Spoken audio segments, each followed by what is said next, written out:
Ladies and gentlemen, take your seats, please. We'll start in a few moments. Thank you.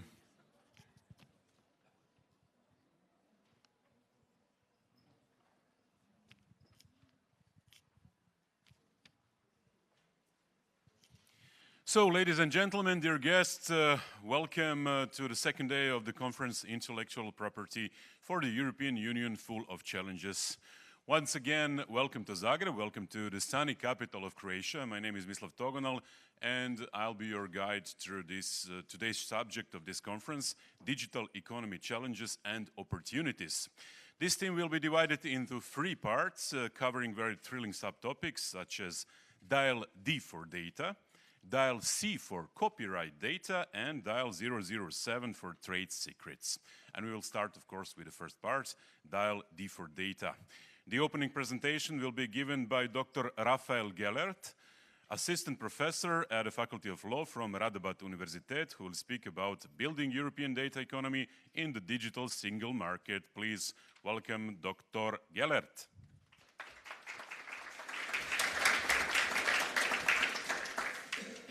So, hello everyone. So first of all, thanks for inviting me and thanks for letting me opening the day. So today, I just want to share with you some reflections, as you can see on the title of my presentation, about the articulation that exists between the idea of the data economy and then the notion of personal data and the right to data protection, in particular in the general data protection. And just a bit of information before I start the actual talk. I want to say that many of the things that I'm going to be telling you about today are actually based on a paper that I wrote with some colleagues, former colleagues, so Inge Graaf and Martin Huzovec.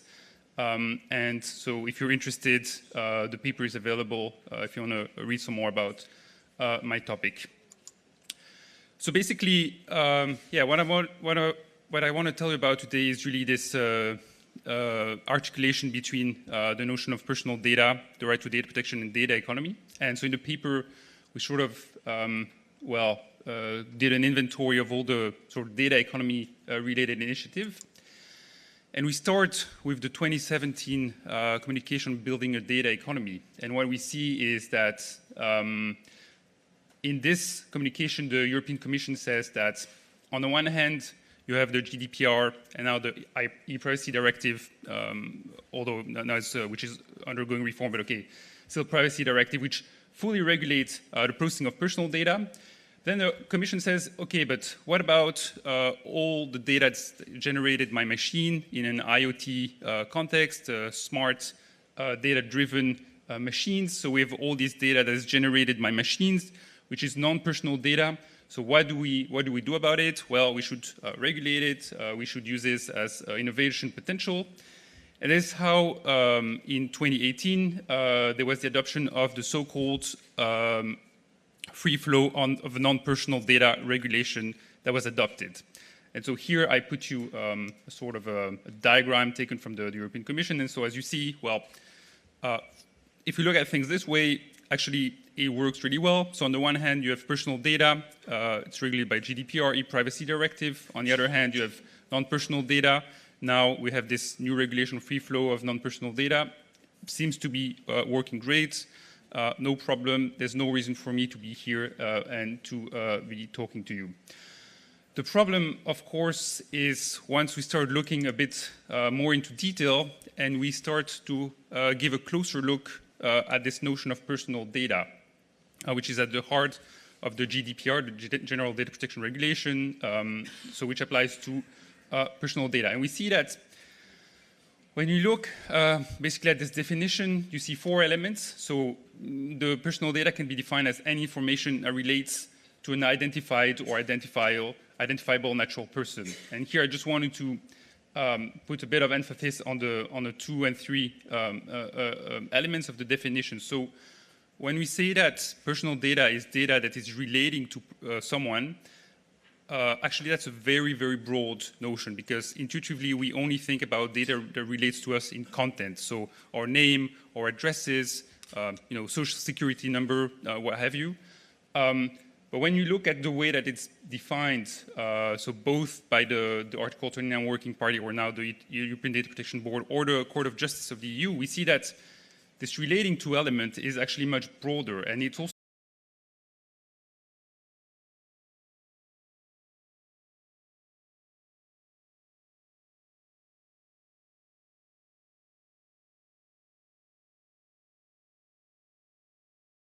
even impact. For taking instance, you have a smart appliance that decides I don't know, for instance, your washing machine decides to automatically start doing a laundry wash during the night because it's cheaper. Well, this will impact your bill, your utility bill at the end of the day. So in this sense, again, there is no data in content about me, but the fact that I will be impacted relating to me as an individual. So you see, it's a very, very broad a notion of what it means for the data to relate to me. And in the literature, there has been many, quite a few people who have said that the fact that smart environments all rely upon data analytics, profiling operations, these can actually be understood as basically the taking of decisions about individuals, because machines need to build profile, and then we apply profiles to individuals. And so this very fact of building and applying the profile can be understood as a decision-making process. That's the whole point of analytics, which underpins smart environments. So in a sense, you can say that, well, actually most of the data that features in smart environments will relate to us, if not in purpose, at least in impact.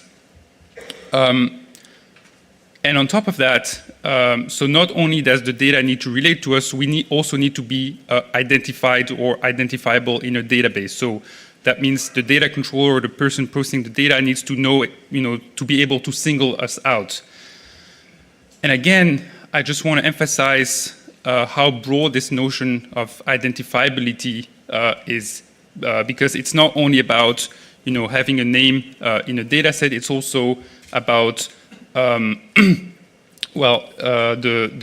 criteria here are all the means reasonably likely to be used. It talks about the technical state of the art, and it means not only the possibility for the data controller to identify us, but also for any third person. And that was confirmed in case law of the Court of Justice of the EU. So there is a sense in which nowadays in databases it's really difficult to argue that a person is not identifiable. And especially, an argument that's been put forth is we apply anonymization techniques. And here I just want to give you a few examples of known anonymization failures. So I have a few ones. Maybe you know this one about Netflix, who anonymized their databases of movie recommendations, and then it was possibly to re-identify the users by combining the supposedly anonymized database with the IMD database. And I also want to point your attention to the bottom of the slides to this study from 2019 by some researchers who have argued that 99.98% of Americans can correctly be re-identified in any data set which use 15 demographic attributes.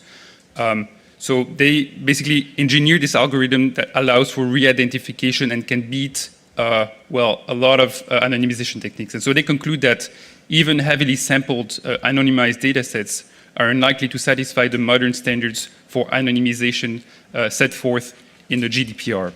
So let's say when we look at things this way, the fact that we can't be identified is something that we should really think twice about.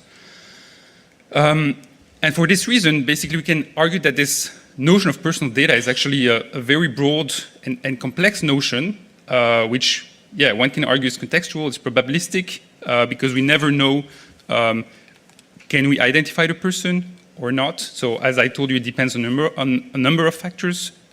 So it's not a clear-cut case.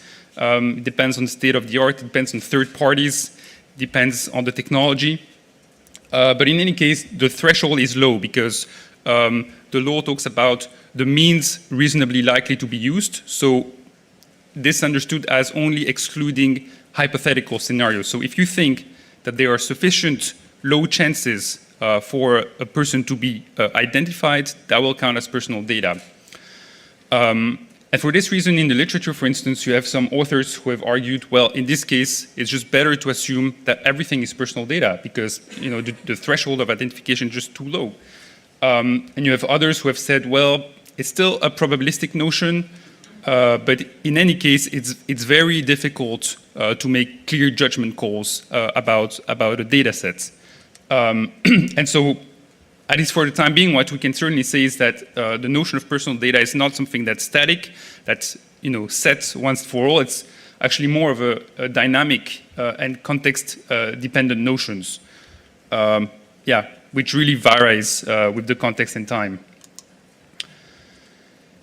And so, when we look at things this way, we see that dividing a regime that's based on personal data with a regime that's based on non-personal data all of a sudden becomes quite problematic. And so with my colleagues and a paper that we wrote, we tried at least to think about three moments that can be problematic. And the first moment that we thought, the first scenario was what we call the parallel applications in case of mixed data sets. So this is a data set when you have a database where you have both personal data and non-personal data. And so the question is, well then, how do we do it? How do we find the part in the database that's personal data and that's subject to GDPR, and the other part which is subject to free flow of non-personal data regulation?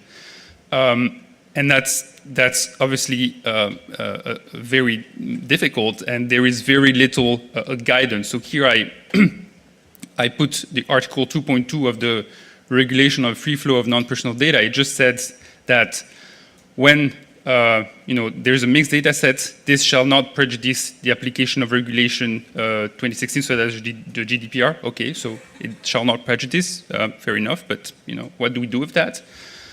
And we also have the recital 10 of this regulation of free flow of non-personal data that just says this regulation does not impose an obligation to store the different types of data separately. So it really says, no, don't distinguish between personal data and non-personal data, put them together in the same data set. But then, yeah, if it's a mixed data set, well, yeah, we don't know. And then in 2019, so the European Commission issued a guidance actually on this regulation of free flow of non-personal data, where it says that the GDPR should apply to the whole mixed data set, even when personal data represents only a small part of the data set. So then the question is, then what's the point of having a regulation on free flow of non-personal data if as soon as you have even 1% or a small part of the data set, the GDPR is in any case going to apply to the whole data set?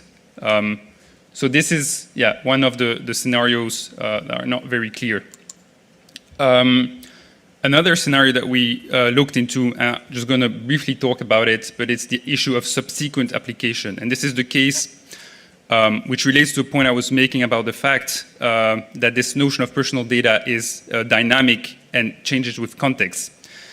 And so we found this opinion of the European Data Protection Supervisor in 2017 about then the draft EU regulation on integrated farm statistics. And we thought it's quite interesting because it looks at the process of what it means to create statistics. And it shows that basically when you first gather the data to create the statistics, it's usually going to be personal data because you want to have interesting insights. So you usually going to have a lot of information together. So chances are it's going to be personal data. And then out of this raw input data, well, you need to make statistical data. And what you're usually, the way that you're going to be doing this usually is through pseudonymization. So you're going to remove all the identifiers. And then at the end of the day, the question is, so is your statistical data personal data or not? And the data protection supervisor says, well, it depends. Did you destroy the keys for that contains the pseudonymous? Did you add additional anonymization measures or not? So it's an open question, and we thought it's quite interesting because it shows that the input data is personal data. And maybe the output statistical data is personal data. Maybe it's not personal data. It depends on a number of factors. So we show it's quite interesting to show how this notion of personal data is really a moving target. One day it is personal data, the other day it's not. Maybe it's again. So I thought it's a really interesting case. And the last main point that we wanted to make was, well, what happens when the two regimes interact together? So personal data, non-personal data. And what we look here is the goals of the two regimes. And you see that GDPR, so it's about the protection of the fundamental right to data protection, of course, but it's also about the free flow, the free movement of data, especially in the EU. So it's always these two objectives. And if we look at the data economy and the free flow of non-personal data regulation, then we see that it's also about the free movement of data and about this other goal, which we termed data innovation. So interesting to see that both instruments try to support the free movement of data in the EU. And when we look at what that means in practice in each regulation, we see that actually the GDPR is much less strict in terms of the restrictions that we can bring to the flow of data. So in other words, the GDPR allows for more restrictions to the free flow of data in the EU, because the only thing that it says you can't restrict the flow of data between member states for reason relating to data protection. So in other words, as long as your reason for restricting the flow of data is not data protection related, well, it seems okay to restrict the free flow of personal data in the EU. When you look, on the other hand, at the regulation of free flow of non-personal data, it contains one restriction in terms of ground for public security. So, of course, this leaves much less room for maneuver because it's a much a bigger exception. So that's how we try to frame it, and we see that on the left you have the GDPR, at the bottom is the sort of space, the room for exceptions is much bigger in the GDPR than is in the regulation on the free flow of personal data. So here clearly there's a clash between the two regimes, and it's just not clear then, well, how things would work in practice. And so on this basis, I was thinking, then what's the rationale for, what's the reason for creating this notion of personal data? And one author mentioned this notion of, well, the elephant in the room. And the idea, it's a bit of a critical idea, of course, and which amounts to saying basically that, well, on the one hand, there are all these plans to support the data economy, to support the sharing, seamless sharing, access and reuse of data, because it's a great innovation factor.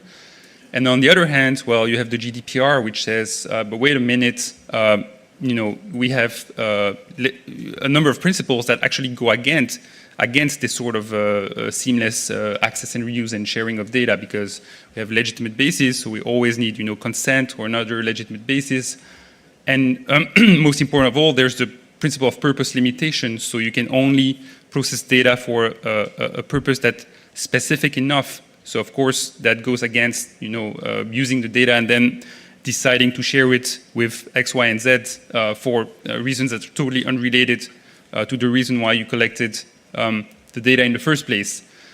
So in this sense, yeah, you can say, well, actually, it's sort of a way to bypass the application of the GDPR.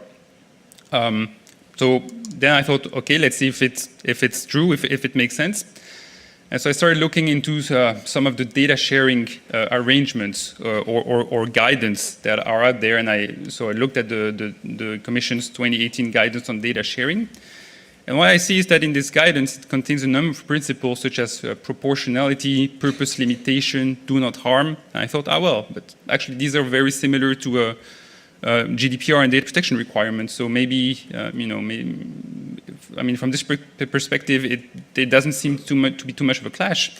And even more so, the same guidance also mentions conditions for data reuse, so from originator to user. And this actually goes beyond GDPR requirements, because GDPR just says, well, as long as you're in line with the purpose, then it's fine, and we don't need to agree on exactly what kind of reuse are going to take place. And the same thing, we actually also look in the paper about this code of conduct in the at the agricultural level, and we saw that indeed this code of conduct for data sharing also provides for a number of conditions here that in many ways are much more stricter than what would be allowed if we just base ourselves on data protection provisions. So then, of course, this mitigates the idea that this whole notion of personal data is just a way to bypass the GDPR, because when you look at data sharing, the way it's being shaped in practice, it's quite similar and even stricter than the GDPR. So then I thought, well, maybe the mistake here is just to assume that machine-generated data is non-personal data. And again, that relates to what I was saying at the beginning of my talk about the fact that this notion of personal data is a really broad one, which is not only about so what we call biographical elements, so content that relates to people, by definition, such as name, address, and so on, but that it's such a broader notion now, and especially in the context of profiling and data analytics, it's an expanding notion. So maybe actually this is sort of an initial misunderstanding of what actually personal data is about. And then, well, if that's the case, then my suggestion would be that, we should end this two-tiered regime and this distinction between personal and non-personal, because at least in the paper we argue that it's not a tenable solution. They are just it's just too unpractical to be worked out in practice. And what we should do instead is build a single regime for all types of data, which by default would be GDPR compatible. And again, when I look at the guidance for data sharing, I mean, this seems to be, well, largely the case. So it's not so much of a big step here, what I'm arguing. And just maybe to conclude then, well, the next question, the residual question that we still need to address, and then is it, well, do we still want a special status for machine-generated data, given that, the European Commission seems to be putting so much emphasis on the potential of machine-generated data for stimulating the economy. And so I think that's a question that still needs to be addressed, and especially in terms of why. So is there a special rationale to distinguish machine-generated data from otherwise other types of personal data? And then how would we do it in a way that is workable? I think these are questions that still need to be answered. So that's everything I wanted to share with you today.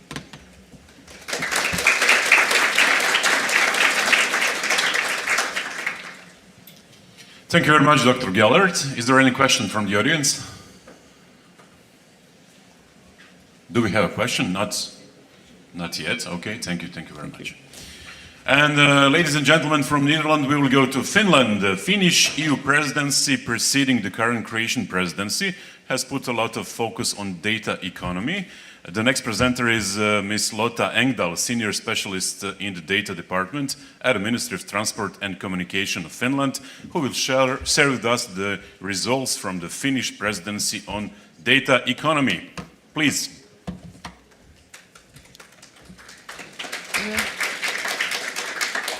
Thank you for the presentation. And good morning, ladies and gentlemen.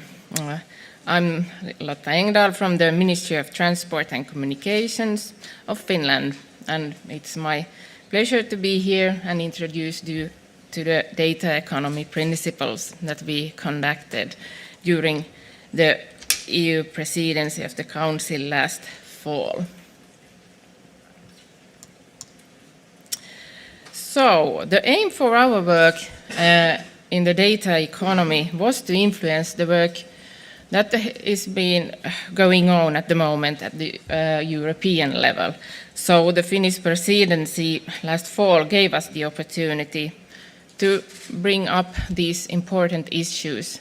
And actually, one of our priorities during our presidency was data economy. So we based our work on the 5-year agenda of the Council of the European Union, and we wanted to lift up and strengthen some parts of it. And the focus in our work was the human centricity. We wanted to promote the ethical aspect of the technological development, and we wanted to increase the trust of consumers in the data processing. And of course, we need the high-speed connections for the data development without forgetting then also the environmental and climate goals. So, why do we then need these principles? Why do we need visions, and why did we want to work with the principles for data economy? Well, we all know that we have not still reached its full potential.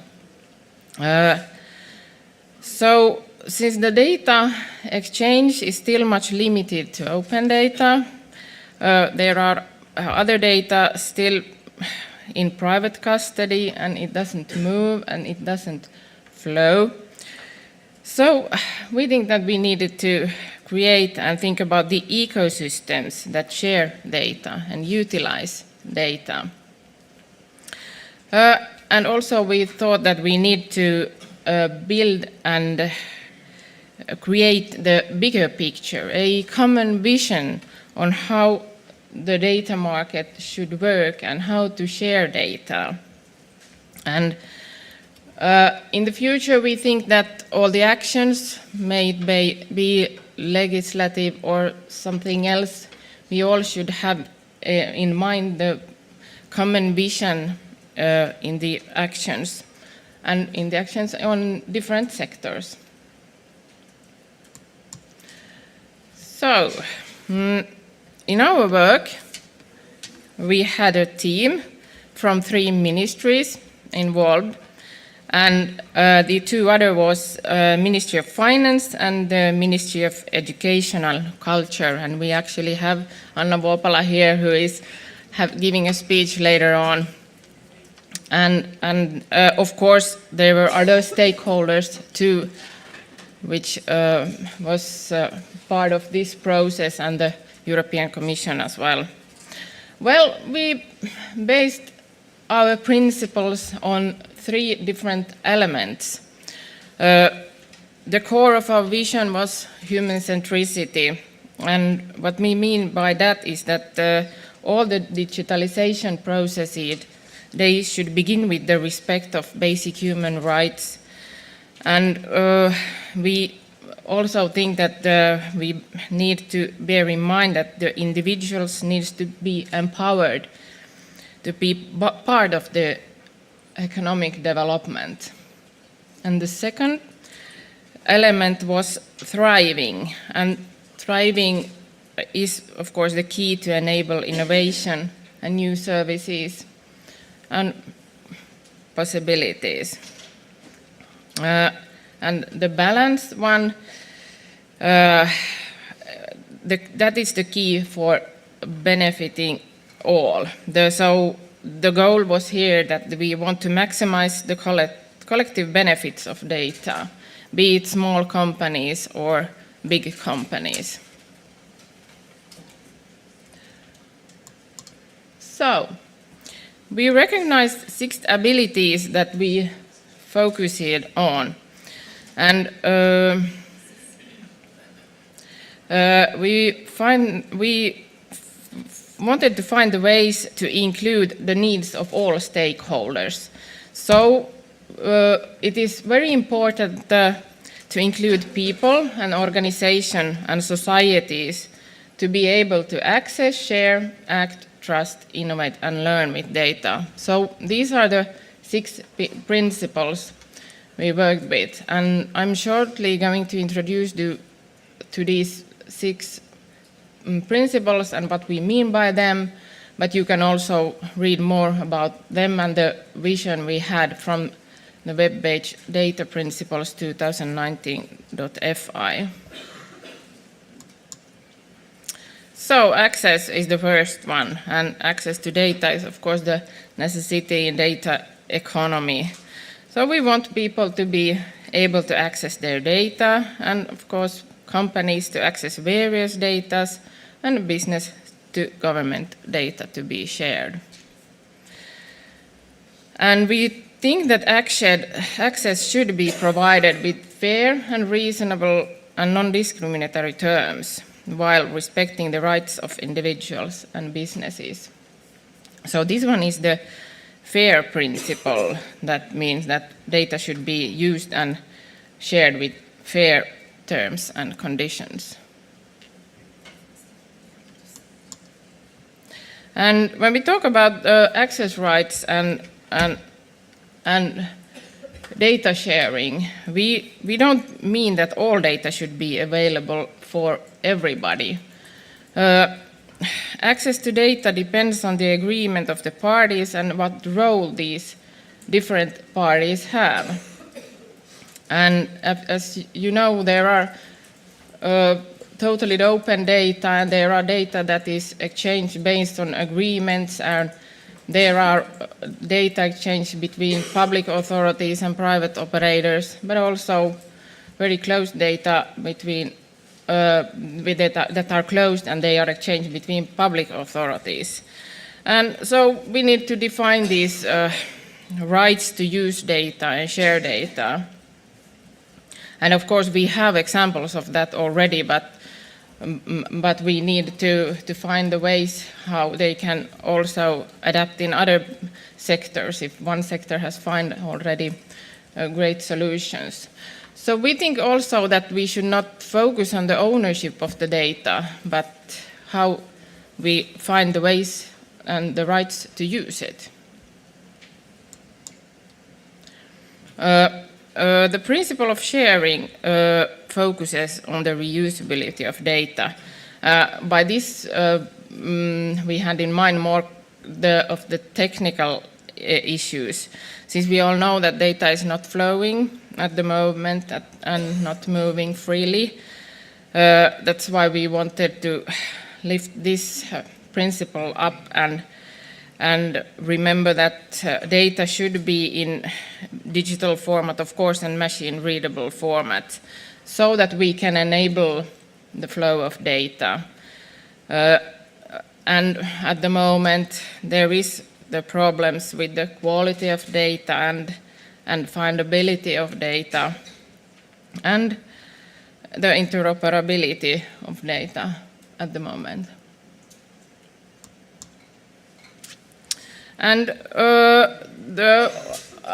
we think that we should have this decentralized model in sharing data, and that is also how we build trust between the parties. So we think that all data should be shared through APIs and through their own APIs, and that's how we can control who has the right to use the data, and that's how we generate trust, and trust is actually one of the principles also, and essential part of the data exchange processes.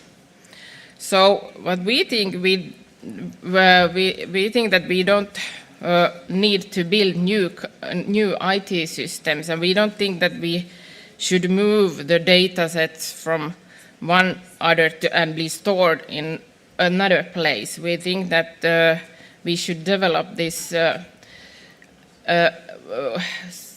data sharing system through different governance models and agreements and best practices and codes of conduct. Well, ACT is the third principle, and this is the one that focuses on the human aspect the most. We think that the users should be given full control and portability of their data, and at the same time it should be safeguarded and with safeguarding privacy. And of course, we need easy-to-use tools for people to handle the data, how to move it from one system to another, and how to reuse it. And the principle of trust is, as I mentioned, the profound key in the data sharing. So we want to build trust between people, organizations, and companies.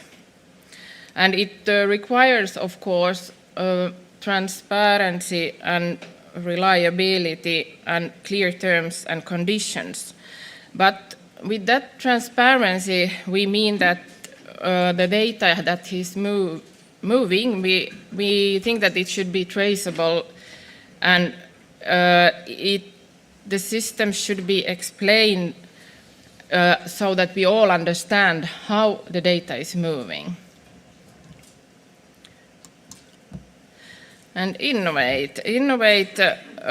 These principles, what we mean by that is that we need to create and promote innovative atmosphere where services and solutions and findings can flourish. So data market should be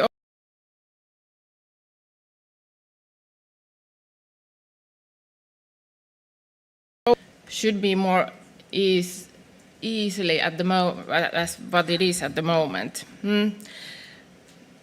And also the market and where the competition is, that should be guaranteed to all companies.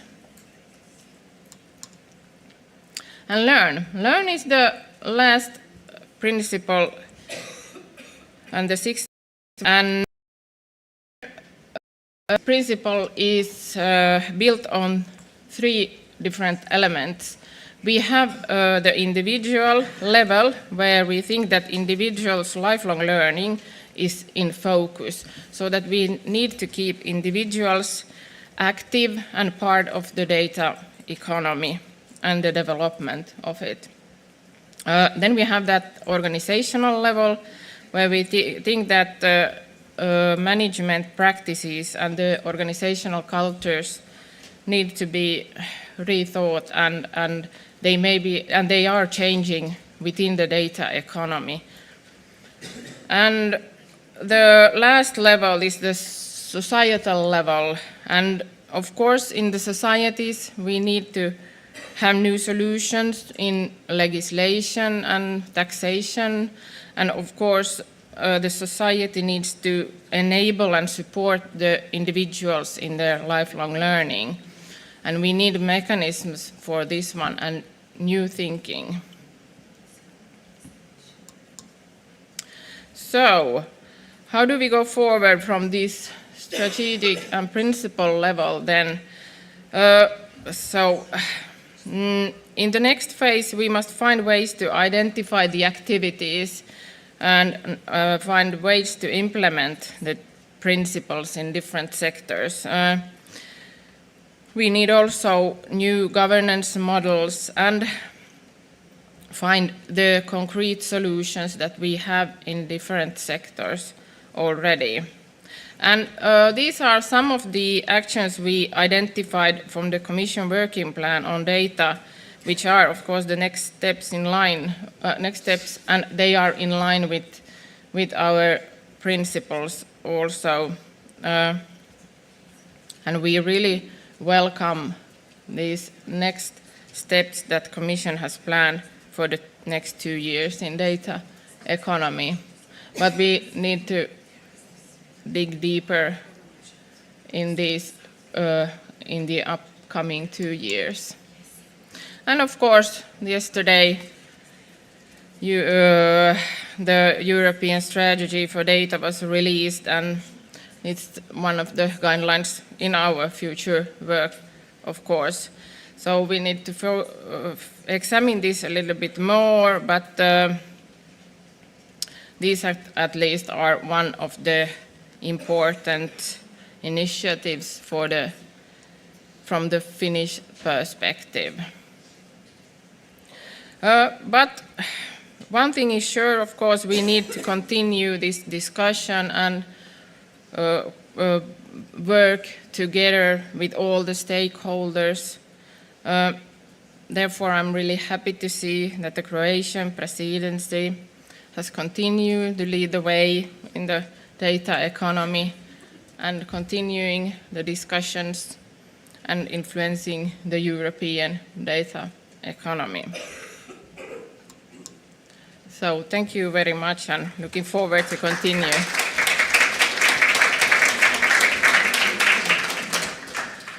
Thank you very much, Mrs. Engdahl, for this view on human-centric or anthropocentric view on data economy based on human rights. And we will continue with two academics, Ms. Romana Matanovac-Vučković, Associate Professor at the Faculty of Law from Zagreb University, and a little bit later, Mr. Wolfgang Kerber, Professor at the School of Business and Economics from Philipps Universitet in Marburg, who will share their thoughts about data governance in a new data economy. The floor is yours. Thank you. Good morning, everybody. We heard a lot about the data principles, the open data, the problems which relates to the data on personal data. And now I will try to speak about the relationship between the data governance and the copyright. So if we speak about data economy and information society, then for my purpose, for the purpose of my presentation, I would like to split data into, it is working? No, it's not working. Data produced or collected in public sector and data produced or collected in private sector. Private and personal data might be the third part, but of course it is obviously that from the first presentation today we learned that there are a lot of private or personal data also collected or produced in public sector and in private sector. Why would I share the data into two sectors? Because when we speak about public sector, there is a special regime provided for in the European legislation.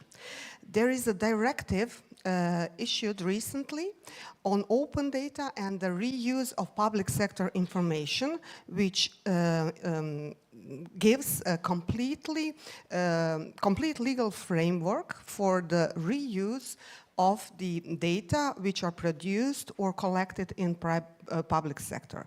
And what is for this purpose, why is this not working? For this purpose, what is public sector?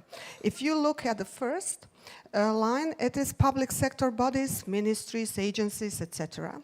But then we come to public undertakings. So the undertakings which are owned or controlled somehow by the public authorities. This is very sensitive issue because public undertakings are also on the market. They might have monopoly position, but it is not always the situation. Sometimes within the public sectors also fall the private entrepreneurs who perform some public functions. They are given some public functions. So public undertakings, in fact, are competing on the market. But they are in the regime of this directive. This is not completely new directive. It is renewed directive also from the previous directive on the reuse. Then in the public sector we have research organizations such as universities, institutes, etc., which are financed from public sources, all various public sources. And finally, I would like to mention also public libraries, archives, and museums. So they own sources. And finally, I would like to mention also public libraries, archives, and museums. So they all fall within the meaning of public sector institutions, and data produced or collected in public sector are produced or collected within those entities. So, when we come to the general principle of this directive on the reuse and accessibility, then the general principle promoted within this directive, as we heard also previously promoted in data economy, is the open data policies, which means that the data sets need to be accessible and eligible for the reuse. This relates to the public sector data. And of course, if we speak about open data policies and that the principle that they should automatically, the data sets should automatically be accessible and eligible for the reuse, then it obviously interferes with the concept of exclusive rights of intellectual property, in particular copyright and related rights. So, what and where we go next? If we would like to see about data sets produced in public sector, the content of this data, then we need to look at the definition of document in this directive on reuse. Document is literally everything. So any information, any content, whatever its medium is, paper, electronic form, or as a sound, visual, or audiovisual recording, or part of such content. So it relates practically to everything. Then we go to the definition of reuse, and we see that it is also literally everything. Commercial, non-commercial uses, purposes, other than the initial purpose within the public task for which the document was produced. So this means that the general principle promoted by the European Union and regulated in this directive relates to all contents for every kind of reuse. And this is, of course, competing with the copyright and related rights in particular. It is also, when we would like to have, just to have a broader picture, when we look what sets of data is this, then the directive puts us to the some notion of high-value data sets. So data sets which are specially eligible for the reuse, which can create a lot of additional value, and data in these data sets are really encompassing almost everything that we can imagine. For instance, geospatial data are produced by public authorities on soil, on the ownership of houses and everything in the country. And so this type of public authorities in national or in member states are faced with a huge problem because they have problem of collecting and producing this data. There are huge costs which are invested in producing this data, and on the other hand side, of course, they do have some copyright and related rights in that data, especially sui generis rights on databases, and they are forced somehow to give this data available for any kind of commercial or non-commercial use. Because if we go following, then they need to, as we heard from the two previous presentations, there are general principles on how data need to be presented to the audience, to the public, and it is interoperability that is requested, machine-readable formats. So they have standards in which they need to organize data and give data to the public. So they need to be machine-readable, interoperable formats, and they need to be automatically accessible or available for the reuse, or in some exceptional cases on request of the interested parties. So it is, of course, the question of the investment, because the state is investing, and of course, there is a need that this investment does not fall in the basement. But on the other hand, the question of self-sustainability appears. And therefore, there are also exceptional possibilities. So generally, in principle, the data need to be accessible or available for the reuse free of charge, but then there is a possibility of so-called margin costs or even under reasonable return of investments. So it is regulated in the directive. I will not go into details, but it can, in practice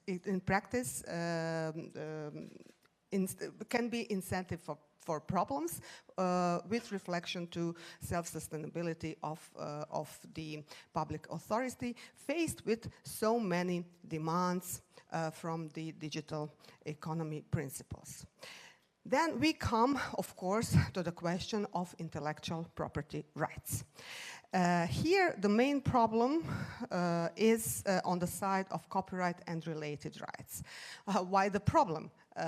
It seems that always somehow in the digital single market, the copyright and related rights make the problem. If we can remember when we were speaking about the directive on copyright and related rights in the single digital market, there were a lot of questions, a lot of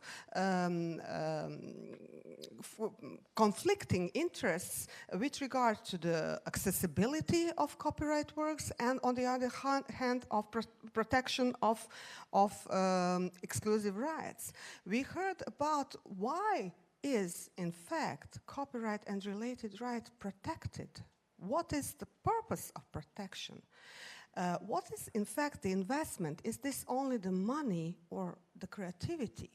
Because if we look at this directive, we see that they speak about the investment. You know, when we speak about universities, libraries, etc., we speak about financial investment. But there are also many other investments that are employed when we create copyright works. And then when we would like to reach the balance, it is very important to have a wide picture and holistic approach, magic words. But it is promoted also in this directive that it will not interfere within the exclusive rights of the third parties, which means if there are exclusive rights, copyrights, intellectual property rights of the third parties, which are not public authorities, then they need to be respected. It is also not applied to documents held by public service broadcasters, which is very important, and for the time being, they are excluded from this request for availability of their data. Then, documents held by cultural establishments other than public libraries, archives, and museums, and documents held by universities and research organizations, of course, with exceptions, because the results of the research funded by public sources are, there is an idea that, of course, these results of research need to be available for everyone. But on the other hand side, I said it is not only the money here, it is also other. In the directive, there is a balanced approach that applies to the research organization, which gives the principle as open as possible, as closed as necessary. So there should be, of course, the balance reached in the accessibility of the result of researches funded from the public sources, and which should be reusable for commercial or non-commercial purposes. when we speak about libraries, archives, museums, and other cultural institutions, we may not forget about these digitalization projects that are running just right now, and that we are, through copyright, through orphan works, through exceptions for works out of commerce, have a lot of exceptions which allow libraries, archives, and museums to digitalize and to make available the content protected by copyright of the third parties. So here, when we speak about the reuse and the accessibility, we need to take into consideration that the exceptions and limitations provided for in Copyright Directive, Info Society Directive, and this directive on copyright and related rights in the digital single market is not for the purpose of reuse. There are other purposes for which the copyright exceptions and limitations are provided for. So this directive is completely something different, and when we would like to face two different concepts, concept of open data policies and concept of copyright with exceptions and limitations, we need to have a holistic approach, of course, but to take care that there are two conflicting, very important interests on the digital market. So, generally said, there is a provision in the PSI directive, which I'm speaking about, that the obligations imposed by this directive shall apply only insofar as they are compatible with the provisions of international agreements, etc., Berne Convention, TRIPS agreement, etc. So the third party's intellectual property is not within the scope. But, as you might see here, the right for the maker of database provided for in Article 7.1 of the Directive on Databases shall not be exercised by public sector bodies in order to prevent the reuse of documents or to restrict reuse beyond the limits set by this directive. What does this in fact mean? So we know all that in Article 7, paragraph 1, there is an exclusive right for the maker of non-original database. And he has exclusive right with respect to the reutilization or extracts, to making extras from non-original database. And this is exclusive right provided for everybody who is the owner of non-original database. And here we have the principle who says in the PSI directive that it shall not be exercised by public sector entities which would be preventing for the reuse, which means in fact that we have a new, I would not say a limitation or exception because this is not the same concept, but it is supported at the same time within the scope of the directive on databases, right? That the sui generis right of the owner of database shall not be exercised in order to prevent reuse. In fact, it is taken, this right is taken from the hands of the public sector and put in within the open policy provided for in the PSI directive. This will not be so problematic for the public authorities in the first bracket, but for public undertakers who are on the market, it might be effective very much. So here also we need to achieve in practical implementation a good balance. Now we have also to the question of employees. We don't have directive which relates to the employees in public sector which would harmonize the rules all around the European Union.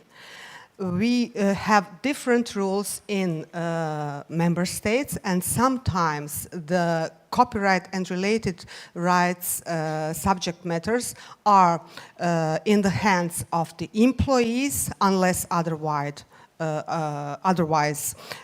regulated in an agreement between the employer and the employee. And sometimes, in some cases, there are legal transfer of rights to the employer.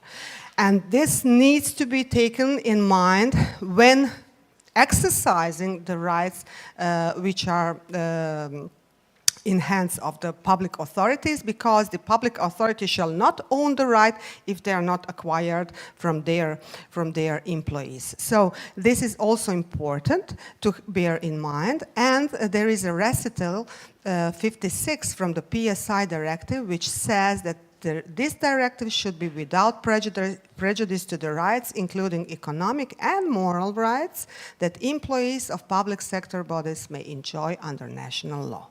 So this is also a problematic issue if we would like to promote the principles of open data, because in order to have possibility to make data open, you need to be sure that not the third parties' rights shall be affected. And of course, the public sector institution needs to be in a position to reuse again this. So the new user, the person who is reusing, shall not acquire exclusive rights in those data. This cannot be the result. So, as I said before, there are some issues regulated in other directives which need to be taken into account when putting all those conflicting interests together. My question was, is it time for a new data governance? I would say, with respect to copyright and related rights, the transformation of general principles of exclusive rights is already running with respect to public sector, at least at the policy level. So we will see what the future will bring to us. Thank you for your attention.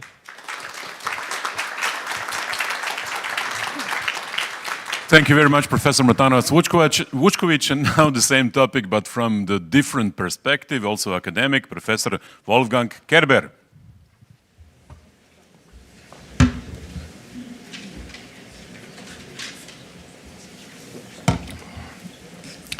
So many thanks for inviting me here. It's a very fascinating conference, and this now really is the IP community and how the IP community looks at data. And you will see I will look more from a competition policy perspective on this, but I will start more general. Now you see a very strange animal here. This is a German cartoonist, 1960s, 70s, and he invented all kind of new animals. And I think this is also a problem we have with data. Data is a new phenomenon in that way, and we don't really know exactly what we should do with it. It looks very different what we usually know with innovation or with, and this is a problem really for the law, as I understood it, but also for the economists. So we have both the same problems. So how to deal with data? And we have the discussion data ownership and data property, sharing, access, open data. And the end, the question is, what kind of data governance do we need? And data governance always means, what about the rules about data, how we deal with data, and also the rights on data. Yeah? And you can have different perspectives. So one is, I would start with the innovation and IP perspectives. This is your perspective, how you think primarily about data, and then I will talk about competition policy perspective, mainly the last one, privacy data protection and consumer policy perspective, we already have seen to a large extent in the first presentation. I will not talk about that. So the first question was, why do not have property on data? This is the first, and now personal data to some extent is a bit that, because we have a kind of a bundle of rights and you can exclude to some extent, but it's not a property, and in non-personal data we have no exclusive rights at all. And therefore, the first step was, do we need an IP right on data? And this was also the discussion. I was drawn into this discussion by IP lawyers, or they have asked me as an economist what I say about this. And it's very clear economically that data are non-rivals in reuse, but you can exclude others because you can keep the secret. So there was very early a broad consensus that we need no protection of data in the sense of an exclusive right. But we still have this non-rivalry of data, and this means economically you should use it as much as possible. And this is the economic rationale also of the whole communication building a European data economy, which started the discussion really about data sharing and what we should do about this. But you still might need incentives for producing data from an economic perspective. Yeah? And if investing in data, and therefore, how is this solved? This is solved by de facto control of data. So many firms have data and de facto control data, and they have often exclusive control of data, and this they can commercialize and can make contracts about this. So in that respect, this de facto control of data is somehow a substitute for that we have now an official legal right, exclusive right on data, economically. Yeah? And if you make manual data sharing, then this can endanger the incentives. This is the economic problem that also was mentioned now in the last presentation. But the problem is now that this positions of exclusive de facto control of data, that firms have exclusive de facto control of certain data sets, might lead to a lot of problems. Yeah? And one is that they're not used enough.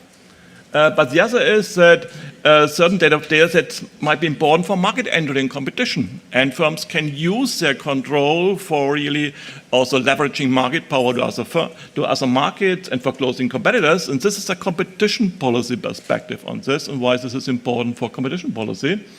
And in fact, in the new Internet of Things context, where you have rather complex ecosystems, there might also be the problem that you have many stakeholders in this, say, contributing also to the data production somehow, so code-generated data, and at the same time, many would like to use the same data in the same ecosystem, and then the de facto control of the data through one stakeholder might not be an efficient bundle of rights from an economic perspective. It might not be the right governance solution. And this is that we need more sophisticated governance solutions. Now, data from an innovation policy perspective, this is what we are talking all the time here. Really, the discussion is about more data sharing and not protecting data. And then you have also discussion about open data and opening public held data. We have seen this opening privately held data, and this is an interesting and difficult story, voluntary or mandatory. And I think this is a very important innovation policy perspective on this, but you always have to think about these incentives also for producing data. That aspect I found very interesting, the Second Payment Service Directive and this regulation about opening up bank account data. This is a very far-reaching opening up of data and mandatory. And in fact, you can only explain it by innovation policy. From a competition policy perspective, you cannot explain really why they are opening this data so much. But now my competition policy perspective. And this is an whole other kind of discussion. This is a discussion we have since, I think, 2 years, not longer, in the competition policy community about the problem of digital platforms. And that's Google and Facebook and Amazon. And the huge market powers they have. And whether we really can deal still with, from competition policy perspective, with this market power of these digital platforms. And this is an entirely important discussion, and there were a lot of reports about this in different countries, and I myself co-authored one with Heike Schweitzer about the German report, 2018 about this. You have the report of the special advisors of Mrs. Vestager in the European Union, and you have in the UK the Furman report. But there are others. And they have a broad consensus that large digital platforms have, in the meantime, entrenched positions of market power that seem not to be possible to challenge anymore, and that we have a real competition problem. And what do we do now? And one important point is, in the argumentation about this, is an important reason is that they have so much access and a lot of accumulated data and control of data streams, and this is an important argument why they cannot be challenged anymore. It's an entry barrier. And so we have one policy discussion right now whether traditional competition law is still capable of dealing with this, or whether we need perhaps also an ex-ante regulation of platforms. And this is also one discussion also the new commission now, also I have understood, really initiates again to some extent. And I have also read yesterday's the European strategy for data. I've downloaded it, and there's also a mention in one paragraph in this. So this is, and the data aspect will come up here in this discussion again, and the problem of data access. But we have a separate discussion independently. It's not always about Google and Amazon and always when we talk about competition problems. And this is a discussion about data access problems in IoT ecosystems. And this is a quite new discussion, and it's Internet of Things, and you know a lot of connected devices. This can be connected cars, smart home applications, smart agriculture. We already heard about this guidance about this. And from a competition economics perspective, the basic problem is the following, that often the manufacturer of a connected device has exclusive control, designs his device in a way that he has exclusive control of the data produced with this device and also the technical access to the device. And so it's controlling the whole ecosystem. It's a closed system usually with no interoperability, so you have an interoperability problem. And this leads then to the problem that this manufacturer can get into a monopolistic gatekeeper position to the whole IoT ecosystem. And then we have data access problems, interoperability problems for other service providers who would like to provide services in this ecosystem. And the manufacturer can leverage market power and exclude and foreclose competitors in all other secondary markets within this ecosystem. And this leads to less competition, innovation, and consumer choice. This is the argument. And the German and the European Union report, they have really identified this problem as a new separate kind of case group where they think that there are good arguments why competition law should step in and by really granting access to data, solving these competition problems. Now, my example, and this is what I usually use because I have worked a lot about this, is really data in connected cars. Data in connected cars is a nice example because there already exist connected cars, and we already have a policy discussion and also a controversial policy discussion about this. And this is only giving to the basic idea. So you have this ecosystem of connected driving with many new services and firms in the ecosystem. And the car manufacturers use a so-called extended vehicle concept. And this means that all the many generated data in the car are directly transmitted to a proprietary server at the car manufacturers. And they getting exclusive control of these data. And they also have an exclusive control to the technical access to the vehicle, and this leads that they get really a gatekeeper position in this ecosystem, and this is a huge ecosystem. And this enables them also for closing independent service providers in this ecosystem and leveraging market power to all secondary markets.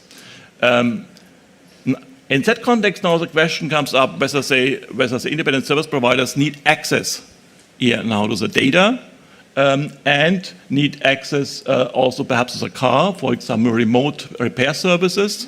And this is now the competition discussion we have here. And it's about really protecting competition and innovation in these other kind of secondary markets in the ecosystem. And you have to see that it's the independent service providers who would like to innovate and innovate new services, and they are concerned that the car manufacturers are blocking them. Now, since 2016, we have this policy discussion, and we have also policy proposals, for example, a shared server, it's a kind of a data trustee solution, or on a technological level, introducing open interoperable telematics systems, which would allow the car owners to decide to whom to give the data and to whom to give access to the car. It would be a very different kind of data governance situation, a very different kind of competition situation. This is the discussion, and this is an open, unsolved policy question, and the Commission has acknowledged also this, but so far there is no really attempt to solve it.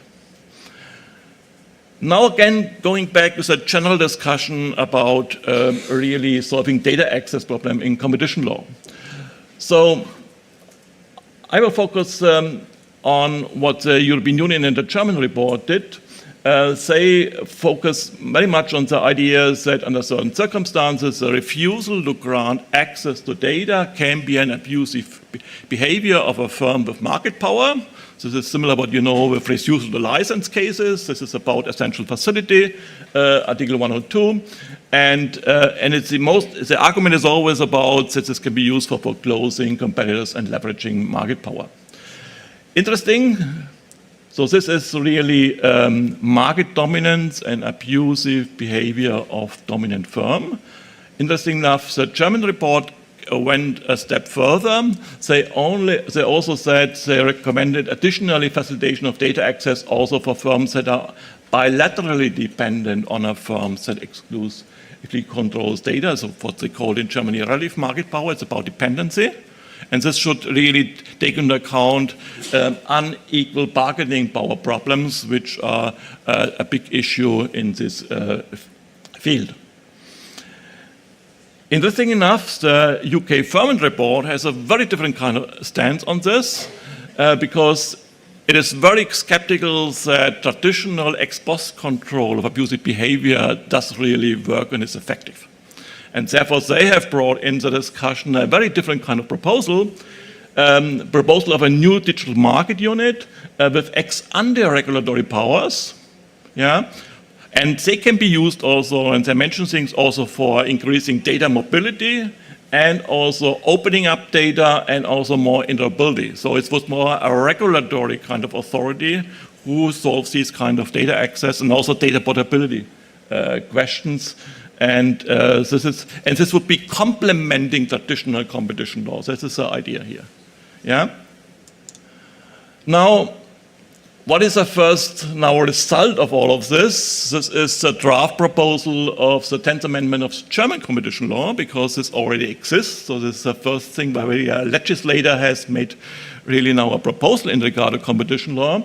This is a version of the 24th January. And one important part of this draft proposal is really this objective facilitating access to data. And they do different things. So one is really extending the essential facility doctrine explicitly also to data. This is one kind of proposal. And then also extending the possibilities for firms with relative market power, also for controlling abusive behavior of firms with market power with different kind of changes. One is abolition of the limitation to SMEs, so also larger firms are protected then in that respect, and also introducing a new 21A about data dependency for really allowing a new kind of case group where firms are really dependent because they need data that other firms have exclusively. So, yeah, and allowing new case groups here. Then we also have, and I don't want to go into this, the most controversially discussed proposal in the German draft version is a new 19A, which is an additional kind of control of abusive behavior for firms, as it's called, with paramount significance for competition across markets, in German überragende marktübergreifende Wettbewerb. And this is really focused directly on Google and Amazon and Facebook, on these large digital platforms. And in this context, there are also certain kind of possibilities what the Bundeskartellamt can do really for increasing especially interoperability and data portability. The question is, to what extent can competition law is this really capable of solving problems? And this is, so far we have no case practice. So in that respect, this is really something which has to be developed, and it's hoped that these kind of legislative changes might develop it. I think both on EU and member state levels there's chances to develop this. But overall, much is unclear how to do this, and also the development of new case group is always difficult, and it depends really also, for example, that the competition authorities are also proactive and doing something. But what you already have, and I think this goes back to our general discussion now, we already have in this discussion here a rather basic consensus about the most important criteria, because in the end you always have to do again a balancing between the data holding firm and also the interests of the data claimants. This is the same what you also have to do here in competition law. Yeah? And it's again about really the benefits of data access and the problems really of giving enough incentives to the data holder. So this comes here up again in competition law, and it's not surprising. And it makes sense from an economic perspective to doing this. Yeah, and you can talk about compensation for data access. Yeah, and you have also to think about, have other stakeholders participated in the production of data? Yeah, so also general principle also come up here in the competition law discussion. Yeah, important also differentiating between different kinds of data. Now, what's also important in the competition policy discussion about data access is that there was also awareness that competition law is only one instrument that you can use now really for solving data access problems, and also for these kinds.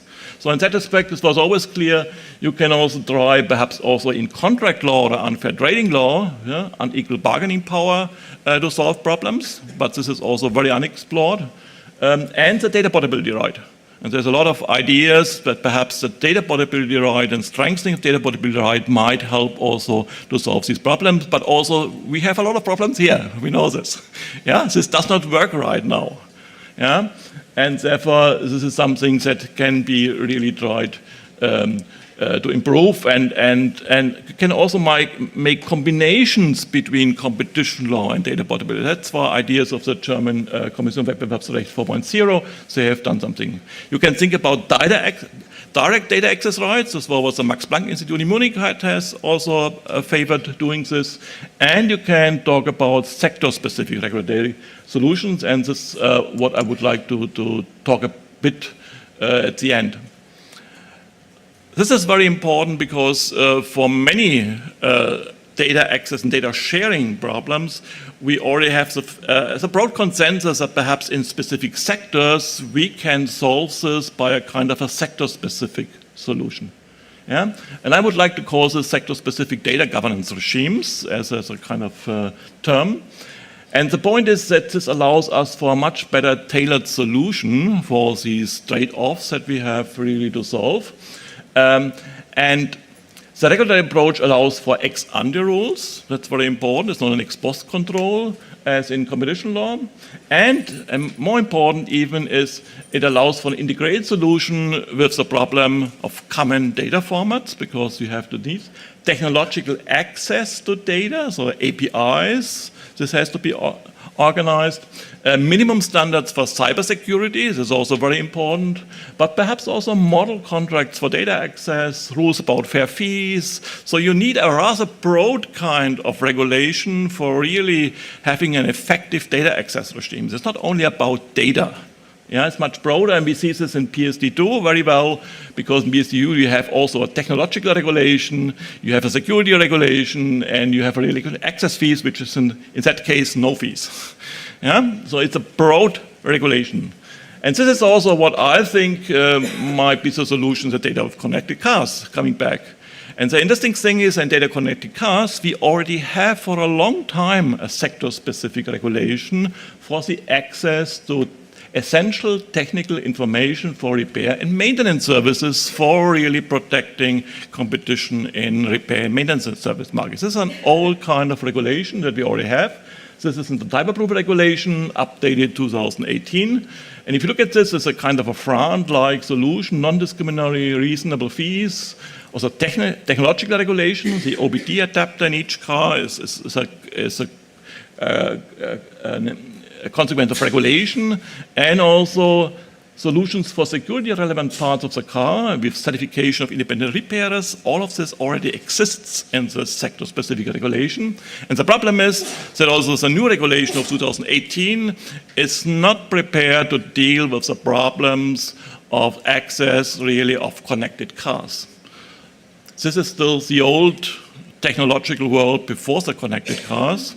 And therefore, it's necessary really to have an additional revision of the type approval regulation. This is something also we have written an article about this for really allowing also now really and protecting competition on the secondary markets. For all these new markets also within the ecosystem, it's not only about repair and maintenance services, it's about all kinds of markets. And therefore, I think this needs a far-reaching sector-specific regulatory solution that eliminates this gatekeeper position of the car manufacturers. That's a decisive point from a competition perspective. Yeah. If you look at European strategy for data, you see that there's already planned a new reform of the type approval regulation, and this would be an opportunity, really, to solve these competition problems. And one option is really to extend the old regulation to the whole ecosystem. My last slide. So, optimal data governance solutions are difficult because we have so different types of data. We also have seen this in the last presentation. This was, very different kinds of data, and we need very specific data governance solutions for this. And so we might have many different strange animals here that we have really to deal with. But what we have already, also from an economic perspective, we have already a framework of criteria that we can use in all of these cases. Yeah, and we have to apply this to the specific circumstances of these different kind of data and ecosystems. And we have also a set of legal instruments that we can use for doing that. So what I've not analyzed here is personal data and the privacy. My last remark is only because I think this is very important. I'm also not so optimistic that GDPR is already the solution for really privacy protection. It does not work so far very well. And I would like also to, therefore, to hint to a new discussion which comes up and which you also find in the European data strategy for data mentioned, and this is a question whether we should strengthen really the data sovereignty of individual persons, empowering the persons really for dealing with their data, and this might need really new privacy management tools, and expect also the question is a new discussion about new data trustee solutions, perhaps. And this is, I think, an important other kind of governance question about data that we really should look at. Many thanks.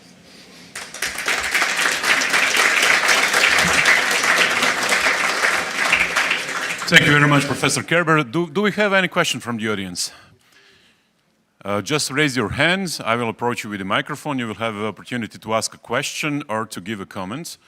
Is that a hand in the air? Yeah? Come on, stand up and give me your name. Yes, I will keep the microphone. Okay. Marco Giorello, European Commission. Actually, I'm the copyright head of unit.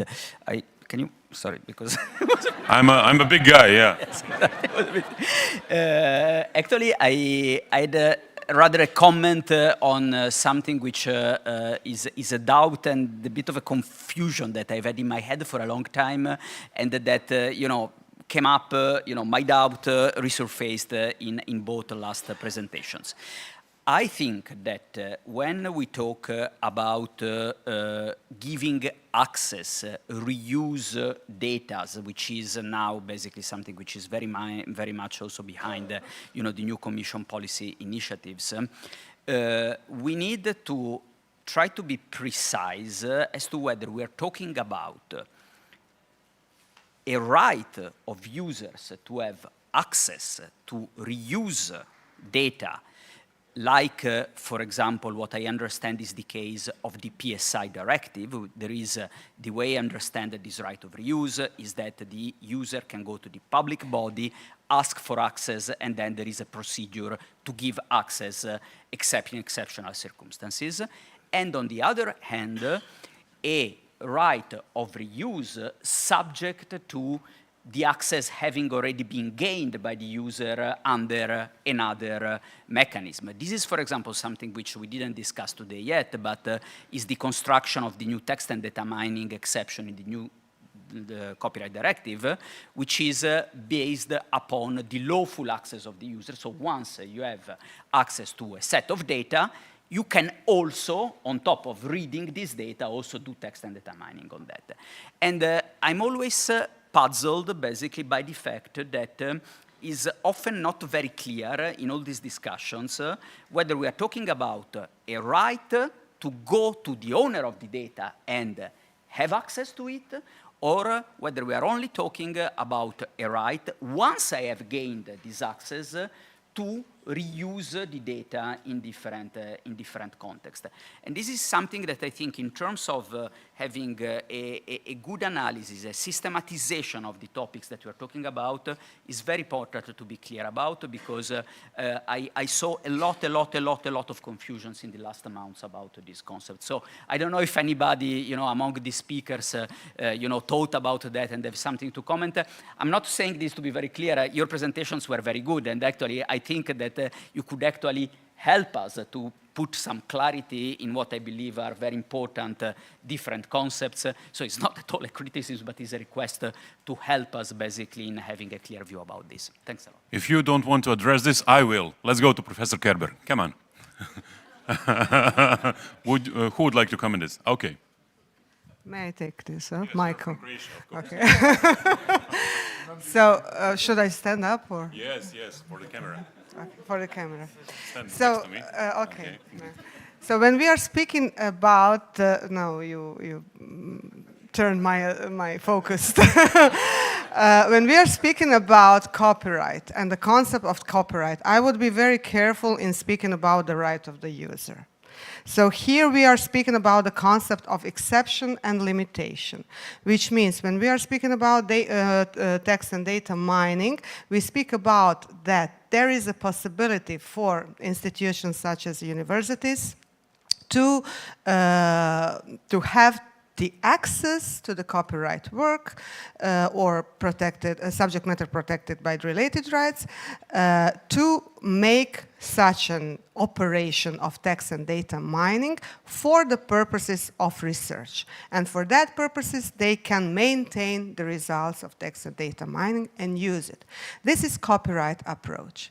On the other hand side, we have also this text and data mining exceptions with respect to all other users, but if this exception is not limited by the right owner, because he has right to maintain his rights.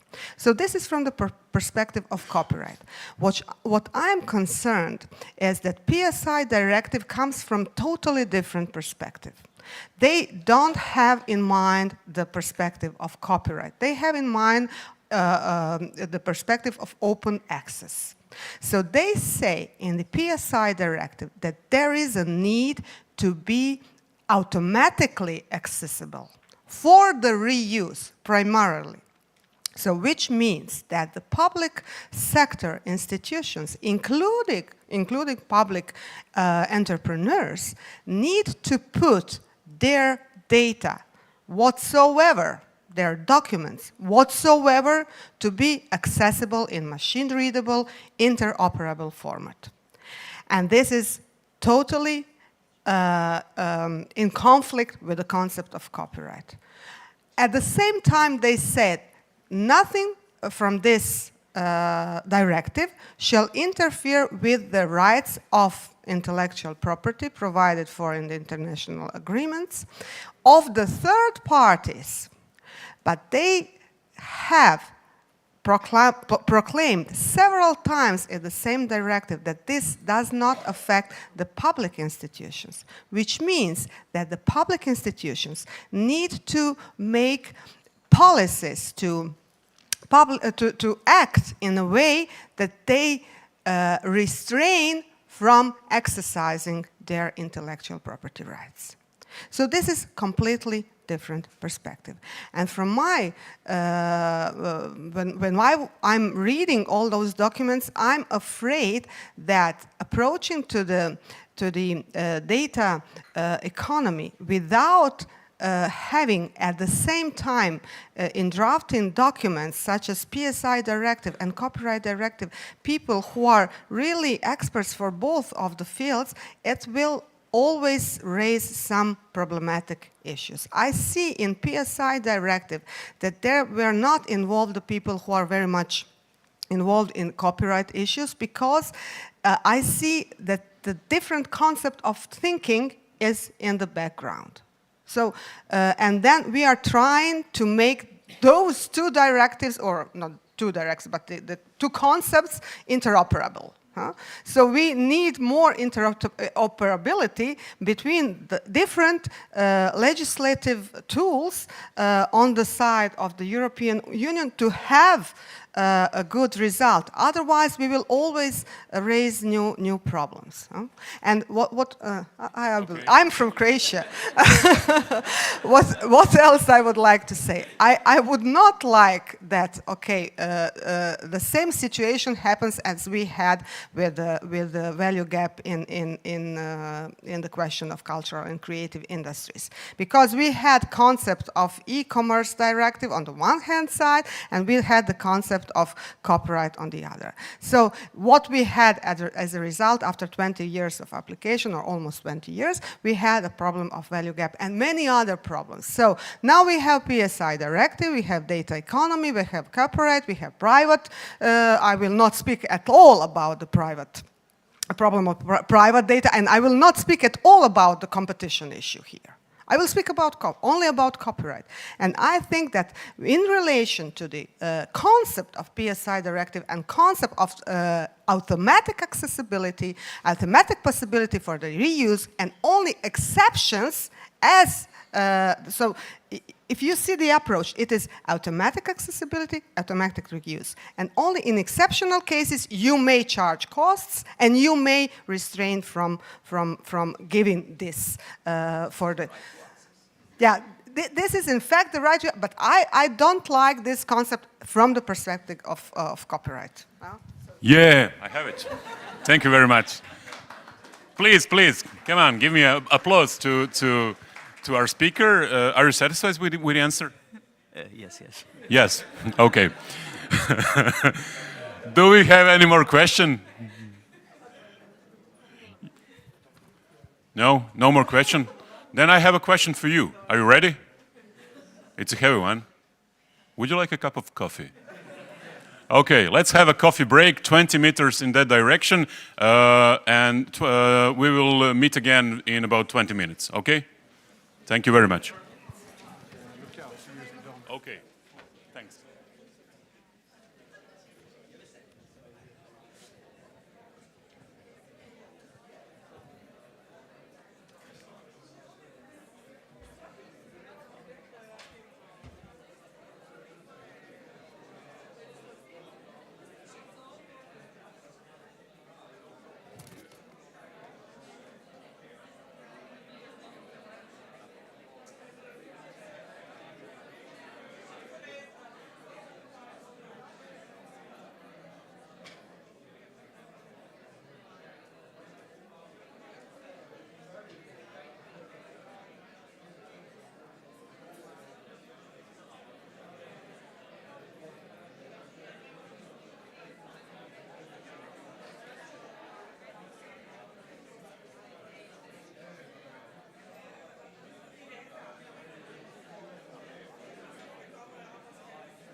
So welcome back.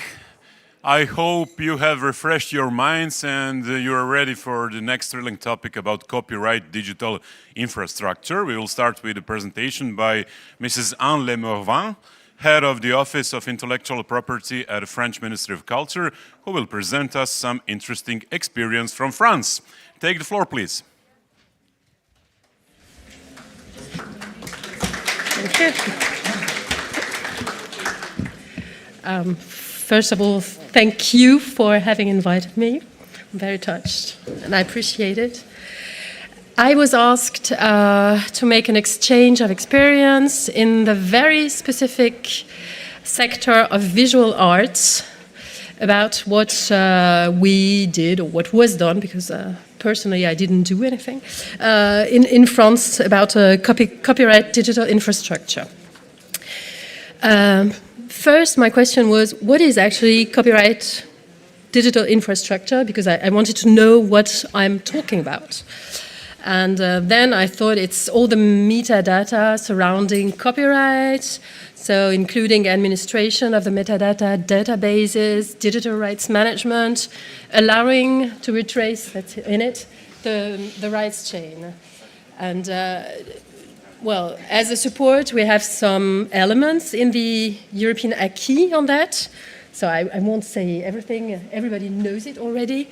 We have Article 7 of the InfoSoc Directive, and it's for digital rights management. We have something in Article 17 of the copyright in the digital single market. It's very new, so it's fresh for everybody in mind, so it's all the relevant and necessary information. But we also have something on the user side, commercial user side, in the Collective Rights Management Directive, as regards the information the users have to give back to the right holders. And what is interesting in it is the notion of pre-established format, so to have something organized in order to have the relevant and necessary information, but then not on the way from the right holders to the users, but on the way back from the users to the right holders. And so practically, what does it mean? It means that metadata can be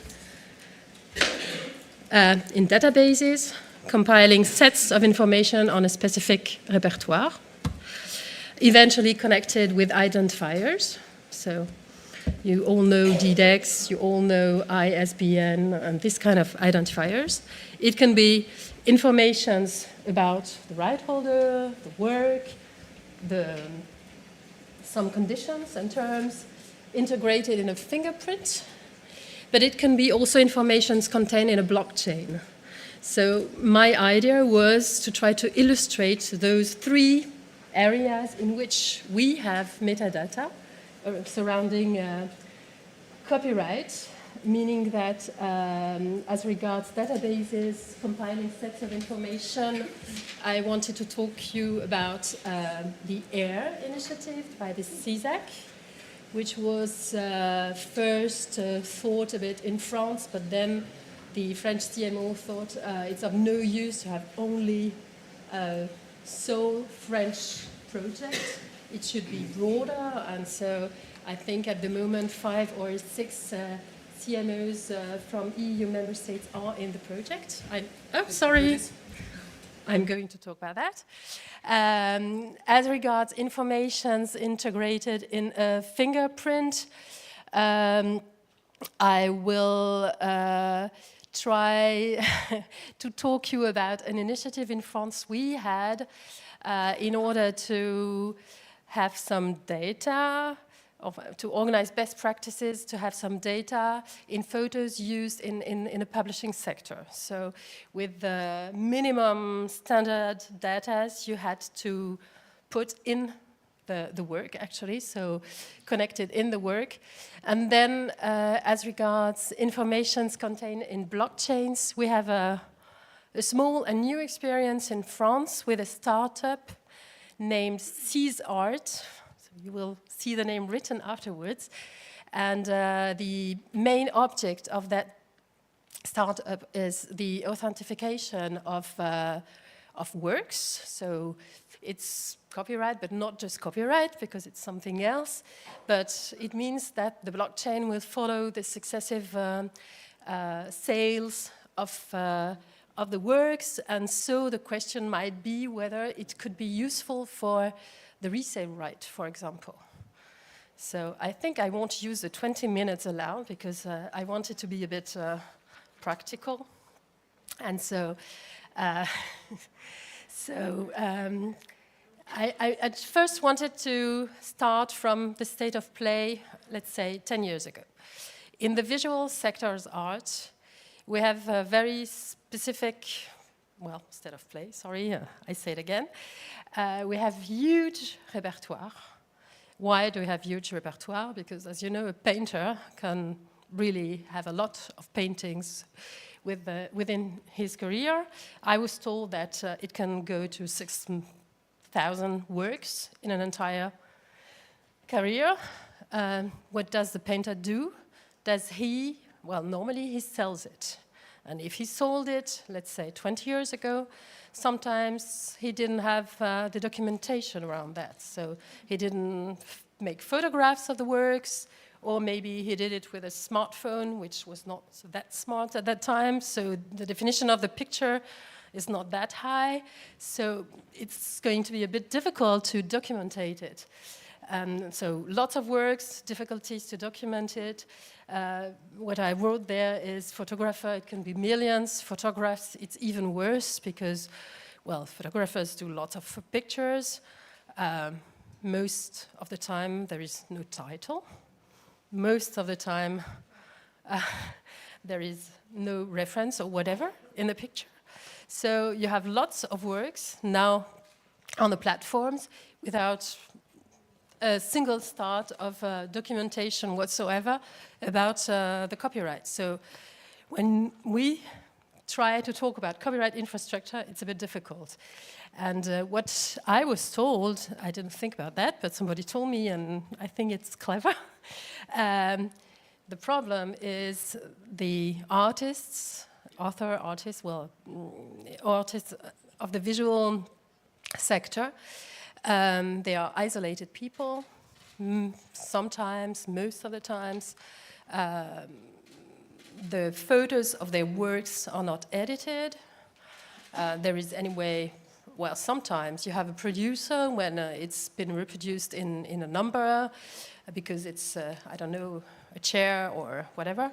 But the rest of the time there is no producer, no editor, so not a single person who could put the money to organize the documentation. So that's where we are starting from. And so the idea was to try to, well, fill in the gap and organize something which probably won't be exhaustive, but anyway having the merit to exist. And then I think I will go to the next slide, which is the initiative AIR. AIR is for automated, I don't know how to say it, image recognition. The French TMO started a project having the idea that they would do a big campaign around their right holders, asking them to send some documented images of their works. So with certain specifications in order for them well, to have pictures which are usable. And developing on the same time a new software permitting recognition of images of visual art. So naturally it's not the works itself, but images of the works which are in the program. But very, very quick, they thought to be useful, the initiative must be, well, at the end worldwide, but at the beginning, be for cover other territories than the French one. So the program, or yes, was taken over by CISAC. And now, as I said before, you have 5 or to 6 CMOs involved, European CMOs involved in it. So the principle is exactly the same. All the CMOs make then a big campaign asking their artists to send images of their works. So today, as I was told, in the program there are 800,000 images of works from 180,000 authors. So it means we have a starting of a database on visual arts works. I think the tool for recognition hasn't been put in place yet. They are making small tests, but it hasn't been tested yet. But they try to develop yes, a tool which is fine enough and in order for them to be able to recognize the specific works. Okay, so what could the tool do when it's going to be working?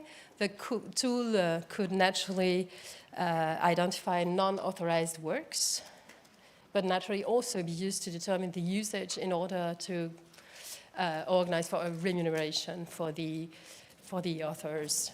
So that's a project who could work with the conditions set in Article 17 of the Copyright Directive in a Digital Single Market, which, as you know, ask the right holders to give the relevant and necessary information, but it would be only an element, because as I said, for us, I mean for the CMO, but it's also the position of my government, since in that sector the database won't be exhaustive. There must be other ways in order to prove or to search for a work, so not just this AIR program, but also other works. And then it could be taken into account while appreciating the state-of-the-art stated in Article 17 of the directive. And so I'm now in what I call the limits of the system. It's not negative, it's just neutral, analyzing what's in it. So as I just talked about the lack of exhaustivity of the database. It's not exhaustive today. It probably won't be exhaustive tomorrow or in 10 years, because as I said, there are so many works, and that's probably, well, it won't be possible to fill in a gap. And the second limit is like music works recognition, that it's not the works we have, the recognition of works, but recognition of images of works.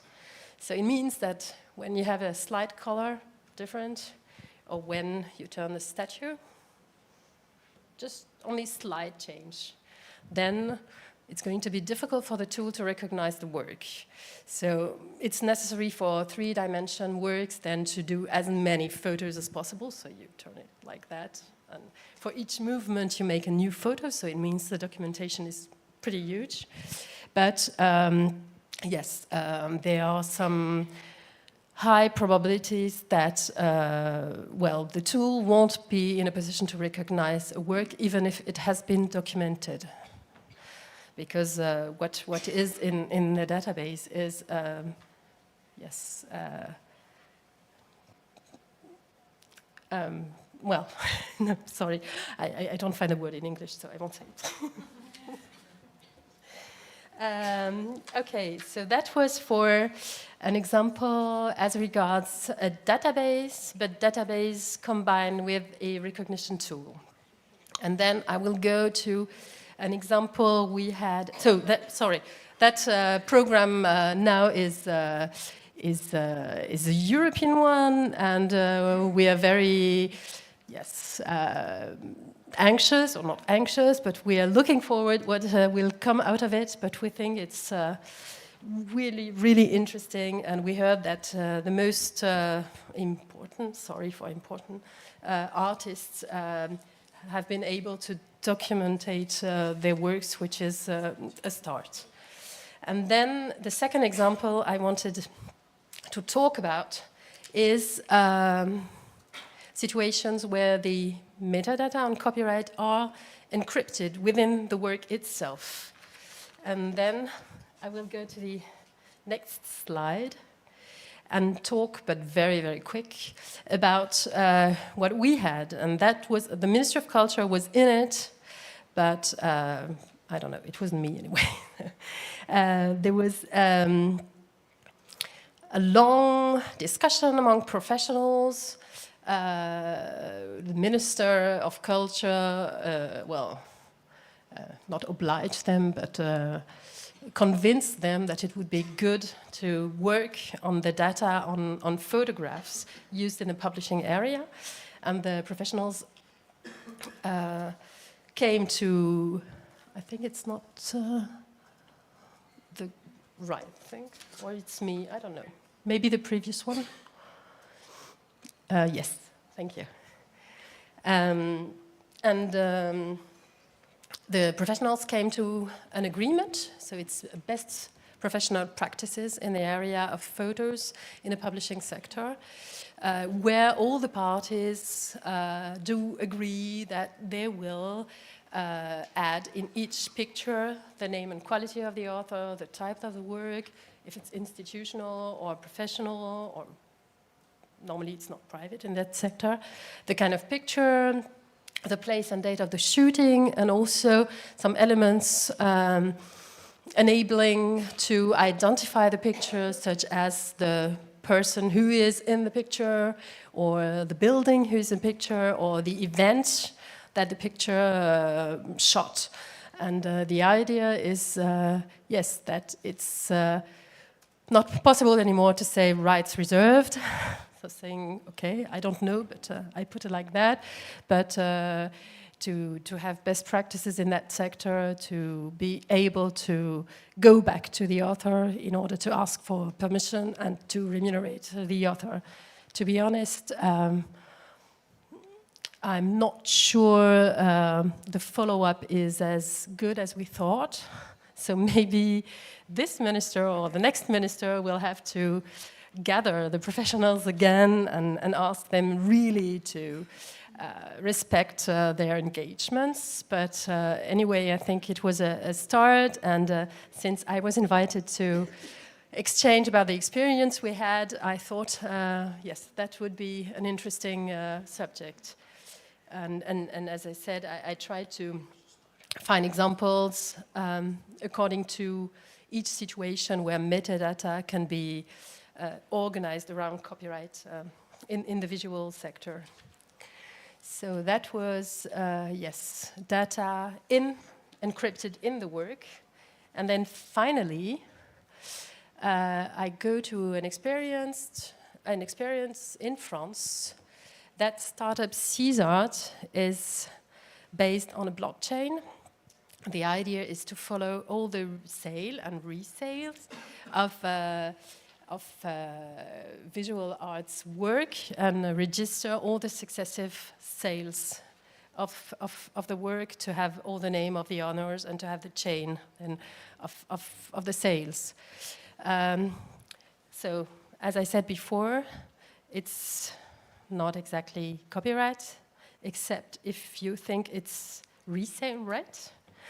But at the moment it hasn't been used for resale right. I think the idea is to try how to use it for resale right. The limits is when you have such in that field, visual arts sector, a work which is not digital.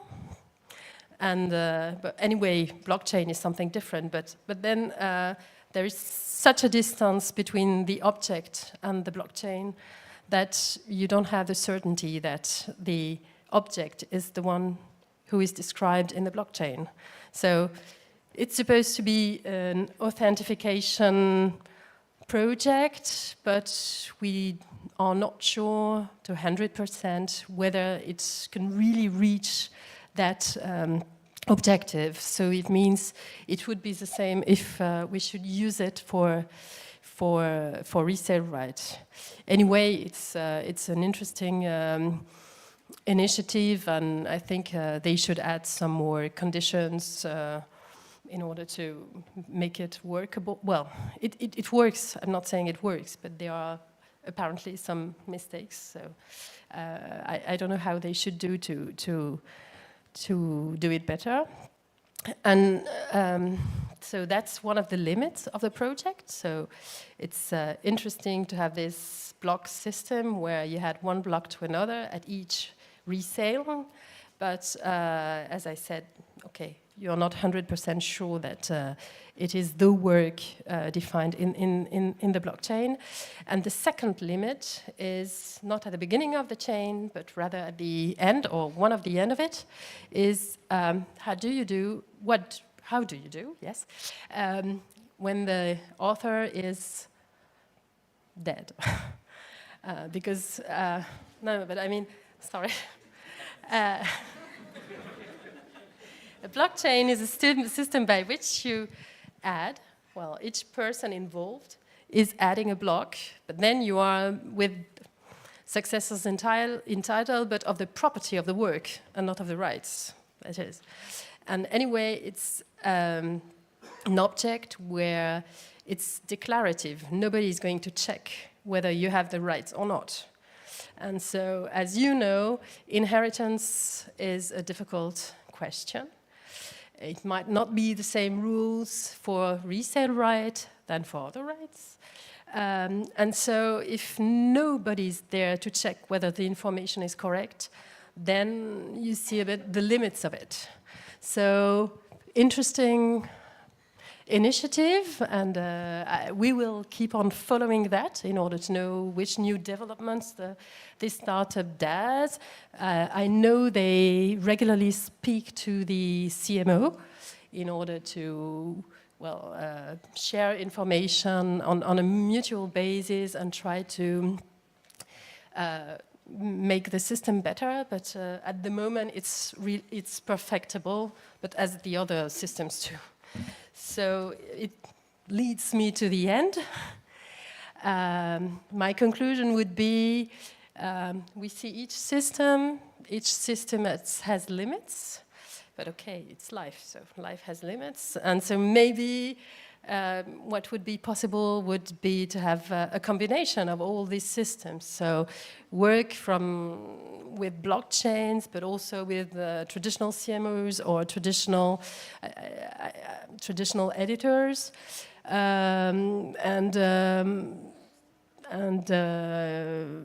Anyway, what we think, and it goes back also to a question we had from the different presidencies, is on our point of view, that is the French government's point of view, the organization of all these metadata should anyway be done with the right holders. So it means others can also participate, but when they do have agreements with CMOs, for instance, they can be initiatives with libraries and so on, but then the people has to work together.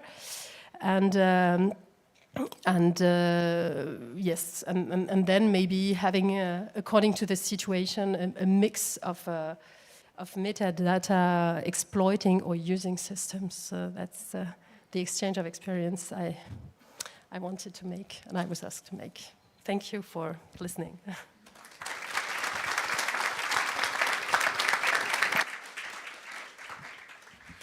Merci beaucoup, Madame Lebrun. And let me announce you the next presentation by Mrs. Mathilde Renou, founder and legal consultant at Randall Consulting, STM, who will share some experience on copyright data by scientific publishers. Encourage her a little bit, please. Thank you. Thank you. So as you just said, indeed, I'm here to talk to you about the experience of the STM publishers with regard to mostly their identification of content and how do we increase usability of content through metadata with regard to the challenge that a digital age has posed at an early stage. So, but before going into the substance of my presentation, let me go a bit into what is the STM sector. So what I represent today is the International Association of Scientific, Medical, and Technical Publishers. But unlike the name suggests, we also cover the publication of social societies and humanities. There is 151 members worldwide, and together they collect more than 60% of all published literature every year. That is literally tens of thousands of articles, monographs, reference books. One of the very key elements of the sector is that, contrary to some thinking that I always found really amusing, is that the sector is fully digital since the 90s, almost. So on top of that, you have the digital revolution that is a reality for us since a long time. Virtually all of the STM journals are available online, which means that virtually all articles are also available online. Two unique features that are underpinning the STM industry equally is that first, very uniquely to our industry, there is multiple versions of the same content.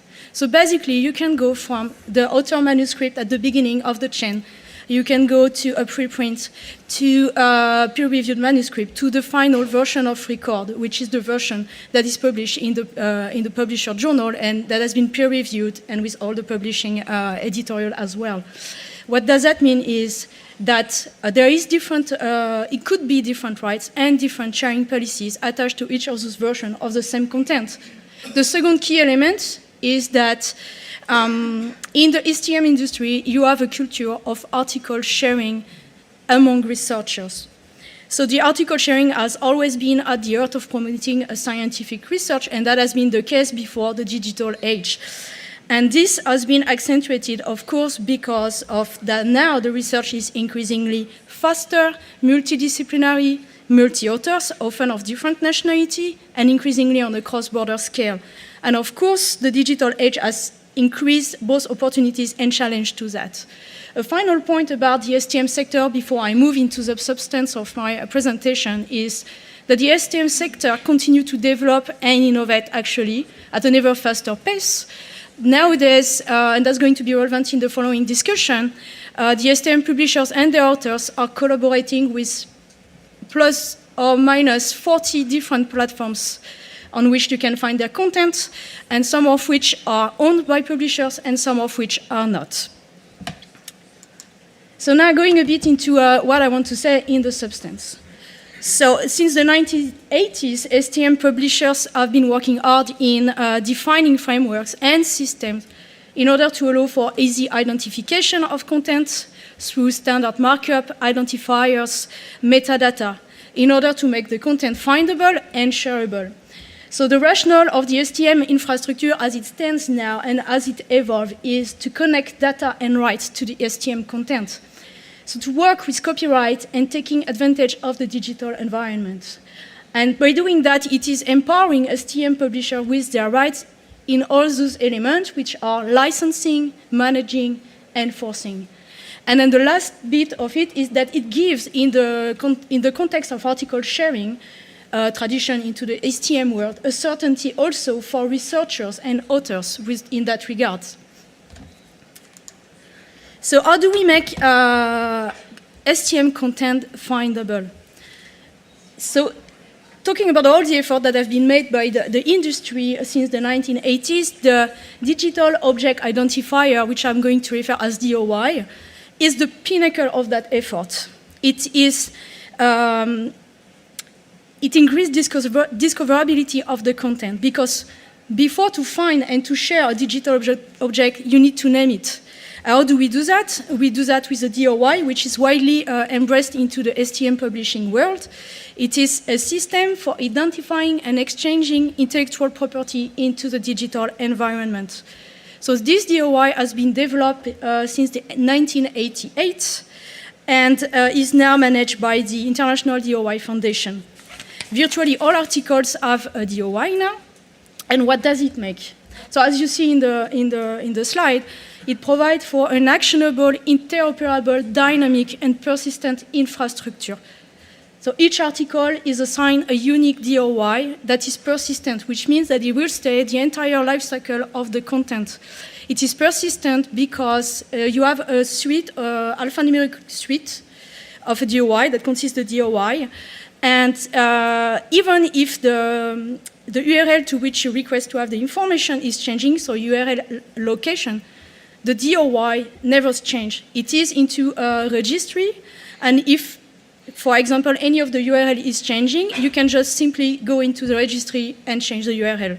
The quality of it as well is like to answer actually what we have seen with Ms. Le Morvan, is that if the ownership change or if the content moves, as is the case in our industry, the DOI remains the same.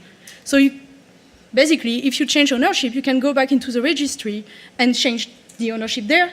And with the DOI, if you click on the DOI, you just redirect it to the new information. So for the user, or the researcher, or the author, or the platform, this is actually of a great help. So it is also actionable because you simply click on the link, as I say, and then you are redirected to the content. It's also interoperable, and the great quality of it is in the STM publishing industry, which has increasingly demands on accessing to only one article, short extract, abstract, a chapter of a book, even illustration or video into a content. It has any level of granularity. It is even assigned to research data. So how does it work after that? It is stored in what we call a handle system, which is a distributed computer system, which is built to record names of items on the internet. And the most widely used services for registering and looking up at the DOI is Crossref, which is a sort of a database, if you want. And it is a lookup service. And then just to give you a bit of numbers, via an API, this is around 600 million of queries a month on Crossref with regard to DOI. So DOI is with regard to DOI. So DOI is part of the solution about the infrastructure. The other part is to increase usability of STM contents through metadata. So what is metadata? Is data about data. So, and a structured data, which can be interpreted by computers, is essential. So it is important that it can be attached to the item, in our case, the PDF of an article most often, in both a machine-readable and human-readable way. So what do we have into those metadata? Most of the time, this is rich metadata we found into the header of a PDF article. So the most common information would be the publisher's name, the journal article. You will have as well the DOI, the digital object identifier to which I referred just before. And you have also something which is very specific for us due to the uniqueness of our content, which is the journal article version. That is going to, in the case of platforms on which the content would be shared, is going to ping directly to tell the platform whether or not that version can be shared at that very moment and places.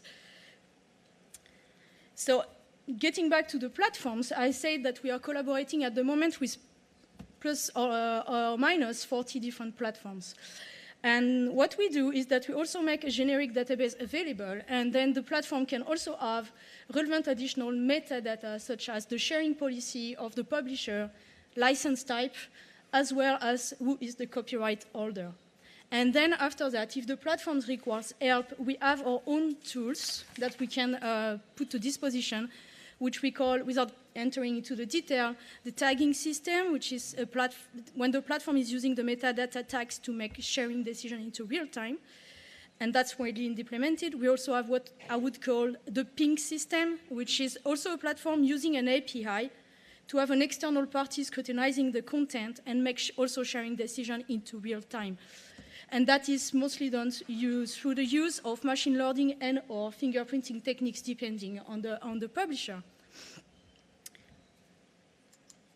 So another component of our industry, as I said before, is the article sharing into the community. So the second parallel initiative we have been doing now since 2015 is that the STM publisher published voluntary principle of sharing to help authors and users to know what they can share, where they can share, how they can share, and to whom they can share.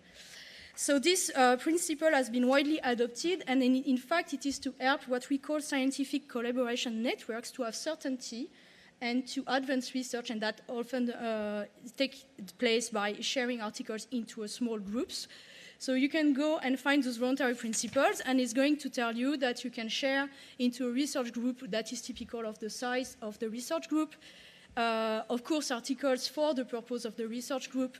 It could also be between subscriber and non-subscribers to the article, as long as you're still into that research group. And it could also include commercial researcher on the basis of the policy of each publisher. So it's not general. The second initiative, which is linked to that, and that also increased certainty for users, authors, researchers, is the platform that we call howcanishareit.com. So howIcanShareIt.com is built onto the voluntary principle of sharing. So if you, talking back to the DOI, you can take the DOI, you can even search on Google, name of an article, you will find the DOI even on Google. You copy-paste the DOI, you go into the platform, you place that into a search engine box, and basically it's going to tell you what you can do on the basis of whether you're the author or another user. It's going to pinpoint to you where you can go and share your article, what you can do, and when. And also, it also depends on, as I said before, the version of the article. So copyright infrastructure. Well, right infrastructure is actually, as my colleague said just before, is very relevant into the discussion of Article 17 right now. So right infrastructure, if we look at the STM global infrastructure, is to make content findable, usable, and for article sharing. It should be based on a seamless mechanism. That means more or less an automated mechanism with low transaction cost. The system should be decentralized because it has proved useful, and the distributed architecture in our case was also more efficient. The solution, given our experience, and I think experience of other publishers, is that it works best when you have voluntary interoperable standards. The case of the DOI is highly relevant because it is persistent, it is yet dynamic because it adapts to changing content. And then, of course, the whole system, and especially collaboration with platforms, works if we have high-quality metadata. So for us, the question is not just about access to content, it's the question about how you can access it, when you can access it, by whom and where. Thank you for your attention.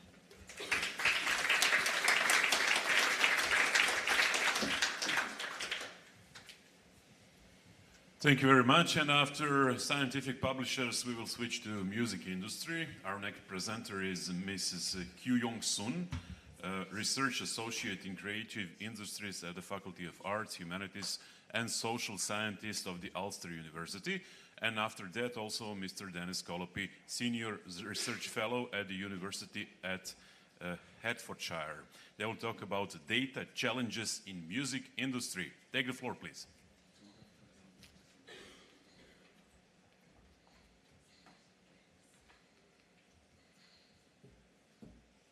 Mr. Colopy first. Yes, okay. I'm not Dr. Hugh Johnson. She's there. We decided to actually break this presentation into two parts. My role is to try and identify the problem, and Dr. Hugh Johnson is actually going to cover what we think are the emerging solutions and recommendations we're making. The project started initially, well, obviously, can you go on? Keep going. Right, sorry. Okay. As we know, the music industry is very much, it is a copyright industry, and the whole kind of framework of our industry relies on this underpinning from national and EU copyright statutes as well as the international treaties. And fundamentally, it's the relationship that plays with the International Collective Society structure and the agreements between creators and owners and the complex licensing agreements. I mean, this is a complex field. I think sometimes we make it too complex. But the impetus for this research and why it was Music 2025 and perhaps not Music 2030 was the Peter Jenner, who's on the left there, was one of the prime instigators of this research. And Peter's kind of very contrarian view of the music industry was invaluable for establishing what we saw as fundamental disconnects within the ecosystem of music. And I convinced Peter to try and express this as some kind of manifesto. In other words, what did we want the music industry to look like in 10 years' time? We wanted to take a long-term view, and that became the basis of Music 2025. It was a call to arms, in a sense. It was an ideal. What would we like the music industry to look like in 10 years' time and beyond?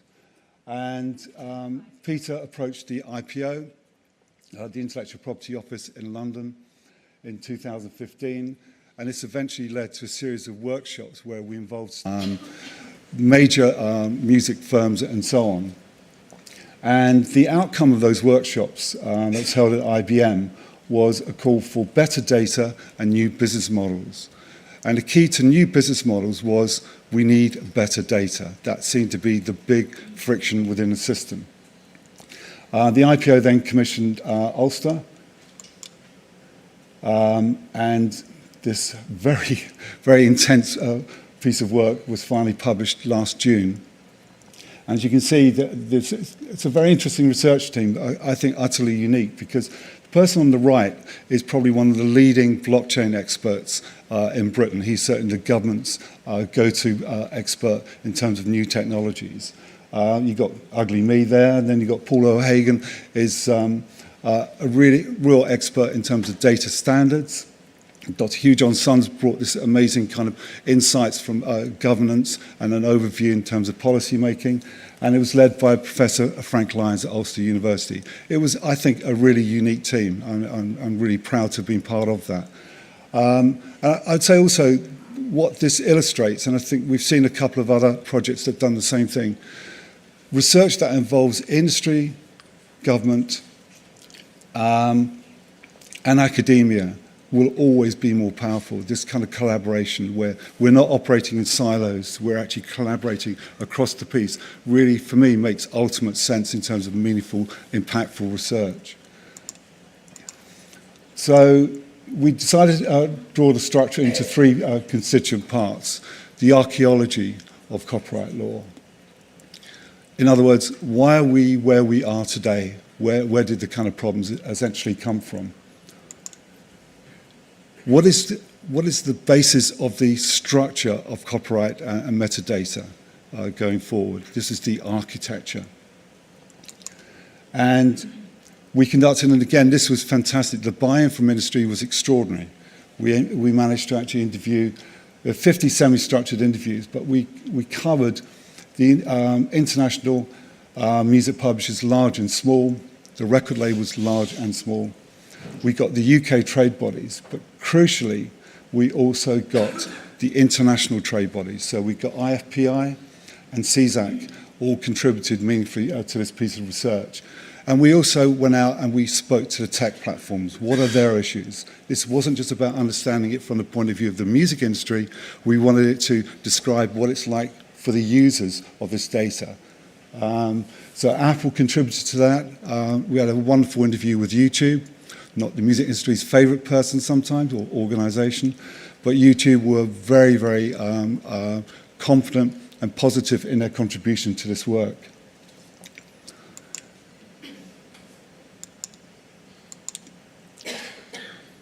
So just some key takeaways from the archaeology. I won't labor the points. But really important thing to understand about the music industry, here are two related but independent sectors that have developed separately over time. The recorded music sector and the music publishing sector are not one and the same. They may often have common ownership, but they have developed completely different systems. And they operate quite tangentially across the piece. We also have two divergent approaches to copyright law. We have the author's rights system, the civil code system, and the copyright system. That causes frictions. As someone who publishes works where you have a British writer working, say, with a French writer, we actually start to see this has a real meaningful impact, certainly in terms of licensing. We are still applying 20th century laws and licensing norms to 21st century technologies. That is, to me, beyond doubt. I, for one, have actually long believed that digital should have been treated as early as 2000 as a completely new right.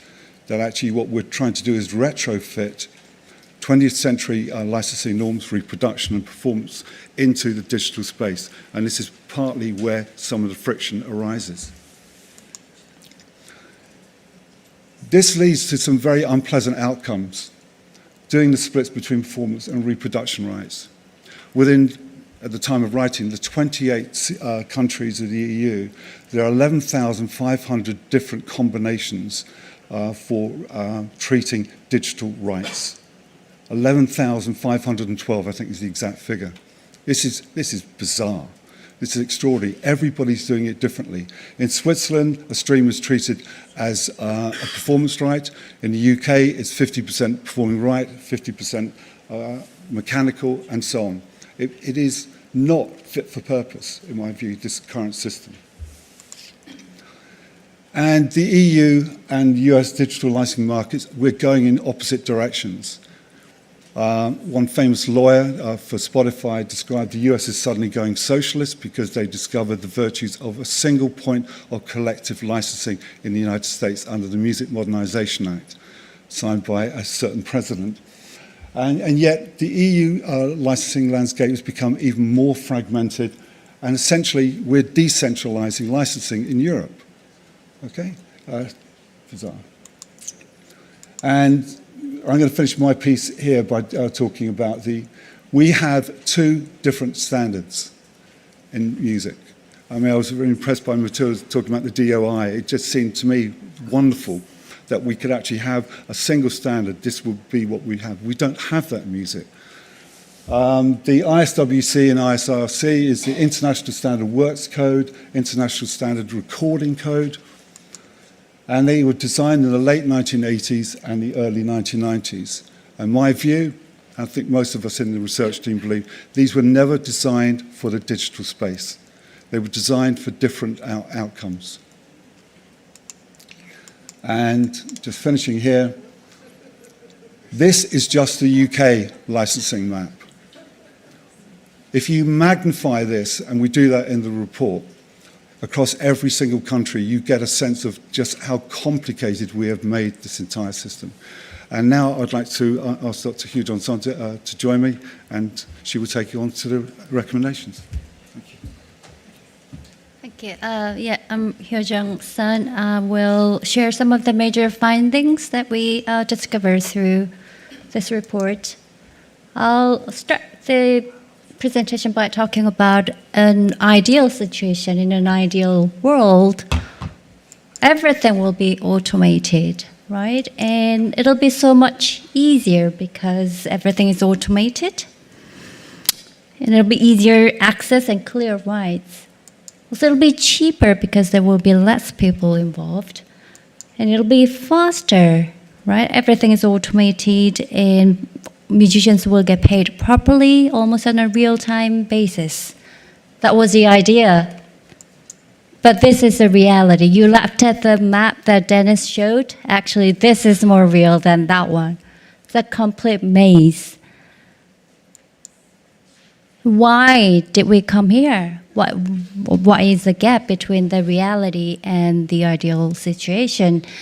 So took you through some of the major findings. First, the misalignment of standards. There's so many standards not speaking to each other. Industry identifiers are not speaking to each other. They're not matched. And what it means is any mislink in this data flow goes to unassigned income, meaning the money is not distributed to the stakeholders who are attributable to the creative process. And another key finding is the lack of understanding. Many interviewees indicated a lack of understanding as a core issue in this area. So especially it comes down to the musicians themselves. They're so good at making music, but it is not in their practice to get their data right at the point of creation. One Peter Jenner, original manager of Pink Floyd, he said, "No one knows who was a drummer on Delilah by Tom Jones. There are huge problems with data, and I'm quite sure those problems continue to this day because we're dealing with a load of drug musicians running around doing things. They don't feel a form, stuff doesn't happen." It says it all. Also, there's a politics. I don't know if you're aware of a global repertoire database. They started in 2008. It actually was led by EU commissioner. And it sounded like a great idea. It was an attempt to build a central registry for all global music data. Everyone loved it, and there was a huge expectation, huge investment involved, but it didn't work out. Well, there are many reasons, but many people think it is industry politics who have all different motivations and interests and different negotiation power that led to the failure of a global repertoire database, which is why they don't have a central database, and hence the problems. One interview from World Independent Network said, I think it's fixable, but there's too many vested interests. I don't think it's just data. Certainly exchange data is done very clunky, old-fashioned, but technology is not the problem. People are. So fragmentation, Dennis has explained a little bit about the fragmentation. There's a huge multi-layered fragmentation in all sectors of the music industry, from music making, publishing, recording, licensing, and monetization. It's all fragmented. It is not speaking to each other. Executive at 7 Digital said the fragmentation of this industry is its own worst enemy. That's what's killing the industry or stopping it from thriving in the way it should be thriving. And probably one of the key issues is the insufficient governance. So the music industry has been driven by market-led approach, which is based on competition. Competition is great in many other areas, but competition does not work for data management. It's not a time for competition, it's a time for collaboration, especially for data management. And because of the lack of collaboration, that has exacerbated already pretty bad fragmentation of rights. And how about the standardization of metadata? It's good, obviously, it's very important, and we recognize the standardization led by DDEX, organizations such as DDEX has made an enormous contribution in this area. However, as we discussed, the politics, different power relations, and all these issues, and companies are coming up with their own agenda to solve. So even when you go to DDEX, there are companies who have different power relations, and some smaller companies don't have a chance to actually raise their voice. What about the users? What about the musicians? Right? So standardization is not enough. And how about copyright legislation, right? Music industry, as Dennis said, is a copyright industry. It actually has been driven, heavily relied on legal intervention. Obviously, it's important, right? But copyright legislation takes a long time, and there are so many anomalies and new problems keep coming up in the digital networks. So that doesn't actually solve all the new problems that's coming up in the digital network. And high executive at PRS for Music said, we need an industry protocol that is beyond metadata to be able to work out how we behave with each other. It's not just the metadata issues themselves. This cannot simply be seen as a technical problem. So before I talk about this, based on these findings, we came up with 4 recommendations. One on education, to increase the awareness of the importance of data for musicians as well as the data entry specialists, because they're the ones who are actually dealing with the data. The second is interoperability. It is it is a group to enhance the standardization and mechanism to ensure the interoperability of the system. And third is collaboration. Fourth is governance. So there are two working groups that have been already established in the UK, one on education and interoperability. And Dennis and I are working on governance framework. So why governance? Well, I think it's because the music data ecosystem is completely different from the analog system. The data ecosystem in the digital era, a whole new environment composed of complex networks, organizations, and people that exchange data and use data as their main resource. And the existing complex data management landscape depends on an interoperable and interconnected framework to function all across a whole system. So what we need is a paradigm shift in the way we think how data should be treated. And it is not just a theoretical discussion, there are economic imperatives. There is an increasing awareness that data is increasingly becoming an important source to understand consumers and their patterns of consumption. And good data is essential to unlock the potential of the digital music value. And importantly, without proper compensation for musicians, creativity is at risk. Also, unattributed income can create lack of trust and engenders the digital music economy. So tentatively, we define the governance as a system that oversees the entire ecosystem, and promote harmonization, and set the infrastructure standards, and facilitate collaboration amongst all parties in the value networks. And how does it look like? We are currently looking at some lessons from the other sectors that already have governance framework in place. And this framework is modeled after the domain name industry, which has a governance system called ICANN, Internet Corporation for Assigned Names and Numbers. So it is not perfect, right? The biggest problem or criticism of the ICANN system is the fact that it is very American-centric. It is developed by American organization. Nonetheless, it has some important lessons that we can learn. First, every domain name in the world is unique. And that is something that we are missing in the music industry. There are too many identifiers assigned to the same work. It is difficult to identify who to pay to. Even though they want to, they don't know who to pay to.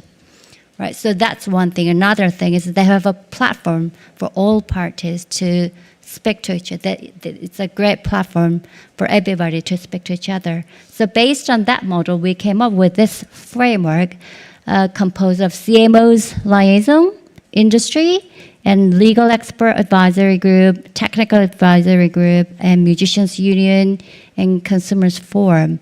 And any discussions or agreements made in each subcategories will go to the annual meeting, and then it'll be discussed by all people coming to the annual meeting and as well as a board of directors. So this is the first time that we actually share this framework, so we'll be very keen to hear your feedbacks and comments, and I'll move it to Dennis.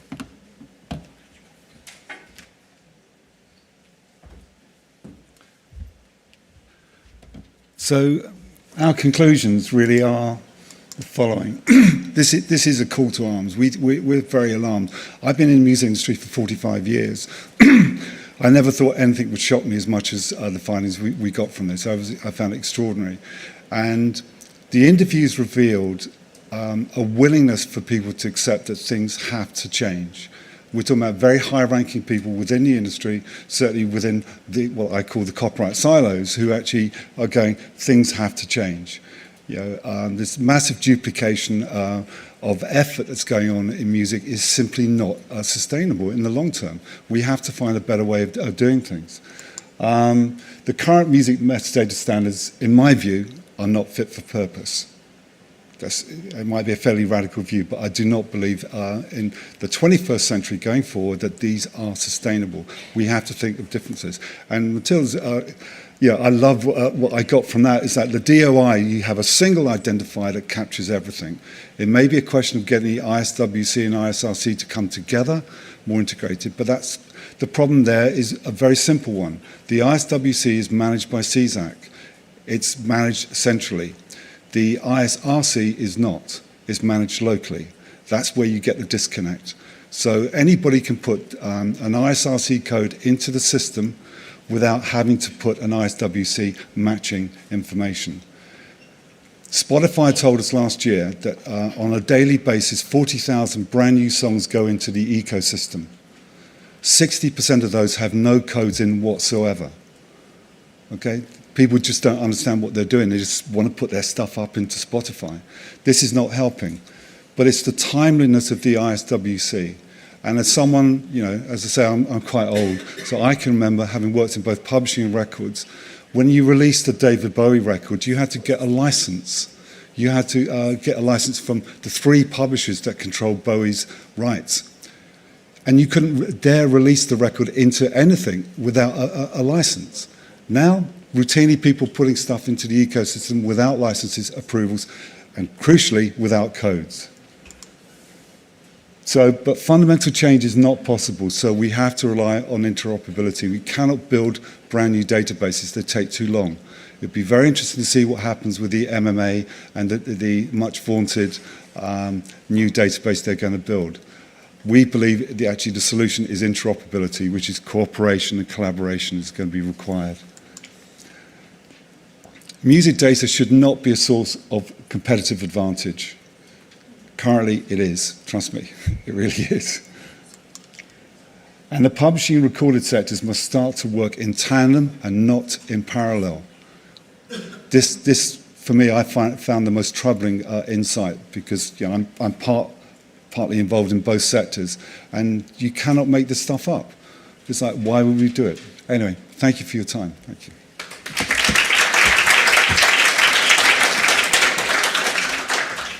Thank you very much, Mr. Colopi. What did you say? You're in the music industry for 45 years? Yes, yes. Since you're 5, huh? Thank you very much. We have yet another presentation before lunch, and after lunch we are proceeding with copyright infrastructure, but in a panel discussion format, a little bit different than this. Now please welcome Mrs. Anna Vupala, Senior Government Counselor during the Finnish presidency from the Finnish Ministry of Education and Culture. The floor is yours. Thank you very much. Good afternoon, everyone.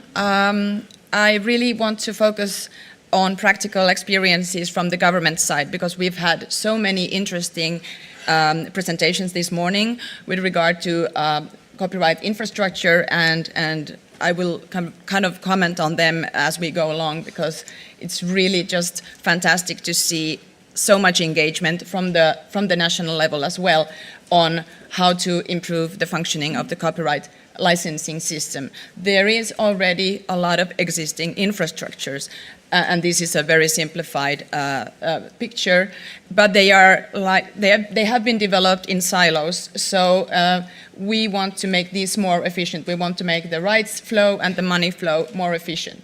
Here we also see the prosumers are mentioned, which is normally not mentioned when you talk about professional circumstances. And I think this is something that we really need to understand that when we are talking about or reaching for growth in the EU creative sectors, we have some impediments, strong and difficult ones, as was mentioned previously by the Music 2025 researchers. I think that's very clear that not only in the music industry, but also in all the creative sectors, we have some transaction costs that are becoming a strong impediment for growth for SME sectors in particular, but all the sectors in Europe. And we, by intensifying the data flow and the data sharing, we can minimize this and make the creative sectors actually bloom and reach their potential that we all want them to do. So during the Finnish presidency last year, the last half part of the year, we asked how can we make and achieve a more efficient, inclusive and trustworthy digital marketplace with a win-win-win for all. We know from previous times that it's not that easy to get all the wins at the same time. Normally there is a competition and there's not so much collaboration. But we wanted to raise this attention on the government level. So in the Council Working Party, we had, I think, 3 or 4 meetings, including also side events where we invited the creative sectors themselves to present their own views about how to improve the infrastructure and why. To increase access to works on the European level, to make the licensing for businesses much more efficient and easy, and this is what we have been talking about. Also SMEs, as you are here, I think, also been listening to very attentively. I have been listening to how to improve the IP, the impact of IP and the use of IP in the SME sector. It's very important also that the transaction cost for clearing of rights is taken into account as well. So that's a part of how to manage the IP, not only the IP that the SME owns, but what they need to do in order to clear rights. And a very strong emphasis has been on the actual impact to the right holders, to the authors themselves. They need to get more accurate revenue streams and in particular be recognized as authors when works are used in the digital markets. And this is an aspect that is not discussed too much. We need more work on that. But we were not able in 6 months, of course, to make any conclusions. Member states were willing to discuss and to listen in, and preliminarily felt that, of course, why not? A good goal could be to form some sort of minimum requirements for all the creative sectors on submitting metadata in works, and when the works are published. We have, I think, no time to lose to have works being uploaded into internet without the data that identifies the works. And also, so in a way that it actually is the same data for in different databases. So for example, the submissions to CMOs might be completely different than the submissions in the metadata in the digital work. We need open standards, APIs, and it's very important for the users of the works platforms and DSPs to know who is the holder of the work. And the metadata by itself is not enough, so we need also verification processes for the data. And as we heard from the previous speakers, I think in the research sector we have something really something to learn about how to manage metadata, how to develop, how to form the infrastructure and the memory institutions as well, like legal deposit libraries, is very important, the phase for that. But as I mentioned, I'm going to talk more about the government's role, because that was also a concern from the member states, saying, you know, we are lawyers, we are the policy makers, how can we come and go and impact the development of the copyright infrastructure, because it's a part of the businesses of the right holders. We have made studies in Finland since 2016 on metadata for music level, also for images and also for web pages. So I'm going to touch a little bit on those, the results for those studies and see what we can do. You know, maybe that would be helping other member states also to do something on the government level. This is just to remind about, you know, what the building blocks for the infrastructure is. We are talking about identifiers that already are there and they have been developed from the 1990s on. But on the rights metadata level, which is the data that is included in the digital copy of a work or in the databases, I want to emphasize the terms of use and terms of protection issues and transfer of rights issues. So it's not just about how to contact the right holder or how to identify what the work is and who is the right holder. We also need to know whether the protection is actually in force. Because we have to understand that the copyright system has been developed for a purpose, and it's balanced up by exceptions and limitations. So that's something that I think we also need to look at. So we need a shift in paradigm. I think the previous speakers said about that as well, a shift in paradigm. And we've heard in this conference so many great interventions from the political level and from practical level and policy levels that this is actually what's happening. And I'm very happy to hear that, because also the Finnish presidency wanted to lift this up to the political level. So we had the Finnish representative from the Ministry of Communications explaining about the data principles that were formed for a thriving, balanced, and human-centric data economy. And our minister, the Minister of Science and Culture, also said in the conference opening, and I think it was the final words, saying about the need to actually take the data as the focus of our future operations. We need a common European view and vision how to guide the creative sectors to develop and benefit from data. We also hoped for the presidency, or the work that we did on the presidency side, to impact the Commission's work plan. But the work plan was not there yet. And now I think when we have finally the work plan, there are several different points, bullet points, that really support the developing of the copyright infrastructure. First and foremost is that the data strategy was actually published yesterday, and it really focuses on making use of the value of data and reusability of data as an asset in the digital economy. That's a shift in paradigm. We have to understand that data is the thing that will bring benefit to the right holders who own exclusive rights. But it's the use of data that will bring it, not the exclusive rights per se. We also see that artificial intelligence is not mentioned as a subject to new rights, but it's actually mentioned to solve old problems, helping improvement of the licensing system. I think that's an important notion. Also, the freedom of expression is mentioned. So fundamental rights are at the core of the Commission's program. And I think that's something that we also wanted to raise attention to when we made the data principles. Human centricity. We want the artists to be able to govern their own data, and then the whole creative sectors to thrive on the basis of that. But all need to be included. So it's a principle of inclusiveness as well. And then the industrial strategy mentioned, and the SMEs need to scale up. That has to do with the transaction costs.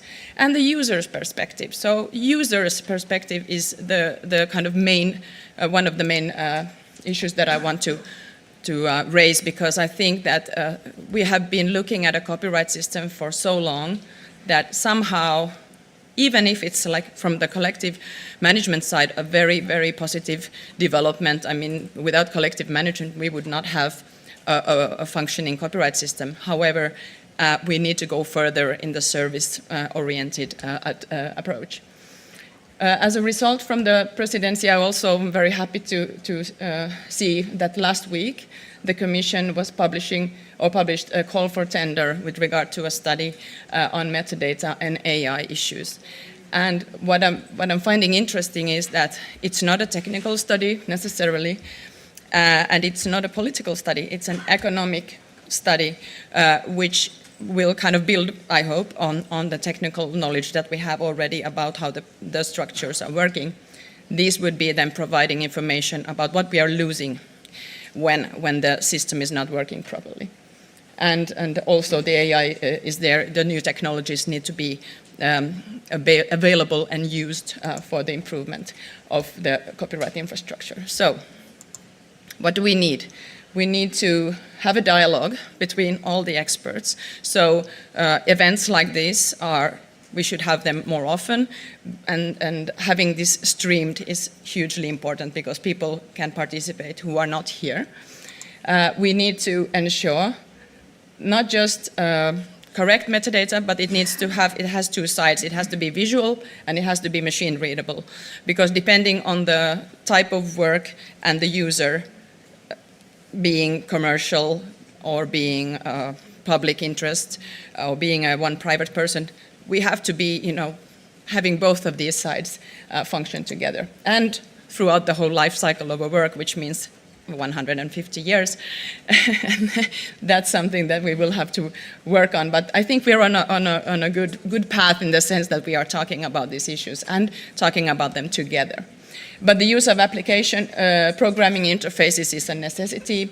And also, I think that once the Finnish presidency have opened the issue on a member state level, we also need to continue with the good cooperation and work with the Commission, because Commission has, of course, already before invested. They have invested in the GDR, the global repertoire database. They have also invested in Ardito, which is a continuation of the Copyright Hub, also investments from the UK IP office. I really like this project, and I heard from the presentations during the presidency, we organized a side event, and we also probably hear from PRO today that they have a next phase for this study also coming up. It's good because it builds on the interoperability of existing identifiers. It provides new identifiers where there's none.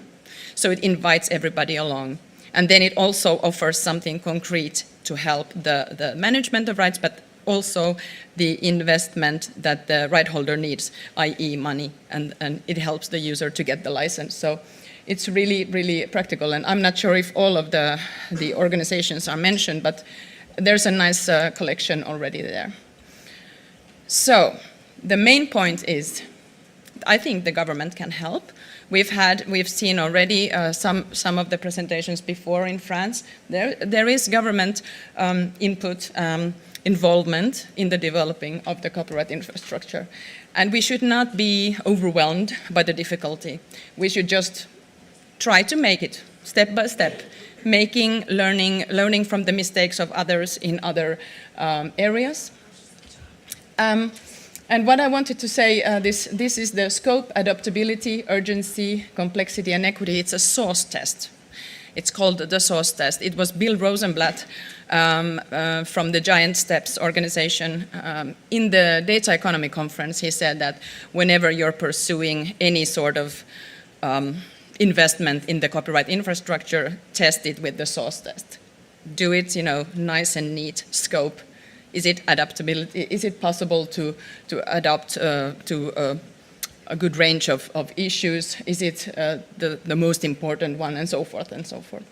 I think these are issues that we need to kind of learn to use the tools that are available to help us not go wrong, not to take too big of a bite, but then again, not to be too distressed or stressed about the situation that we are not able to do anything.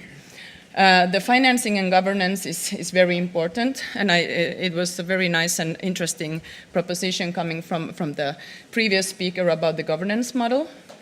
Public funding also always normally needs public interest goals to be taken into consideration, and I hope that we will have some financing provided in the future for this topic. And there's also other issues also raised about the power imbalance and conflict of interest that we will face, but we will also be able to overcome. And one of the main problems is the educating people challenge, because we have some experience about educating people about copyright, because the Finnish presidency have done that for, not the presidency, but the government of Finland has done that for 13, 14 years, providing funding to different entities for copyright education. It's going along well, but it's not reaching the goal yet. I think we have too many people out there who do not understand how copyright works. So we need to focus on the education part still. And I think this is funny that I think one of those copyright organizations helping artists to understand what data is basically like saying that tattoo your IPI onto your forearm if you have to. So even if you're drunk, you can remember what it is, and then you can put your metadata in there. All right, so 3 concrete projects I want to show you that we have provided some financing for, and it's really on the left-hand column. You see how much that, what kind of funding that project got. And normally it's not a very big sum. So I think we're able to get a lot of things with less investment as well. So this See Info button is for the web pages. So it's for all the users that go to any web page whatsoever and seeking information. Normally it contains pictures, texts, videos, all kinds of information. But without the necessary data, we don't know how to proceed if we want to use it. So this copyright button can be, you can get it from the joint copyright organization, Kopiosto, for free. And you can then use it to state the author details and the text details, images, video, and so forth. But what I would say that is an example of government involvement in this project is that it's not only stating who is the holder, but it's also stating what you can do based on copyright law, free. This is, it's possible that you can use this content for private use, making short quotations, showing the works, except for videos and plays in teaching. And that's clear language. It's really easy for somebody to push there and see, okay, so I don't have to do all the work if these are the things that I'm wanting to do. And if I'm wanting to use the print and text for something else, please click here and you get the terms and the contracts. So I think this is something that, it's very practical, very useful. I hope that this See Info button will be spreading along the way. This is another example of what you can get with a very small amount of money. Of course, I think they have had to put some of their own money as well, which I think is actually quite good, because of course you cannot totally and only rely on government funding. You have to understand that developing the infrastructure is also the normal work of the right holders themselves. But here, this is a campaign that will be running in the movie theaters in Finland. And it's directed to the consumers to say that, like any other product, you're able, or you should have the access to the ingredients. So this is a servant who brings some dish to the customers, and instead of saying that this is the daily fish or whatever, he states that the song you're listening to is made by that and that person, is written by that and so forth, and composed. And I think it's kind of appealing to the consumers. Is that really that's something that I thought was gone with the physical CD disc, that you could always look in the back and see, okay, so these are the songwriters, but the way the crediting is now taking place, it's not very efficient. And they have a web page also with the musicaldata.fi, and that's in Finnish now, but it can be better in the future. And then we have another project that I think is somewhat a result also of the metadata studies that we have invested in the recent years. So we have 2 metadata studies that has got support, and by building on, of course, the existing investments in the CMOs, musical CMOs for data infrastructure, we have also been able to push for new new kind of improvements in the CMO area. So, for example, real-time radio royalty payment is actually the result of the cooperation of BMAT, Revelator, and Polaris Nordic, which is a part of, or Teosto is a part of. And I think that's what we want to see. We want to see the money flow as the data flows, and hopefully as quickly and real time as possible. That's what we expect in the 2020s. So BMAT is one of those metadata management companies that CMOs are collaborating with, and there are many other similar companies. So we see these sort of industry collaborations happening here and there and there and there, and they are kind of competing who will be the first one to provide, for example, for this kind of service. And well, it's kind of good, but on the other hand, maybe also the collaboration maybe would be better to kind of cover the whole sectors and not just a few ones.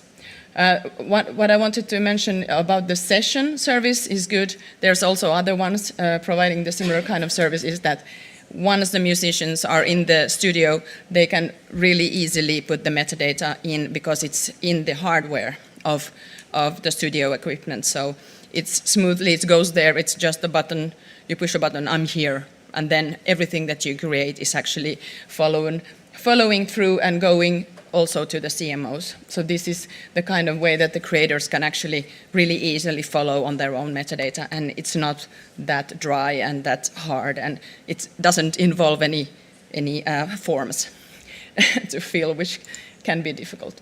So just to say that I liked what the EPO representative said yesterday morning, is that we need to ask ourselves, what does quality mean for us? What does the services of the IP system mean for us? And that's what I'm asking with the fact that what does a copyright infrastructure we like look like? Should it be something that allows us to get instant automated licenses when we want? I think it does. We want to have it shift easy and fast and efficient, but that also is transparent and we can see that the money is flowing to the right place, so that there are nobody who's taking large portions to themselves in their pockets, but actually a very transparent system. I think that's what we like. But then there is also the utopia possibility or dystopia that becomes, the copyright system will not work.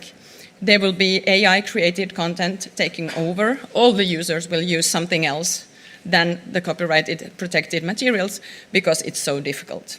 So I don't want that. So I'm happy to see that there's some progress here in developing the copyright infrastructure. And the final slide is about the Finnish national work plan that we have planned for the next 2 years. And we want to continue the work on the national level and really build on the work that has been done, not only in Finland, but also in UK, in France, in other countries, and talk about how we can learn from each other, have more of these cross-industry discussions, and maybe after a while see if there would be, if it would be useful to go and break into some sort of smaller groups, some sort of work groups or workshops that then would be able to give input to the EU level, if that would be the next phase. I don't know. We will hear from the Commission also what the plans are in the upcoming years. But basically, that's what we want to do. We want to make it even more practical. We want to continue inviting all the different stakeholders and talk about this together. So, and it's going to be a big part of the IPR strategy, I think, as well, because IP is not something that doesn't include copyright. It includes copyright, and as the IP strategy was presented yesterday by Amaryllis Verhoeven, or one part, a few parts of that, all of those things could actually apply also to the copyright system. So thank you very much. Voilà. Danke. And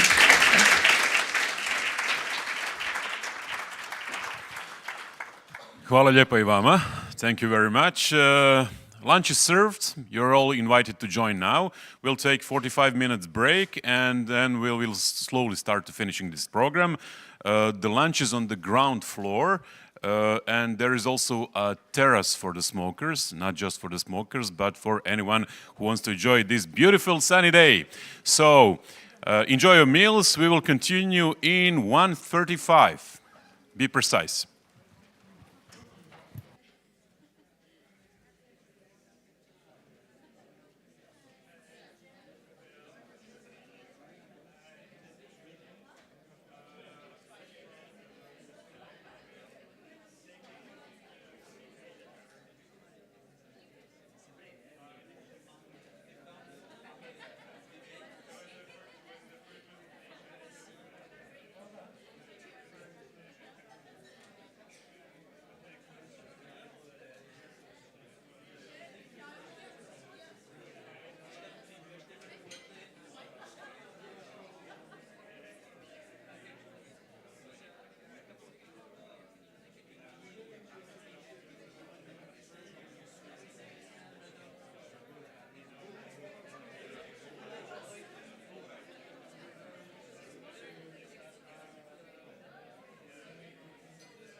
purely from the publishing point of view, that's where the complexity lies there.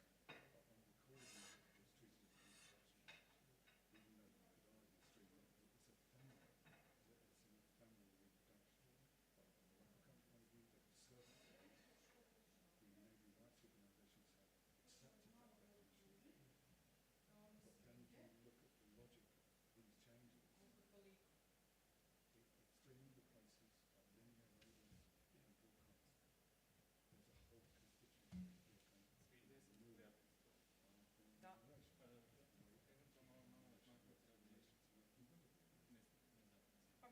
constituency of Ovo je, može se jel nositi voda? It's not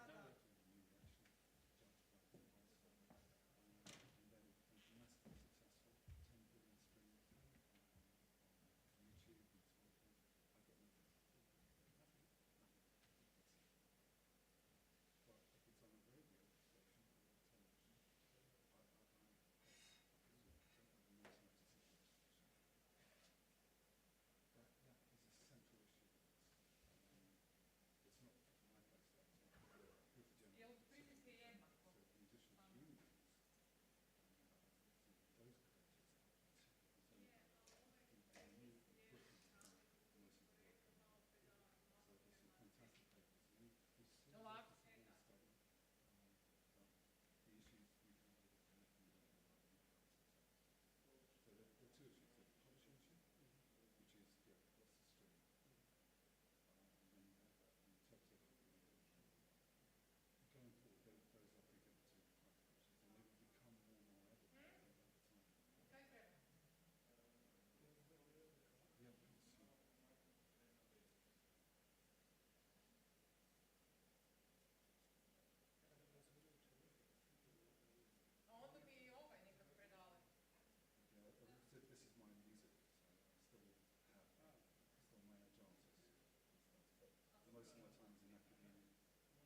Ja, mi zgodno.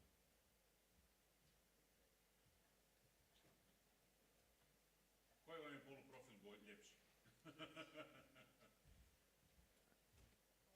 Mislim da je jedna stolica manje.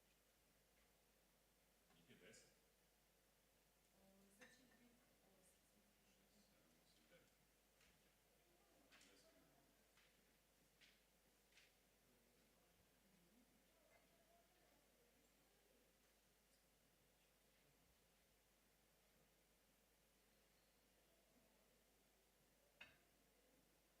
I upozorite ono ko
So, ladies and gentlemen, welcome back. I hope you have regained some strength for the afternoon work. Let us continue with a panel discussion on copyright infrastructure.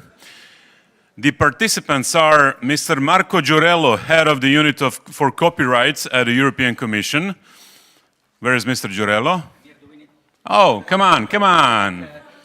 Andiamo. Give him some applause, please. Ms. Anna Vupala from the Finnish Ministry of Education and Culture. Mr. Matthias Schmidt, head of the Division for Copyright and Publishing Law at the German Federal Ministry of Justice and Consumer Protection. Mrs. Susan Allen, attorney advisor with the Office of Policy and International Affairs at the United States Patent and Trademark Office. Mrs. Anne Morvan from the French Ministry of Culture. Mr. Piero Atanasio, head of the International Affairs of the Italian Publishers Association. Mathilde Renaud from Randall Consulting STM. Mrs. Hyo Jung-soon from Ulster University. And Mr. Dennis Colopy from the University of Hertfordshire. And the last chair will be here in a minute. Wait a second. I can work also as a physical worker.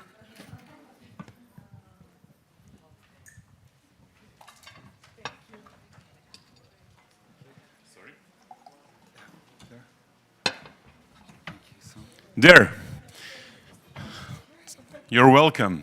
And let me introduce Ms. Jelena Sekulic, Intellectual Property Counselor during the Croatian presidency of the Council of European Union.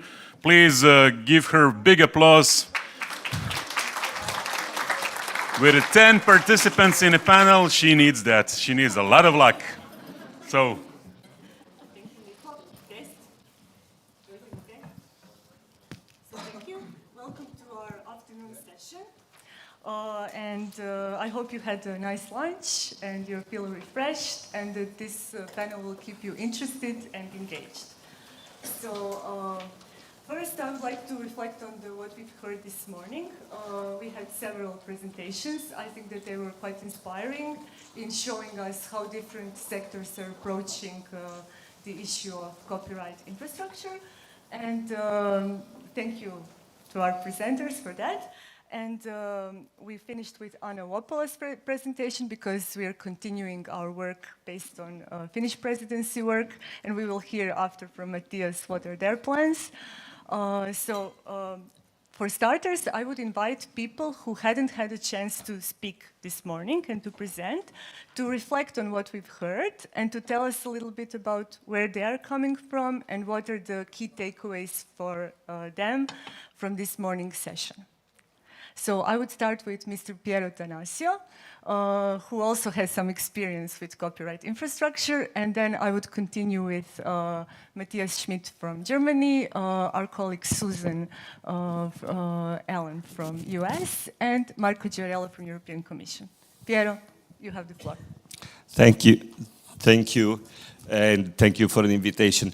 I would like to start exactly where we finished before lunch with the last two presentations about the DOI, about the Music 2025, because there are some little comments that I would like to make and then some suggestions and link this with our experience. The first comment is about the DOI. I'm old enough to participate. I participated to the very early steps of the DOI. I was the chair of the Standard and Technology Committee of the IP, the International Publishers Association. I was one of the founders and the funders of the DOI at the very beginning. And the DOI is not for the STM only. The STM was the smartest in usage, but is a standard that has been conceived to make more interoperable different standards, can incorporate the existing standards in order to facilitate the interoperability with the others. And this is also related to the other to the other presentation about Music 2025, because the experience of the difficulties in having a unique identifier, like in the case of the music, can be approached using, not leaving out, so abandoning the existing ones, but using a system like the DOI, even without mentioning the brand DOI that is now today very much related to the journal articles and make confusions. But there are other experiences, for instance, in the audiovisual that are starting using the DOI, in particular in the US, for identifying both films and TV series, etc. And this is a way for creating a joint environment that can be at least explored. The other comment, and related with my activities, is that about the difficulty in convincing the players in a supply chain to collaborate. I think that there is no possible campaign just to convince. The point is, which is the interest, the actual interest in joining some kind of collaboration. And I think that today is really a very important moment, in particular here in Europe, precisely because of the transposition process of the directive, of the DSM directive. I analyzed the directive having in mind the data interchange that are required. There are at least 5 areas where this applied. There is very evident, as mentioned today, about the Article 17, because you have to communicate to the platforms, which is your content. But there is a need of rights communication in the Article 4 about the reservation of right for TDM. There is a very important possible use in Article 5, paragraph 2, when there is the requirement that licensing in educational, for educational use should be visible, using the terminology of the directive. The entire auto-commerce provision is based on communication between CMOs, right holders, and cultural institutions. The licensing requirements for the press publishers, again, requires communication between the publishers and platforms. So we have 5 very concrete reasons to collaborate, and the one big problem for this collaboration, but it's a simple scheme, that is the attitude of the dominant players in the market. So the problem is we need to have common standardized ways for speaking each other. There is an interest for all the cultural industries to do this.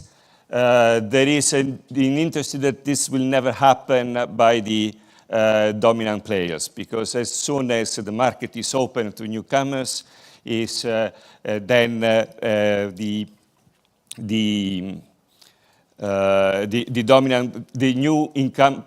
newcomers can challenge the position of the dominant incumbents.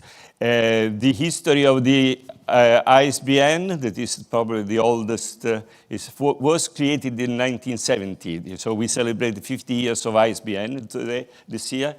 And the existence of the ISBN was so important that in 1994, when the e-commerce idea came out, the only industry among all the industries in every sector, from automotive to planes to any kind of things, the only industry that already had a database with all the metadata and a standardized way for ordering the books that was created after a European project to recognize all the merits of the Commission. It was called the editor that created the EDI for the the book sector. So for Jeff Bezos, it was very easy to go to the broker, buy a license on the database, put in the internet, make a little code for ordering to Ingram any book was ordered by the clients. No other industry gave that possibility. That's what should happen for the rights data. Key point: data management should be separated by the right management, should be two separated, strictly separated functions, because otherwise the lock-in between data control and dominant position can be very dangerous in the competitive arena. Thank you. Thank you very much, Piero.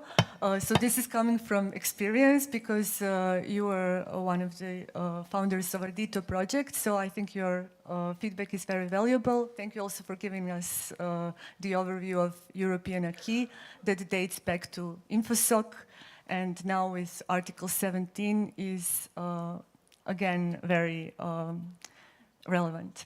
So I would continue with Matthias Schmidt from Germany, incoming presidency, who is also interested in this topic. Please share with us your initial views.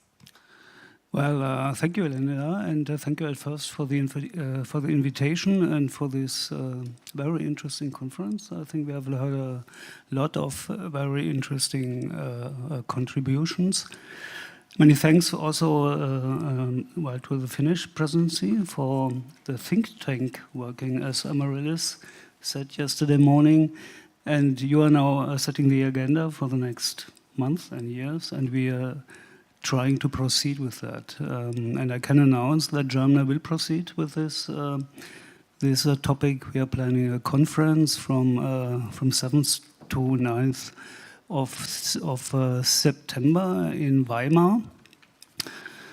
This is perhaps, you know, the city of our classical poets, but it's also the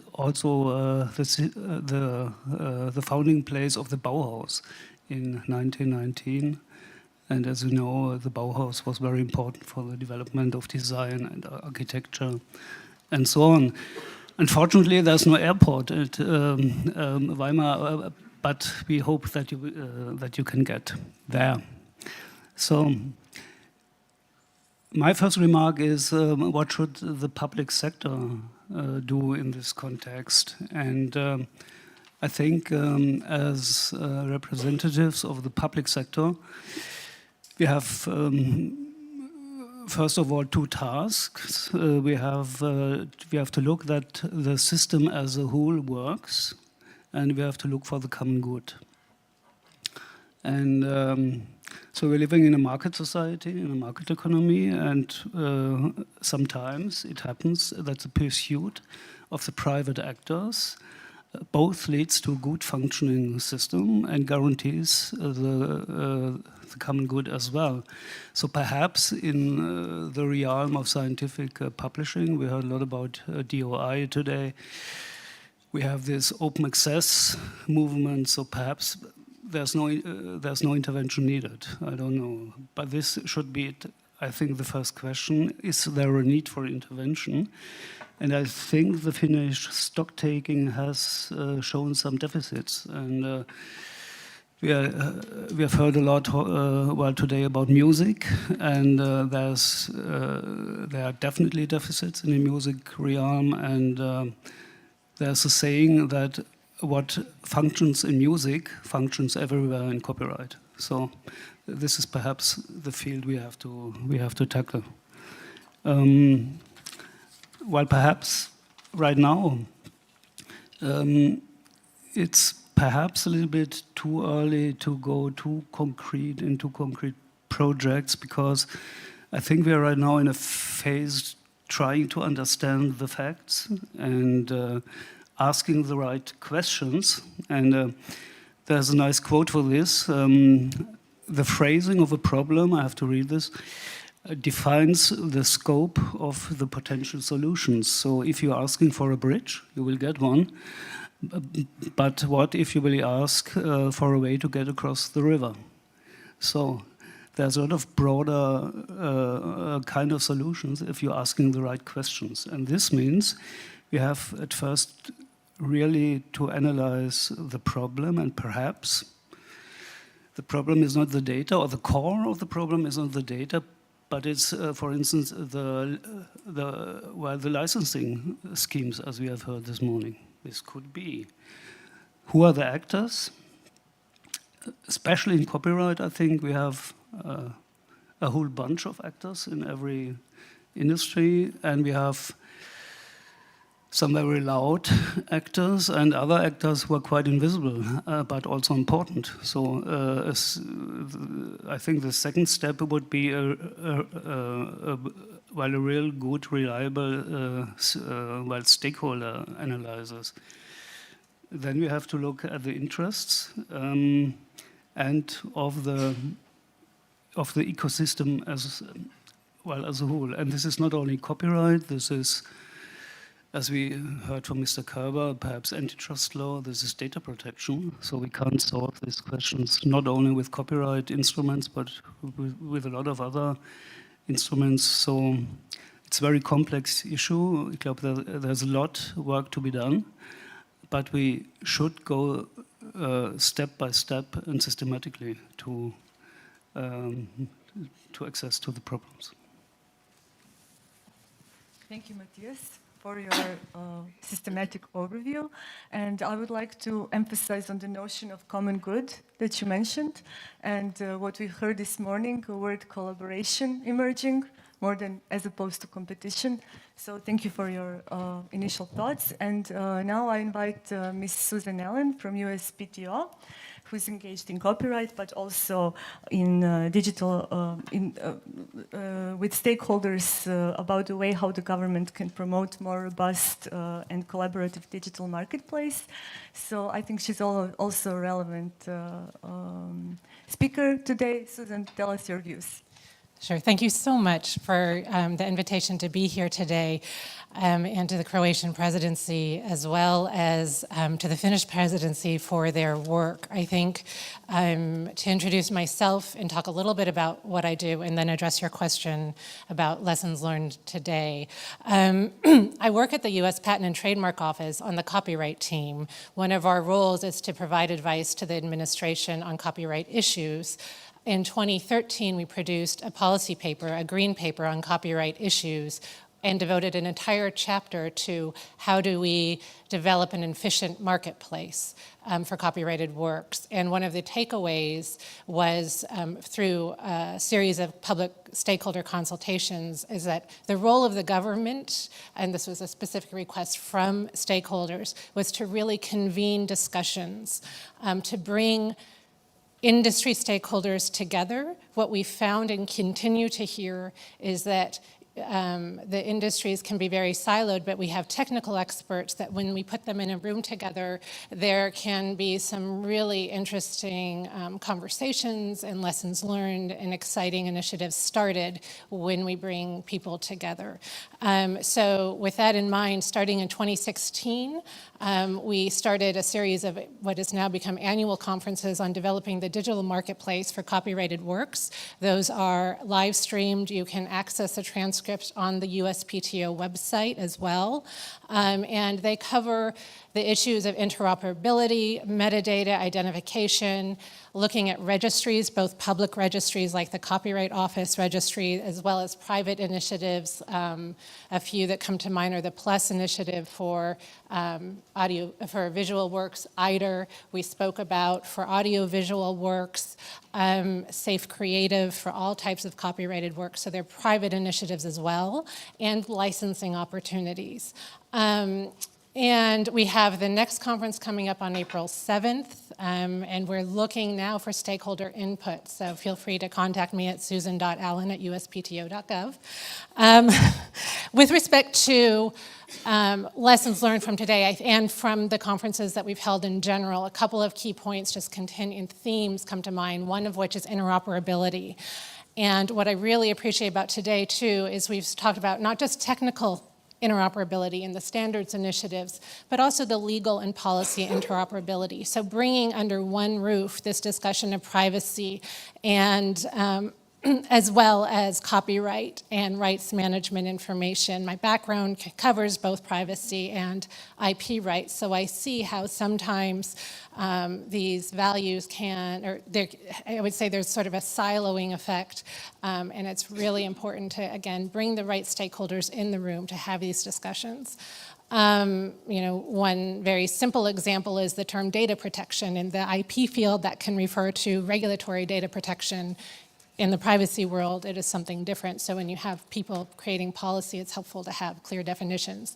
The OECD, for example, is working on taxonomies as well that we're involved with. So interoperability is a very key theme.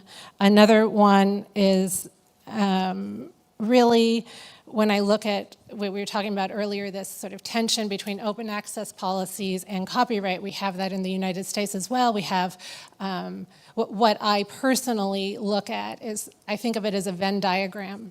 And we try and look at areas of commonality to have that discussion, to say, look, what's really important both to the scientific communities or other communities that want to open everything up, as well as to the copyright industries, is to identify who the authors are, how to make that identity authentic. How are you going to ensure, I guess, accuracy in data? And these are all common values, so that is a starting point, and perhaps that's something you can take away. And with that, I will pass the mic. Thank you, Susan. I think that some of the issues you touched upon were mentioned from Anla Morvan this morning, and we will definitely go back to them. But before that, I would like to give the floor to Marco Girello from European Commission, who was very engaged in copyright reform and is definitely a person to speak to about these issues. Marco. Yes, thanks a lot, and good afternoon, everybody, again. So thanks for inviting me. It was really an interesting morning. So a few points that I would like to make from our perspective, and here and there, obviously, others have already made reference to Commission initiatives in this area, including, and I will go back to that in a moment, the study that we have just launched on the copyright infrastructure. First of all, maybe just to frame things, starting from the general to the specific, you heard already and you discussed it that yesterday the Commission has published a series of policy documents on data, in particular a new European data strategy, which is one of the top priorities of the Commission mandate. So I think that a lot of the discussions that we have today and a lot of the things that my team will have to take care of in the next months is to look into the copyright and IP-related issues of the data strategy.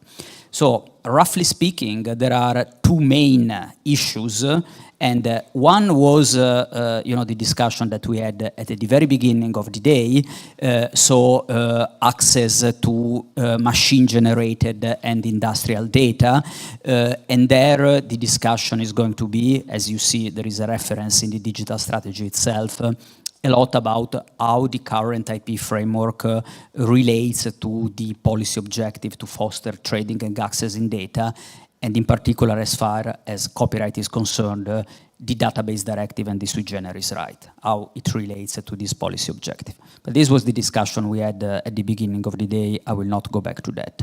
And then the second discussion is not the first one is a discussion to some extent about the interaction between protecting data and give access to data. The discussion on the copyright infrastructure is, in my opinion, a discussion about how the creative sector can make the best use of data for basically the licensing and the functioning of the copyright market. So, let's start maybe by having this distinction into two main issues which are going to be part of the data conversation in the coming months as far as copyright is concerned. When it comes to the copyright infrastructure, obviously I think that the main question for us as well to address is what is the role of the public sector, and in our case, what the role of the European Commission can be in this discussion. First of all, I think that we are convinced, as well as many of you, that this is an important topic, that there are malfunctioning of friction in the market that have to be looked at, and this is something definitely that we wanted to do. However, what I find at this stage still, you know, a little bit, you know, it's a question, is why so far we have had so little stakeholder engagement in this discussion. I mean, and here I really need to pay tribute to the Finnish presidency, because you had the merit to bring back to the policy debate issues which, you know, had gone a little bit too much in the background over the last years. But at the same time, if I am very honest, I must say that still now I don't have stakeholders coming to knock at my door and willing to discuss this issue. I have stakeholders who come to knock at my door to discuss the value gap, to discuss you know, a lot of other things. Here, the engagement remains to some extent limited. So I think that a first goal that we have as governments now, and you know, what the presidency, the Finnish presidency has done, and what the Croatian presidency is doing today is the right way to move in this direction, is to engage more with all of you, with the stakeholders, to really, you know, bring this issue more clearly to the table. And while I understand that some reluctancy to engage, to come to knock at our door from the industry may come from concerns about disclosing licensing practices and you know, internal, almost I would say, business secrets of companies, I think that you know, we heard a very impressive and also quite a gloom, I think, analysis, you know, from your study on the state of the music industry. The sense is that in the longer run, it's really in everybody's interest actually to try to find a way to address these type of situations. And also I think that a category of stakeholders which intuitively have really a lot to gain from this discussion are individual creators, individual authors and performers, because every type of malfunctioning in the management of data in the context of licenses quite unavoidably has as a result, logically, you know, missed revenues for performers and authors. And in a policy context where the more and more, and we have seen it with the Copyright Directive, European creators there, yes, come to knock at our door, basically complaining about how difficult making a living out of artistic creation has become in the 21st century. I think that here there is really a margin of opportunities actually to do better that we should at least look at. So this for stakeholder engagements. Now, the other important role that obviously the public sector can have is to continue doing what we have started doing with our study, with all the studies that the Finnish government you know, mentioned before. I understand that also, you know, in France there are a lot of things that are happening, at least discussions. And here, I think the best I can do is really to invite everybody who is interested to go online and look at the terms of references that we published last week, because I was reading them again yesterday. I think they're very well written. It explains very well what is the problem definition and what are the research questions that we are asking contractors to look at. One point, and I think someone, I don't remember whom, highlighted it already, that I also want to stress, is that we are going to try to do something which, to our knowledge, has not been done yet by other studies, which is to quantify the nature of the problem, the extent of the problem from an economic point of view.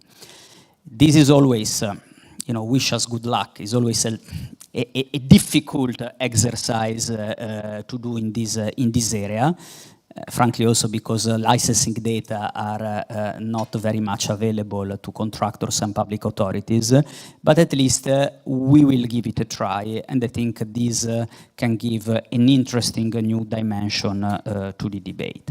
The study, just to finish on that, has been, I mean, what we published is the call for tender. So basically now there are the usual 2 months is a public procurement procedure for, consortium, usually are consortium of public affairs consultancies with the universities to bid for to gain the contract. Then, I mean, the administrative procedures are a bit long. I think we can expect having a contractor who really starts working towards the late spring at the earliest, and the study should span, if I remember well, for 9 months, basically. So it will go into the first part of 2021. I wanted to give you this timeline because I think it's important that we create cooperation and engagement around this study. Usually the way we like actually to run these studies is in an open manner, so involving with questionnaires, with surveys, with informal discussions, stakeholders, governments, and anybody who have something interesting to say on this subject. So it should also be seen as a catalyzer, basically, for discussions, hopefully in the coming months. I'm about to finish. Basically, then I may come back to a few issues during the discussion. Maybe the last point I want to make is that what seems to be clear to us is that different sectors, different creative sectors have different specificities.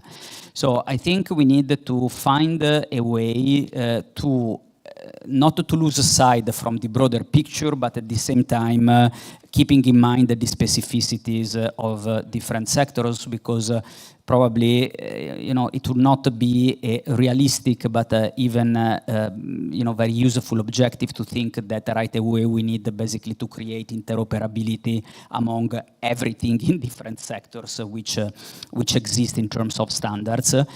And there, I think that it was very useful and very interesting what we heard from Matilde and from Piero on the publishing sector. It's really a useful experience. When I listen to you, I have the feeling, and it may be true actually, that you are already there, basically. To some extent, other sectors may have additional complexities that you don't have in publishing because of rights, right ownership split or more complex, because of a mix of collective management and indirect licenses, while usually in your sector, at least for primary exploitation, you go for direct licenses. So there are a lot of things that I think many of you know very well, but keep in mind the sector specificities. Last point, I promise. Standardization. There is actually a lot if we manage to focus the problem definition more specifically in the coming months, that public authorities and the Commission can do to support standardization efforts, even without having to go to regulatory backstop or formal mandates to standardization authorities. And we have a very good example, very close to my office, basically, because it was done by other colleagues in my department, in the audiovisual sector. As you probably know, there are 2 main identifiers, which are ISAN and EIDR. Which for a long time, there have been problems because they were not speaking one to each other, to simplify things. And this is a long-lasting problem in the audiovisual sector, which came to the fore several times in the last years. But, well, the Commission has supported the efforts of these 2 organizations to achieve interoperability, and in April last year, a new single point of registration has been established, which now allows films producer to register a film simultaneously with the two identifiers and to have a dialogue. I don't know if technically I can call it interoperability, but definitely to have the possibility to exchange data between these two systems. And this is something very pragmatic, very practical that we can do to some extent by supporting and putting people to work together and helping them to reach practical solutions. So this may be something which is not a big legislative framework, but that if we identify specific problems like this one, we can be very effective in the results. Well, thank you, Marco, for your remarks, introductory remarks, and also giving us some concrete examples what this Commission planned to do. And with that, I would just like to reflect on the study, call for tender you mentioned. As a Croatian presidency, we think it's well worded. I think that Anna, as a representative of Finnish presidency, would also agree on that. And with that, I would like to refer to our, let's say, excellent student in the area of copyright infrastructures, STM. So Matilda, can you share with us what's the secret of your success? And do you think that there are ways to apply some of your good practices to other sectors? Well, I don't know if there is really you can define that as a success. I mean, definitely it answered to challenge and opportunities that have been brought at an early stage into the digital transition, so to speak. So at an early stage, STM publisher had to find a way to easily identify content and to increase the sharing using article tagging and persistent identifiers. From that perspective, what I can say is that mostly what I've worked was a voluntary approach, because the development of the DOI, but also of the journal article version meta tag is like through standardization. So you have basically a group of interested party into the room that comes to conclusion, having defined the framework. So that is something. Another important thing is that the metadata, at least in our system, needs to be, and they are, but if that can be a lesson, understandable in a way that they should be both human and machine readable. That's very important. Especially, I mean, it's easy to make the example into the scientific publishing in the sense that if you look at an article, oftentimes there is a print version, but you also, most of the time, have a portable format that is the PDF, and in which you can find either the meta tag for the machine, but also the relevant DOI and metadata that is human readable as well. Another thing that can be taken probably is that should be as much as possible automated. It should also be as much as possible with low transaction costs, so that different players, not only the big one, can make use of the system. So for example, the DOI is free for users, but there is a small registration fee per publisher. So that's the way it works. And then finally, let me have a look at what I had.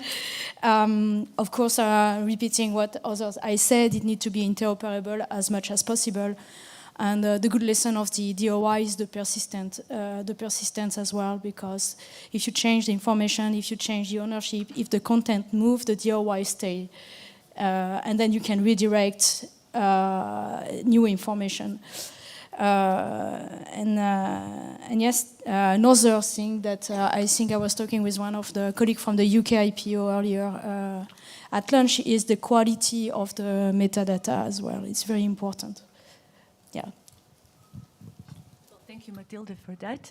And with this, I would invite our researchers from Music 2025 to maybe compare two sectors and once again share with us what are the main issues in music sectors and what did you learn from other speakers? Firstly, I'd like to make some remarks on something I think that what he has touched upon. I think that's very important. Why have we not heard about this before, whereas we heard so much about value gap and other issues that's impacting upon music companies? It's because it's not impacting companies directly. It is the performers and songwriters that are impacted the most. So we actually discussed a lot during the interviews and other roundtable discussions. There is not enough incentive for companies to have good data. They are aware of the benefits of having good data, but in a way, having bad data can benefit them. They don't have to pay to the musicians, right? This is exactly why we have not heard about this issue very much, and this is exactly why I think we have to pay attention. And another important point I think he touched upon is we have to look at a broader picture.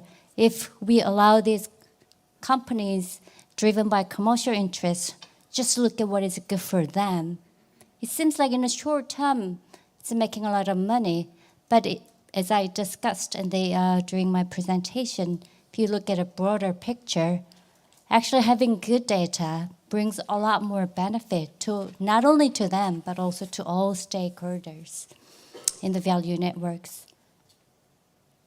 I really appreciate the discussion, and it's great that I got to know many people who have the similar interests. Dennis, do you want to say?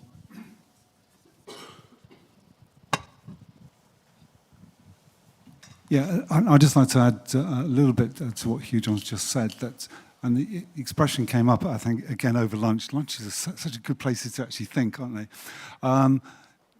The problem we have in music data, I think, it's an inconvenient truth. That's why people don't really come to you and go, can you sort this problem out? It's one of those kind of guilty secrets. It's there, it's kind of institutional, it's structural. And if we admit this, we come to you, can you help us sort it out? Because actually we're not a really well-run industry. No one's going to come to you for that. They're going to go, no, someone's attacking our industry. What you notice on things like the value gap is that industries can come together. What we were struck with, particularly in the US, for example, is how the US industry, which is such a fragmented, siloized industry, they came together because there was a common purpose. And so my issue about data is it's not considered to be something that they can all mutually agree on, because let's be honest, there are people benefiting from the current system. Because when you have unattributed income, it's distributed on a market share basis. And this is our inconvenient truth. And that means that money is paid to people without any clear guarantee that it's going to be paid through to the actual creators. And my final comment is this, that a data system that does not benefit creators is not a good data system. And although I'm a music publisher, I own rights, but my mantra for the last 25 years of my own business has been trying to manage creators' rights. And that's the business we're in now. And if we're not representing creators properly, that system is malfunctioning, it's dysfunctional, and it needs to change. Data is a manifestation of that. I'm not someone who wants to tear the thing down. I want it to make it work better. But what the US has illustrated is that even in a highly contested, hyper-competitive market, people can come together for common purpose. That's what I would like to see. Thank you. Thank you, Hugh Young and Dennis, for your remarks. And I would like to go back to Anne Merven's presentation we heard this morning. Key takeaways for me were the thing you pointed out, that there is a lack of, we don't have a comprehensive metadata at this point, and there is this declaratory element where there comes up the question of trust. So if you can elaborate on that a little bit. Thank you. Yes, it works. It's a difficult question because I think in order to have an exhaustive system, you have to do it now for the future works. Try to fill in the gaps for the past, but probably not fill in the whole gap. So yes, maybe more awareness raising about that, and I think that is something I found interesting in the AIR project. It is the campaign made by the CMOs asking their right holders to just send their data in order for them to have something as exhaustive as possible. Okay, and then that was the other point, which is a delicate one of the third trusted body who can really check whether the information on the ownership is correct. And that is something, yes, that is absolutely indispensable. So when thinking about, I don't know, maybe a new system or a new collaboration, you must really ensure that this step is well done and that you have all the insurances that the people saying that they come after deceased author are really empowered by the law to be the following right holders. So at the moment, it's done by the CMOs. I don't know if we should have a register. Probably it's not invisible. I know in France some right holders were having the idea that maybe they could work with the notaire in order to know when authors are dead, that they get some information from the lawyers in charge of inheritance. Yes, thank you. To have the information, but I think yes, it's a huge personal data problem, so it can't be possible. But probably we have to think about other ways. But I don't know if I replied, but it's anyway an indispensable step in organizing the system and yes, at the moment, CMOs are doing that. I don't know if anybody else can do that, probably publishers too. Thank you, Anne. I see that Matthias wants to react. I'm glad that this is getting interactive, so please feel free to... Well, to break the ice, like Marco every says in our working groups, one has to break the ice. I think this notion of trust is very central, and therefore I want to intervene. And we have seen, well, tomorrow this slide of Ms. Ekdal, this decentralized data sharing system, and we have seen APIs, and we have seen in the core, in the middle of this picture, trust. And it's perhaps like with money. So if you don't have any trust in money, well, money doesn't work. I think with the data, it's quite the same. So we don't have any answers how to create this trust, but it's perhaps the first step to realize that this is a core problem, trust in a decentralized system. With that, I would give the floor to Anna to reflect on what we've heard so far and the catchy phrase from the morning, and that is paradigm shift. So the floor is yours. Thank you very much. Yeah, I don't have any notes, so I hope that I will be able to remember what I wanted to say to all of the speakers. I think it's very interesting how we have both hesitation and positive feelings in the panel, and that's when we're getting somewhere. I mean, if everybody is too agreeing, let's say, we're not getting anywhere. So one of the tough questions was from the Commission is that why haven't we heard the stakeholders asking for it? And I've also in Finland we've noted that, but still we've kind of continued to ask various parties of the issue, why isn't the authors credited? For us, it was first instance, it was not a commercial issue or a business issue. It was about the moral rights of the author. So I think we are now getting there where I hope when the governments or other public interest bodies are inviting the right holders to participate in the work, we will actually be seeing much more positive interaction. It was a little bit before difficult because they felt that this is something of an internal issue, but maybe we are now able to explain that this is actually something that will eventually bring growth to the European creative sectors as a whole. So I think that's a really good thing. We have the cat on the table.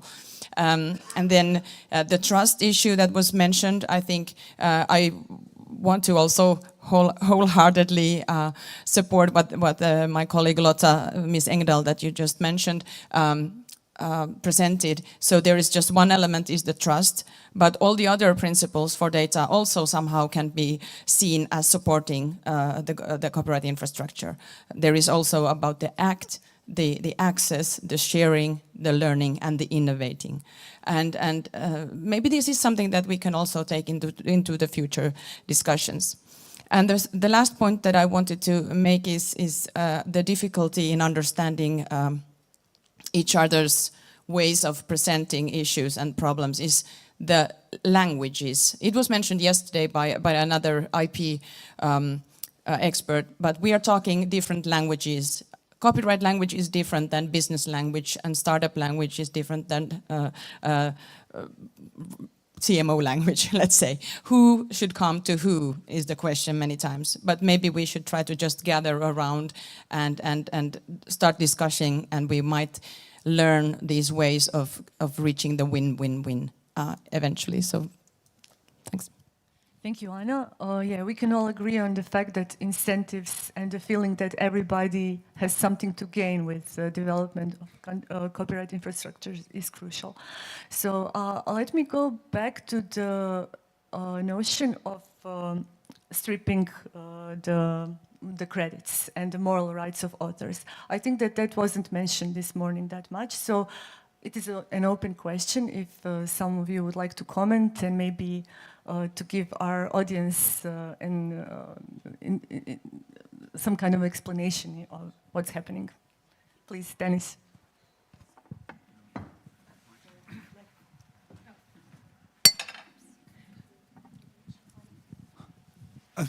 The British don't have a great track record with moral rights because we only introduced it into our law in 1988.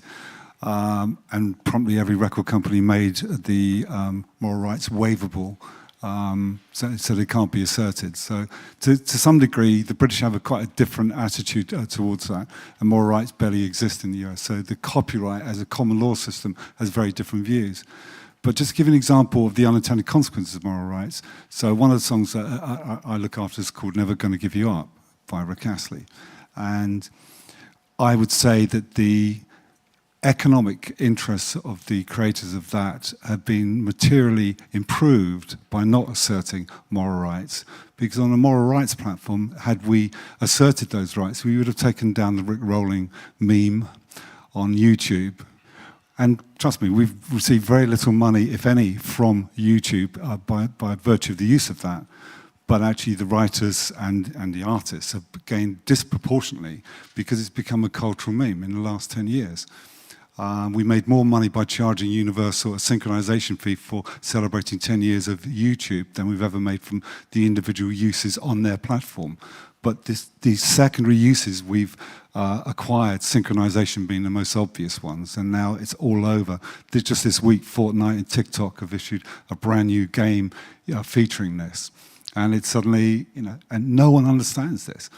But my question would be, had we asserted our moral rights, and trust me, the writers were really annoyed because they thought they didn't get the joke, because creators often don't. They kind of go, it might be funny to you, but I wrote that song and I don't like the way it's being used. And even Rick didn't get the joke until suddenly he started to get rebooked for concerts. He got a brand new recording career as a result of that. So it's very difficult for creators to really appreciate the value of moral rights when they can see instances like that. But by and large, online has meant one thing, the loss of control. And that is something I mourn, because we've gone from a permission culture, which is, you want to do something, ask my permission, we agree terms, I can give it to you for nothing if I choose to. That's gone. And that, I think, is the central issue of moral rights. But I just wanted to give you the alternative take on that. Anyway. Thank you. Thank you, Dennis. Anne, would you like to reflect on that, maybe from country who has strong moral rights as continental Europe, or you, Anna? Which Anne or Anna? Both. Well, what is the strongest country in the I would say France. France, definitely. We think that the human centricity is important. We have to keep the justification of the copyright system in our minds. I mean, it is about the creators who are creating, and soon we will be fighting for other types of content unless we are thinking of that. But yeah, but maybe Anne would have a point of view from the Ministry of Culture in France. No, I think we didn't speak about that because it was metadata. And in metadata, the aspect of moral right we have is the name of the author. Well, that the work is attached to the author, and that's a point. And I think it's achieved with metadata attached to the work. The other problem is the one you raised about the authorization and the context in which the work is being played. But that's not a question for metadata, it's something else. So I think that's why we didn't discuss it, or maybe I'm missing a point, but I think there's a big achievement in just having, well, as I said, the right for paternity, but as regards the others, it's exploitation, it's another subject. Yes, we can discuss it, but maybe in another panel, another time. Thank you, Anne. And I see that Hugh Young wants to react, please. One aspect of not having much emphasis on moral right, I think, is the concept that we are caught up with, which is everything has to be driven by commercial interest and fiscal compensation. So anything that is not economic, we tend to think is not important. Also, a lot of these issues came up on the streaming, and when Spotify came out, what was important was the song title and musicians, but not all the rest of the information that used to be on the album jacket, cover album, has gone missing. Right, guitarists, session musicians, all this information was not conceived to be important. But Peter Jenner, who was the instigator of research, he's the original manager of Pink Floyd, and he used to tell me many times that his entire career after Pink Floyd is run by the fact that he managed Pink Floyd. The fact that he did it brings a lot of light to his career after that. So I spoke to many musicians, obviously, and they say, like, when they talk about the importance of attribution, we didn't talk much about it today, but so when there's musicians, the way that it works is when they listen to a music and they love the sound, the guitar sound, and they would go to the information and I love that sound, and they would go and contact the guitarist, right? And that's how they work. But we tend to forget all these important elements in creative process, I think. Thank you. And this is also an example how moral rights are also connected to economic rights in a way. So with that, I would like to go back to the thing that many of you mentioned this morning, and that is empowering the individual right holder. I really find this very important, and we've heard that awareness raising, education, we need more of that. So first and foremost from my fellow member states delegates, and also from the Commission, if you would like to reflect on that. Whoever wants to break the ice.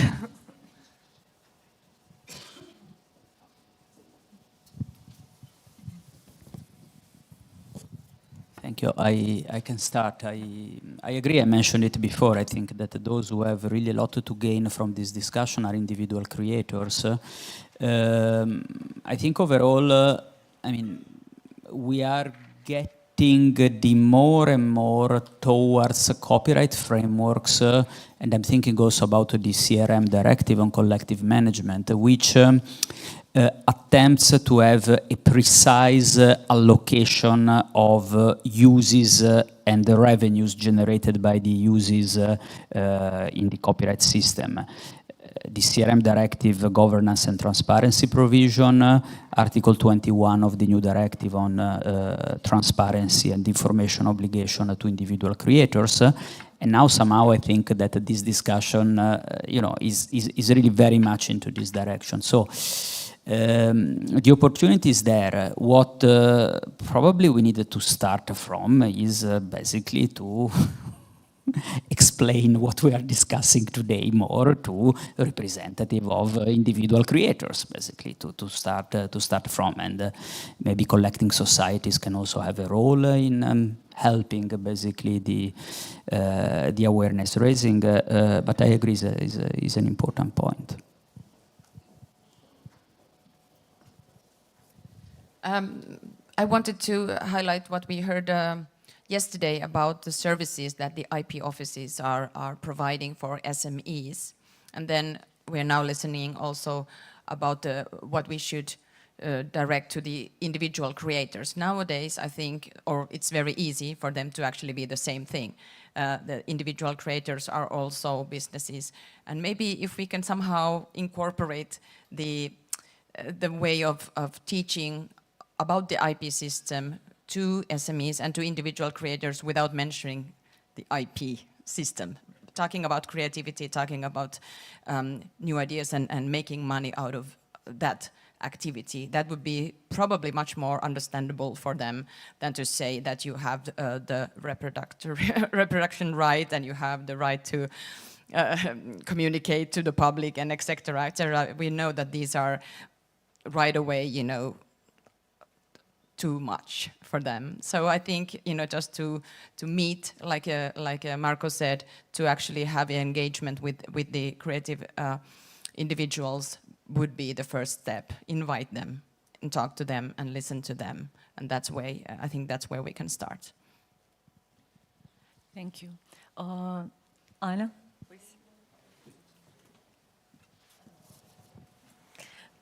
Yes, I wasn't sure I understood your question, and I didn't know if it was the awareness of the young public or if it was the awareness of the individual creators.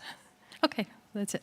Yes, that's also one concern we share in France. There was a mission given a year ago or so to qualified persons by the Minister of Culture on the situation of authors. The idea was not just about copyright, but also about social rights, about how they could vocal their concerns when there is a big reform, for instance, on retirement, pensions, and whatever, because that is the reality at the moment in France, and since these creators are isolated, it's a bit difficult for them to be listened to and also to fight for their rights. And so we had some results from that mission a month ago or so, and one of the ideas which we are going to now put into force is to help them organize themselves in unions and have also representatives in, I think, horizontal body, who would be a consultative body next to the Ministry of Culture. That's a way we thought maybe it would be possible for them to be more active and that the government is in a capacity to really understand what are the needs and the problems and really how to help them. Okay, they already have some representatives, CMOs, but for some other subjects, social rights, but also the conditions in which they are creating, which is not exactly a copyright subject, because copyright appears when the work exists. Okay, I know the work doesn't have to be finished, but what does happen in the months, sometimes the years, they need to create? And that is a question, yes, where we thought we needed to have a representation. So it's very new idea in France. Okay, the minister explained what he wants to do with it 2 days ago, so it's really brand new, and I'm not sure we are going to be able to do something out of it, but that was an idea. Okay. Thank you for sharing. I see Anna wants to react. And also thank you. I want to build on what you started. I omitted to tell you that in Finland we have also the national artist and art political guidelines just published, I don't know, last year, in the end of last year. So for the art and artists policy guidelines, and they include actually both of these issues that we've been talking about: education about copyright to artists themselves, and also the importance of data and metadata. They are both included in this national program. And I think it's very important that once we start implementing it in practice, is that not only the CMOs but the trade organizations also are making sure that even the remotest artists are somehow invited, and maybe there would be a campaign for the individual creators to really catch their attention. Instead of hoping that they will get the message, but really just put some emphasis on that. I think, yeah, these are important, and they interlink. So we are here again. We're seeing that the policy area next door, taking care of the grants, for example, they form this ecosystem in which the individual creators are living in.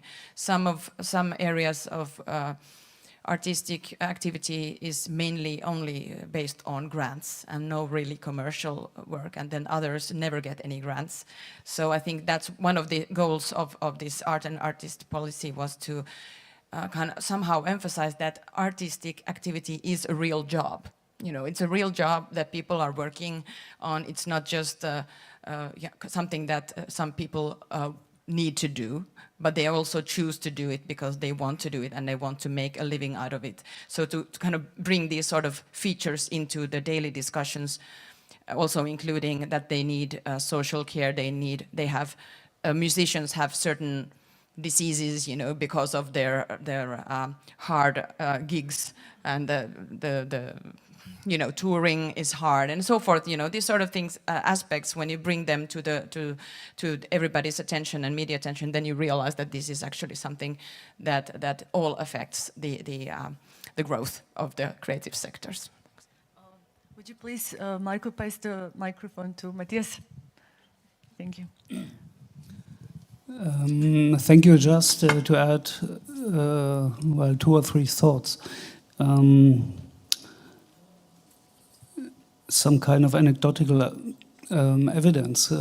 My first single I bought in 1972, it was Band on the Run. I remember quite well, and it was my money, was my pocket money for a month. It was one single.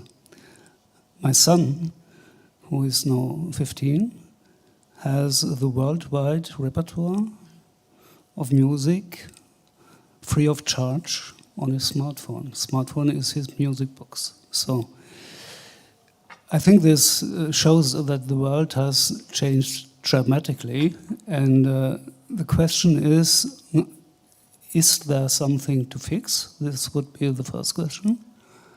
And if there's something to fix, why can't we fix it with copyright? A second remark, I think we often are a little bit fixated on recorded music, and we spoke, I think today, a lot of problems with recorded music, with artists with recorded music, but we have, as I perceive it, a very, very booming sector of live music. We have had some investigations that the music budget of the youth, of the typical music consumer, is quite the same or even higher than 10 or 20 years before. So there's a lot of money in the system, a lot of money. It's perhaps in another way distributed between recorded music and live music because of the technique. In my use, this disc was precious. Today, the live event is precious. So I think these are fundamental changes in the social world, and I'm not quite sure if we can all this correct with regulation, or if we should correct this with regulation. Just a question. Again, not an answer, only questions.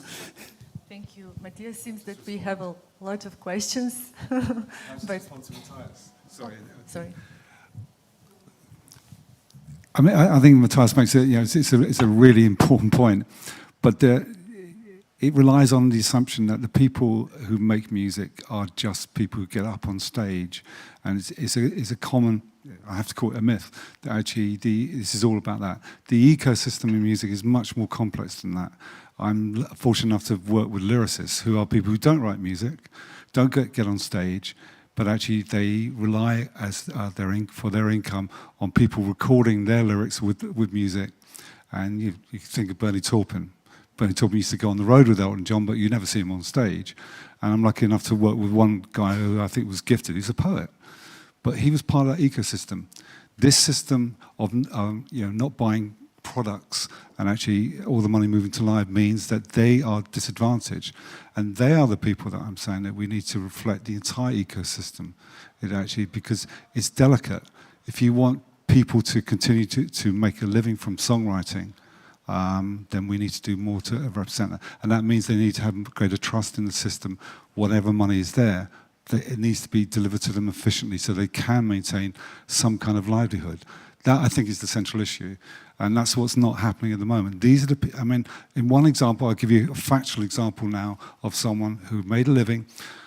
This man, fantastic songwriter, because he was a performer, but he made his living predominantly from writing songs for other people.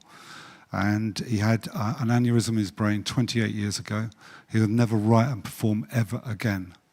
So he's relying 100% on his songwriting royalties. And his income has gone in from 40,000 to 4,000 to £400 a year. That is the measure. That's factual. That's a proper case study. We were going to use it in the case study in the report, but we decided not to.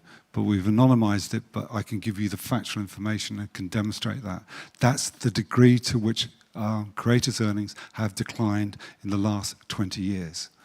That's what perhaps that's my motive for being involved in academia, is to try and fix that.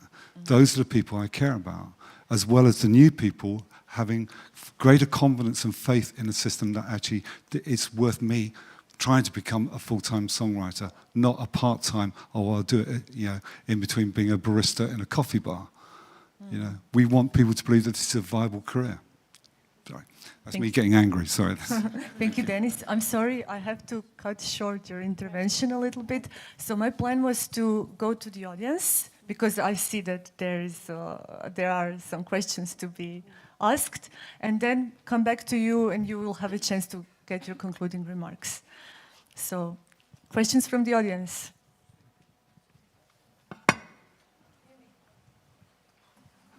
Wait a second.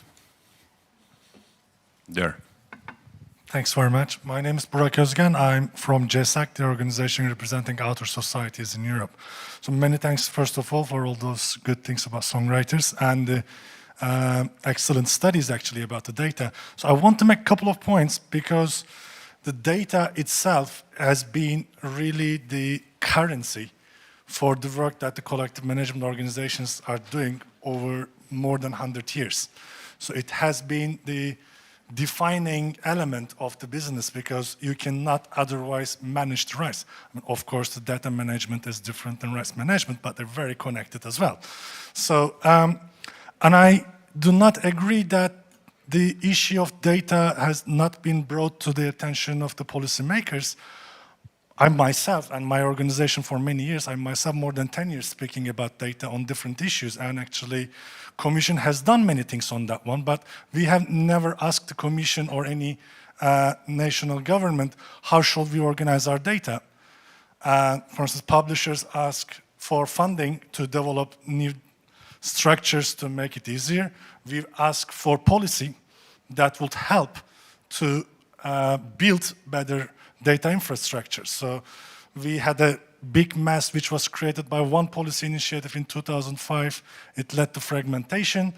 And then we asked for more, and we got the 2014 Collective Rights Management Directive, which actually exactly promoted collection of more data, being more transparency, and actually also developing rights management in a more consolidated manner through hubs. And with the hubs, actually, we've seen today all these new developments in data management in music licensing. All these hubs, ICE, which are offering both rights management services as well as the data management services to different clients. And then you have U-Rights working based on blockchain technology to actually manage rights, not only to manage data, not only the rights, and then to give different things. But we really need policy initiatives that would incentivize the industries are working based on transparent and clear data. And then we have also actually always asked in both CRM directive and in this new copyright directive that the users themselves should provide good, clear, and transparent data, which is part of the CRM directive, is part of the DSM directive. It's a very, very important part of the equation. If you don't get the data, you cannot distribute. And then it is now that we need more and more data because everything is digital. So, I mean, when it comes to moral rights, obviously this attribution is the main thing. But I remember writing, publishing, or like the distribution contracts where you would like to put the moral rights aspect in the contract, but the service says, yeah, but I mean, people are listening to music in this big devices that they put there here when they're running. There's no space to put the information about who's the composer or who's the lyricist of that song. And then now we are using different devices. And then now, I mean, you can ask Alexa, when you're listening, who wrote this song, Alexa? So nobody is using it here. So and then you can get that information, actually. And it's happening today. And then you can also just scroll the entire history of an author when you're listening a song. But we are getting there. It's not gonna, everything is not gonna happen immediately because the market is changing. But it's important that we have policies that promotes a little bit consolidation in that sense, rather than fragmenting totally. And of course, I mean, keeping in mind the competition aspects, but I think this is my main point. Thank you. Thank you, Burak. It was not exactly a question, but thank you for sharing your views. So if anybody from the panel would like to react. Can I just say, I mean, he's identified something. Because of time issues, we couldn't really identify something which I think was missing from our presentation, which is to at least to pay credit to some of the initiatives that are taking place. But the counter-argument I would put to you, I mean, ICE and Harmonia as the hubs are very welcome, but they're still competing. There's still fragmentation relative, and it still means the consolidation of data is not really taking place in a meaningful way. And it makes the system, and again, I draw attention to what the US is going. They're creating the MLC for mechanical rights is probably the biggest step change in my lifetime. You know, having worked in the US, worked in mechanical licensing, and seeing how fragmented it can get. And that was in the analog system. Now, they've gone, this is the solution. We should be thinking about, on an even bigger level than hubs, is my honest view. And one, I think it was a lawyer for Spotify, argued that actually, you know what Europe needs is a European, at least an umbrella European organization such as GESET, but actually having proper policy, more than policy, licensing abilities, operating on the kind of, the same level that BMI, ASCAP and CESAC are able to operate in the United States. They may be in competition, but their remit is to operate right across the 50 states. And to me, it is madness that actually we can't come together and go, let's bring them together and operate the individual CMOs, national CMOs, as branch offices So ASCAP, BMI, they all have branch offices. They don't have a single office. They're located right across the US. And start to be ambitious in terms of thinking this could become a map. Yeah, it's not going to be achievable maybe by 2030, but by 2040, really start to envisage something that could change the way in which data is managed.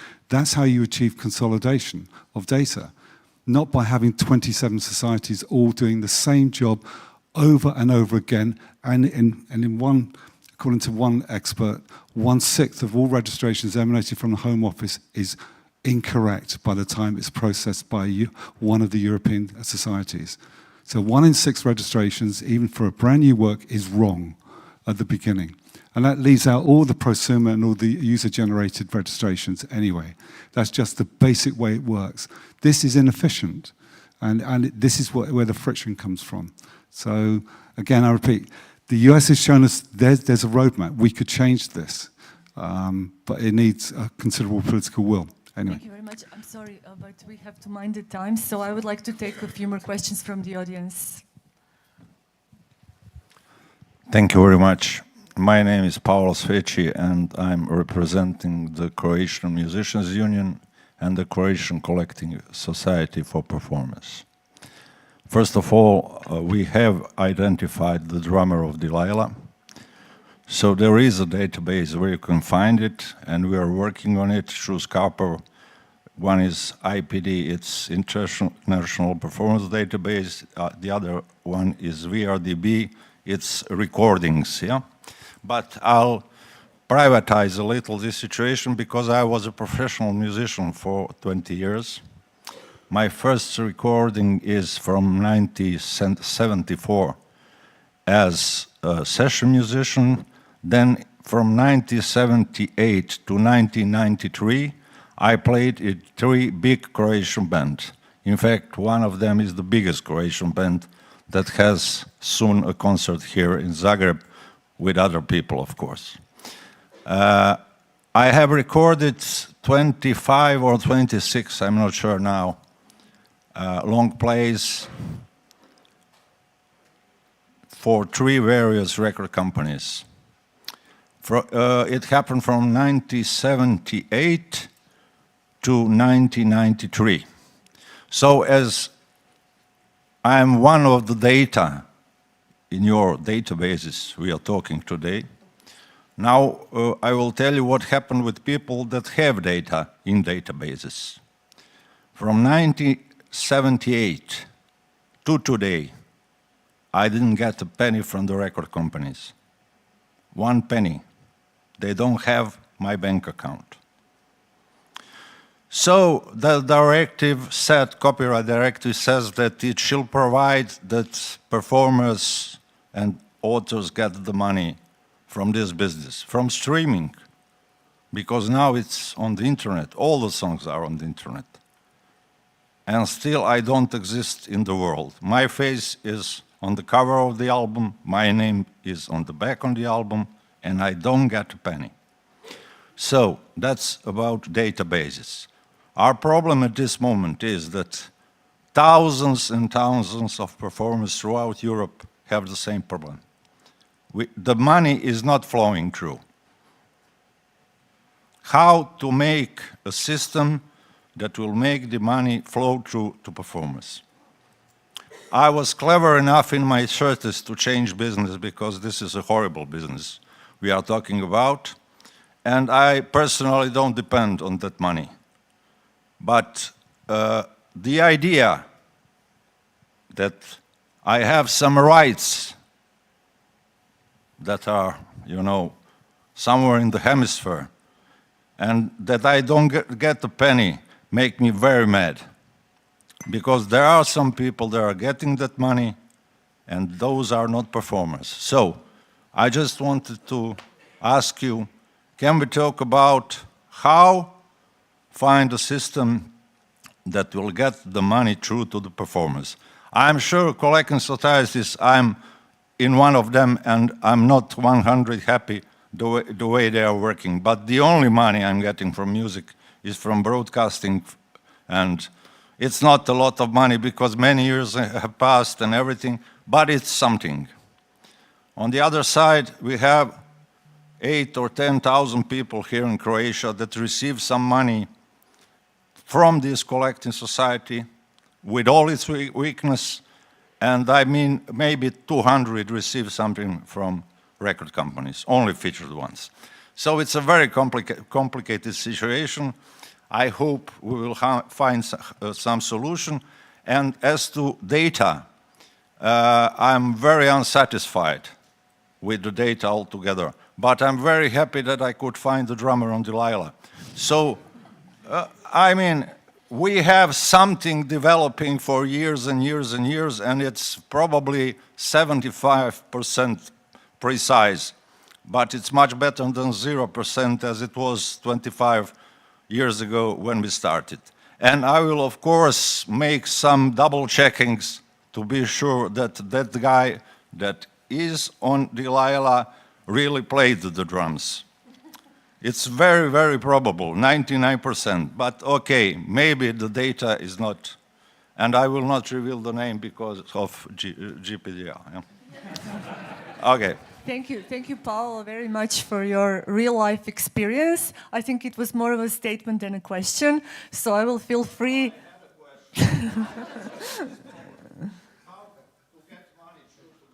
Okay, but I think that this is something that our panelists can answer to in their final remarks. So now I would invite everybody to have one or two sentences for conclusion. Yes, well, we have just started in a few years this discussion, and we will definitely, that's the end point, that we will find out how to make the system efficient and transparent, and that the money actually goes to the right holders, to the right recipients. And it's very painful to listen to the histories like this, but this is what we as policymakers have to. We have to face the realities of the situation and hope to improve it in any way we can. Thanks. I'll share the great news that we know the guitarist for Delilah. I shared that news with Peter Jenner.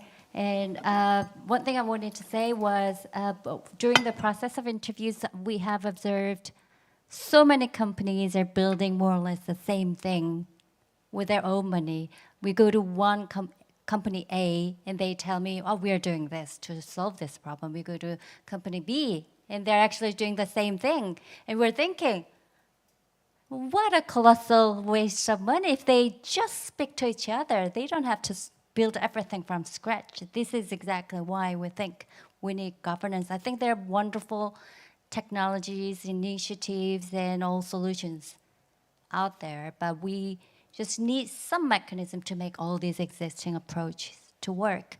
And there were a lot of discussions about the distribution of revenue. IPO, UK IPO is just about to commission another research project on creators' earnings. Hopefully I can share that findings sometime in the future.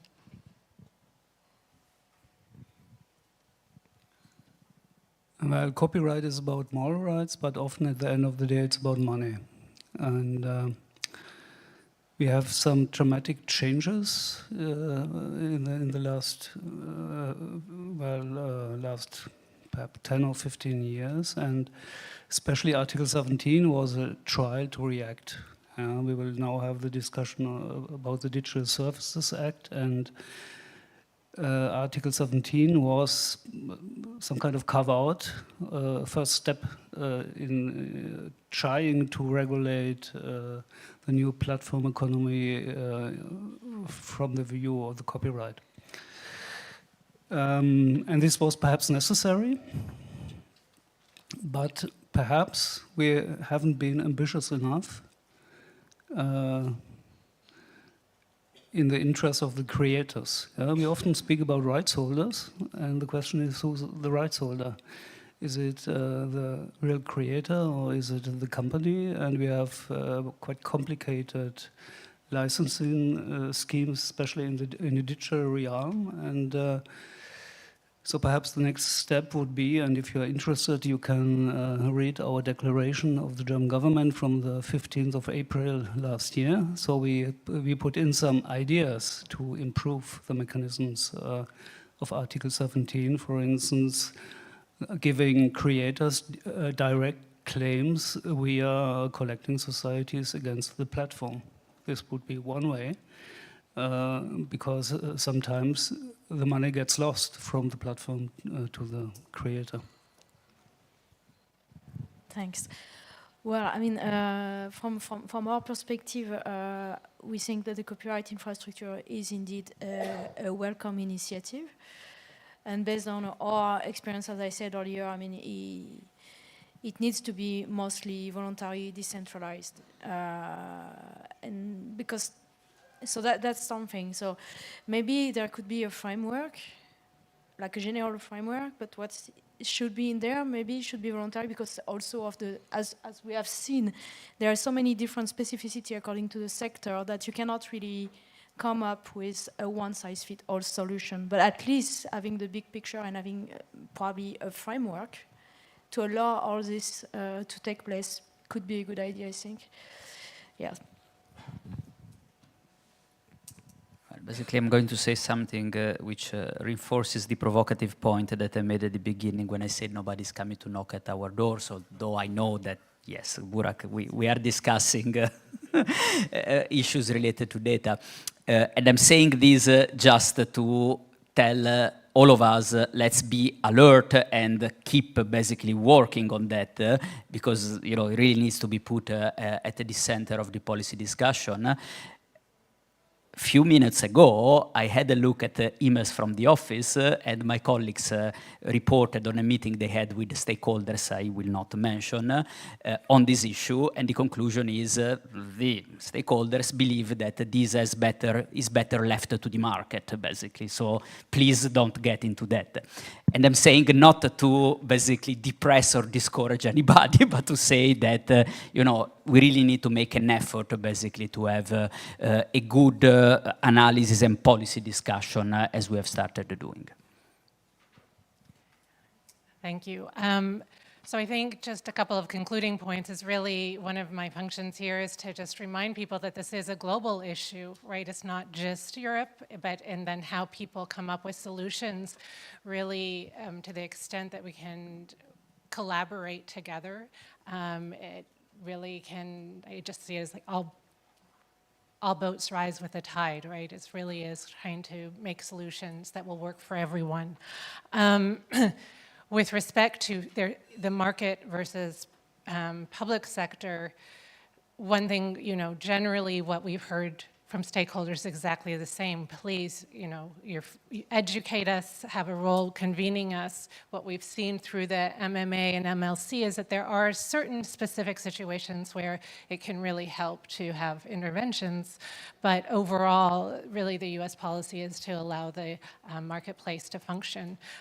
One of the, I think, huge contributions from the Finnish stock taking is to put all of the current thinking on one page so that we can have these discussions. And for that, thank you, truly. And one final thought is, we hear individually of so many initiatives out there, and to me, it's a question of how do we assemble all of that? And is there something like a Wikipedia page or something where people can go and promote their initiatives so that we can all learn from each other? And that's just a question for everyone. Thank you very much for having me here. Yes, along what my US colleague just said, as a representative of a member state, of a government, my position is also, but the position of my government is that we're here to help if ever help is needed. So we are the one who can invite people to discuss together. Sometimes it's a bit forcing the discussion, but sometimes it's very helpful. Just, yes, that subjects can just be discussed like it is here. So we believe in collaboration, actually, projects, and we are here to help whenever you need to.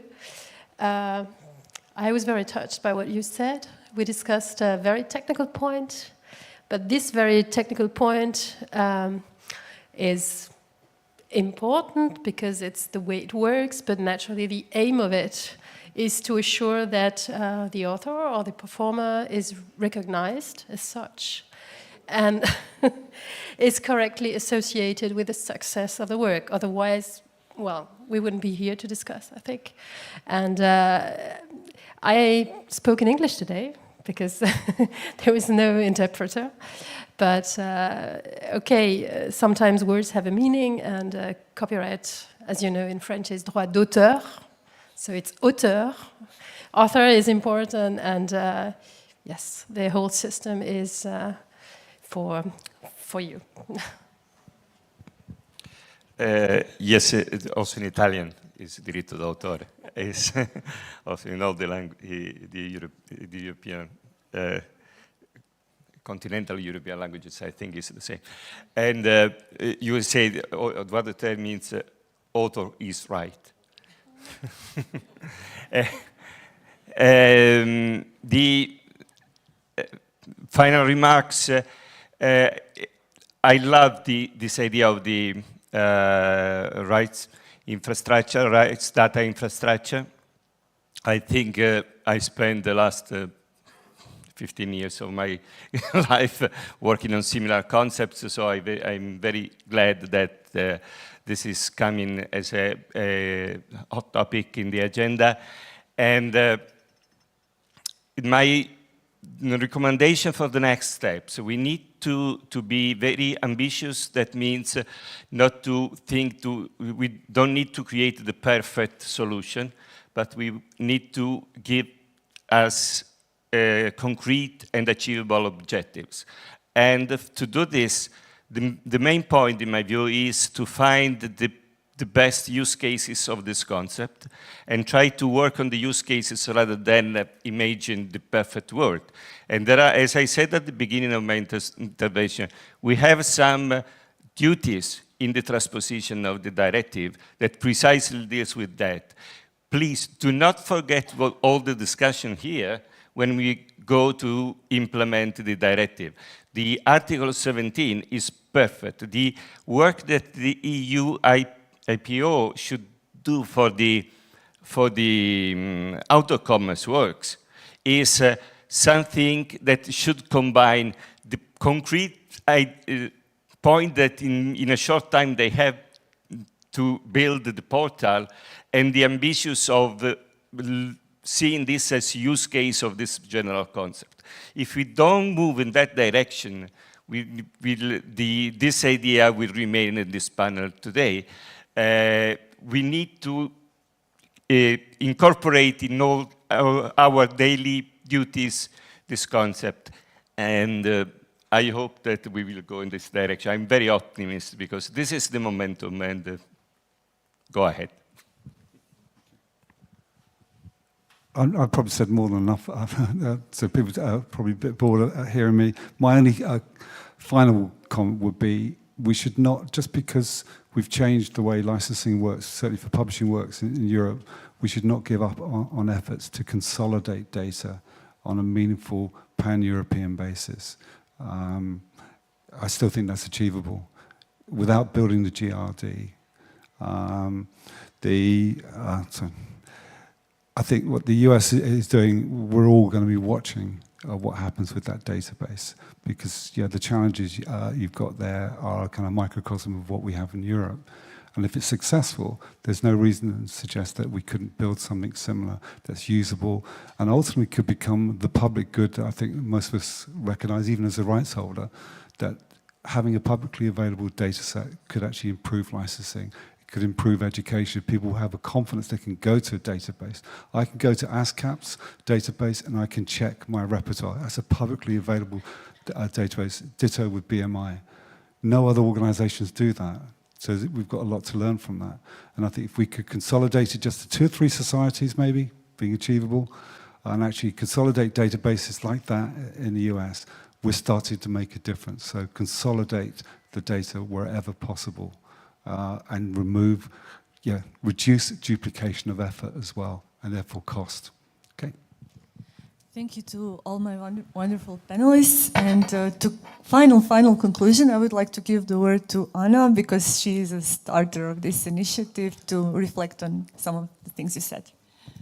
Thank you. I will be very short, but I really have two issues. One is the copyright and droit d'auteur, the idea coming from Central Europe, and the idea that author is in the center. The name of the right to be credited or right to be attribution is droit de paternité, and I think time has passed that. So maybe we can think of in the future maybe another word than droit de paternité.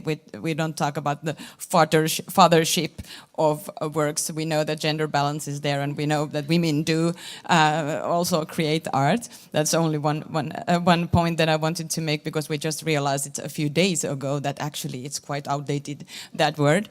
And the second point was really good. What Susan mentioned is that we should maybe have a portal or some sort of a web page where we can upload different sorts of projects and the results of those projects, so that it becomes as open as possible to follow how the infrastructure is developing. So it's case by case, like Piero said, we don't know what will work in the end, but please, let's not duplicate the work. Let's build on what is there already. Thanks. Thank you very much. We have to finish because some of our keynote speakers have flights to catch. Ladies and gentlemen, Marco Giorello, Anna Vupala, Mattia Schmidt, come on guys.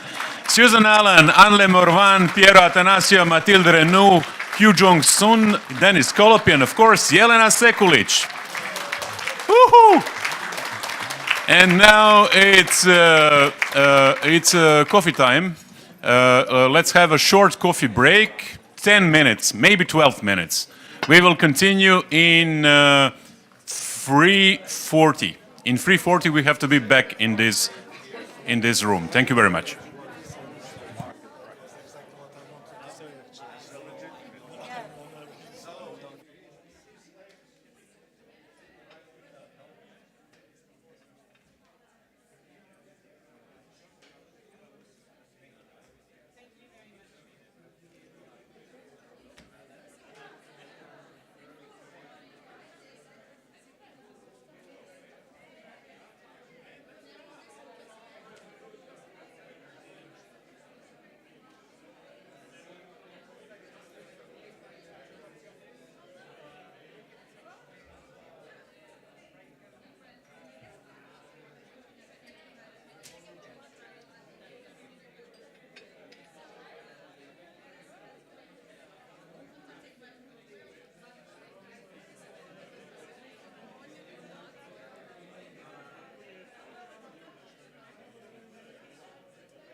here. Okay. Because I'm not going to stand there.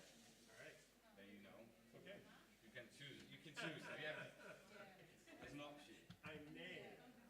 Because I hate. I do too. By the way, I will basically refer to slides anyway, so I'd rather walk around. Okay. Same thing. I have slides. And Yeah, I know. You have to be 20 minutes, man, because I'll be under 20. I already said it. I already said it. I'll be done. Because less than 20. In 1 hour, I'm back in the car. Are you? All right. Oh yeah. No, it's already.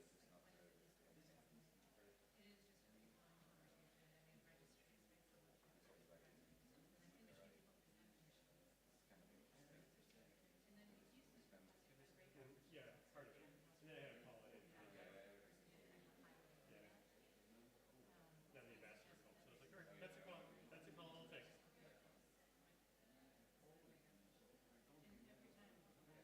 Okay, but I will not be here for the Q&A. Theft of trade secrets is bad. That part I got. That's going to be the mantra. That I can stay with.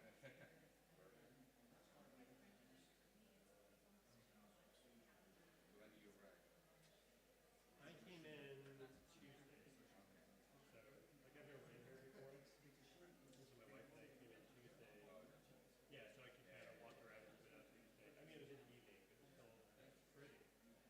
So where are you from? I'm from the Netherlands. Okay, also Netherlands. Very nice. Right. Oh, so you're really just turning around to the Netherlands?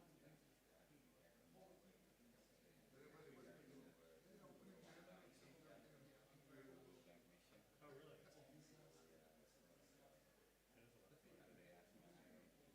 That is a lot of fun. Yeah, I know why. They work in the US. I said, well, I'm from Europe. I have more balance, but I think you're going to say kind of something. Oh, yeah. No, I don't see the difference. I know where they are from. I'm not going to run much directly, but I will follow. Yeah, no. So I will take care of that. Yeah, and I even have some slides in there about theft of trade secrets is bad. Hey, not only for the United States, no, for Europe too. I mean, all that's of what I us. mean.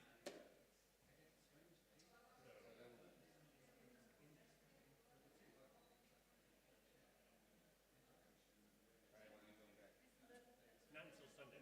So, yeah, so we also, the intellectual property director for the White House is in town. So he was doing some meetings today. Tomorrow I'll join up with him and his delegation for some more meetings on Friday. And then I figured my wife and I would have Saturday to jointly see everything. Because right now I keep getting these pictures from her. She's like, this city is beautiful. I'm like, thank you. Thank you for showing those.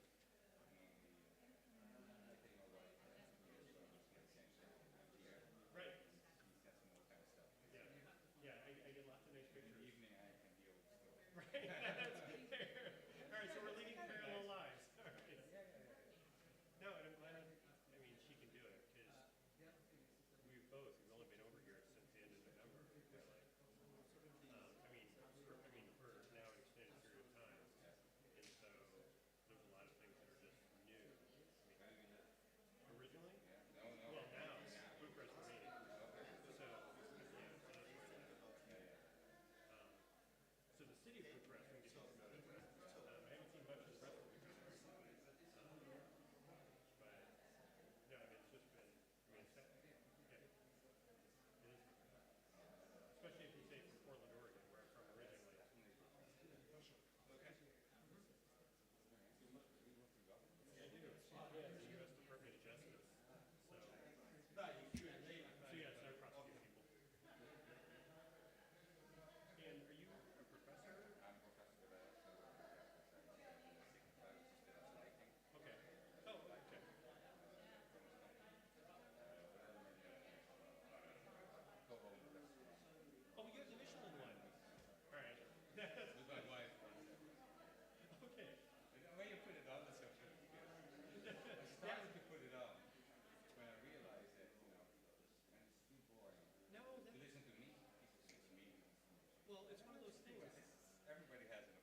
Ladies and gentlemen, the last but not least topic of this conference is somewhat secretive.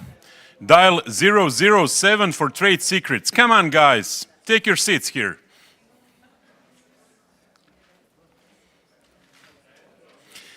Keeping your data secret is a very challenging in the digital world, and it seems James Bond is no longer needed to steal it. And we start with the global dimension and challenges of trade secrets, and presentation will be given by these two guys. Please welcome Mr. Scott Kerin from International Computer Hacking and Intellectual Property Attorney Advisor, and Mr. Erik Vermeulen, full professor at Tilburg University and also Tilburg Law and Economics Center. Take the floor, please. No, I want to thank everyone. My name is Scott Kerin. I'm from the U.S. Department of Justice, and I thank everyone for the invitation to be here. Obviously, this whole conference is dedicated to the issue of intellectual property rights and why they're important and why they need to be protected. So here I wanted to start with a quote, and I actually got the idea of it from a book. You've probably all walked by this book downstairs. And this is really what we're all here about. It's invention. That's what leads to, whether it's copyrights, patents, or trademarks, or trade secrets. It's all about inventions. Now, the other thing about all of this is I understand that it is not straightforward. It is not simple. And in fact, there is a conflict that's going on out there. When you look at the title, dial 007 for trade secrets, it's about this conflict that's going on out there. And there's a reason for it. Now, I'm sure you notice the similarities between me and all these people, and we can have a debate later about who is the best James Bond that's out there. But this is the conflict I wanted to talk about. Is trade secrets are inherently important for our economies. They are important for creative growth. They are important for technological growth. But at the same time, because they are secret and they have economic value because they are secret, other people want to find them, they want to steal them, and they want to exploit them. Now, my presentation is really going to be focused on two things. One is I want to raise awareness, and frankly, at some point during this presentation, I want you to be scared about what is going on out there in the world with regards to trade secrets, to grab your attention. At the end of this, I also want you to come away from this presentation not thinking that Scott looks like anyone from James Bond, but knowing that the U.S. Department of Justice is here as a partner in all of this, and we are truly here to help. And I'll talk about that at the end. But this should be alarming. Cyber theft of trade secrets is the main threat to the stability and economic growth of companies and in organizations within the European Union. There may be things that our countries or our nations disagree about, but this is one that we do agree about. It is a threat. So this is what I wanted to talk about. Generally, what are trade secrets? What's the importance of them? Efforts to combat trade secret theft, as well as the importance of global cooperation, because we truly, as this conference demonstrates, cannot, nor should we try to do this alone. We will not be successful. Okay, for anyone that's forgot what a trade secret is, really it's just secret information. It's secret information that benefits from being secret, and it has value because it's secret. So with copyrights and trademarks and patents, these are things that people have become public with. They have identified it. They've protected it. Trade secrets, a company wants to keep secret. And because it's secret, it helps it. It gives it value. They're allowed to profit from it. They're allowed to benefit from it. There's a whole laundry list of things. I mean, one of the famous ones is anyone who's ever had Coca-Cola. Who's had Coca-Cola? All right, when I can't have enough coffee, Coca-Cola becomes the backup because it has caffeine. Trade secret. I don't know if anyone, as they were kids, had Twinkies. They're a big thing in the United States. The formula for Twinkies was a trade secret. Google's algorithm, its search algorithm. Who here has ever used Google? Okay. Now, they released parts of it, but the underlying algorithm is a trade secret because they don't want everyone to know what they're doing because it has a benefit to them. They tinker with it, they work on it, but that's a trade secret. Why are they important? This is where I should start getting your attention if the Coca-Cola and Twinkie thing didn't do it. From the United States perspective, intellectual property underpins nearly every aspect of our economy. It's important for jobs. It creates the framework to support the arts, sciences, and technology. It allows innovations to flourish.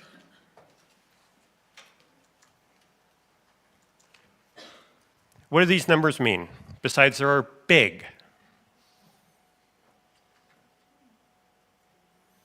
That is the estimated loss to the United States economy from the theft of trade secrets.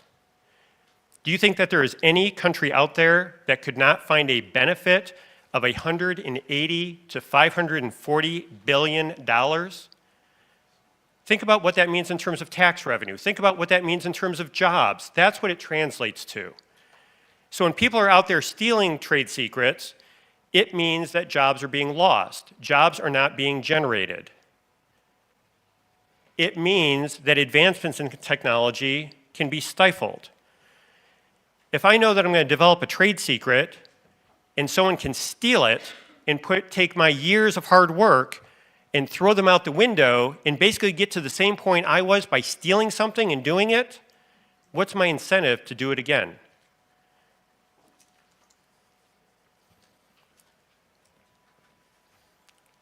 In Europe, it's the same. Trade secrets help achieve competitiveness in the market. Any breach or disclosure of a trade secret can cause damage. Let's go back to numbers. 60 billion euro and 1 million. What does that mean to anyone?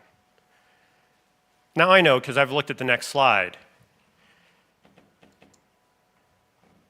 Cyber theft of trade secrets. Cyber theft of trade secrets alone estimated to cost Europe around $60 billion in lost economic growth.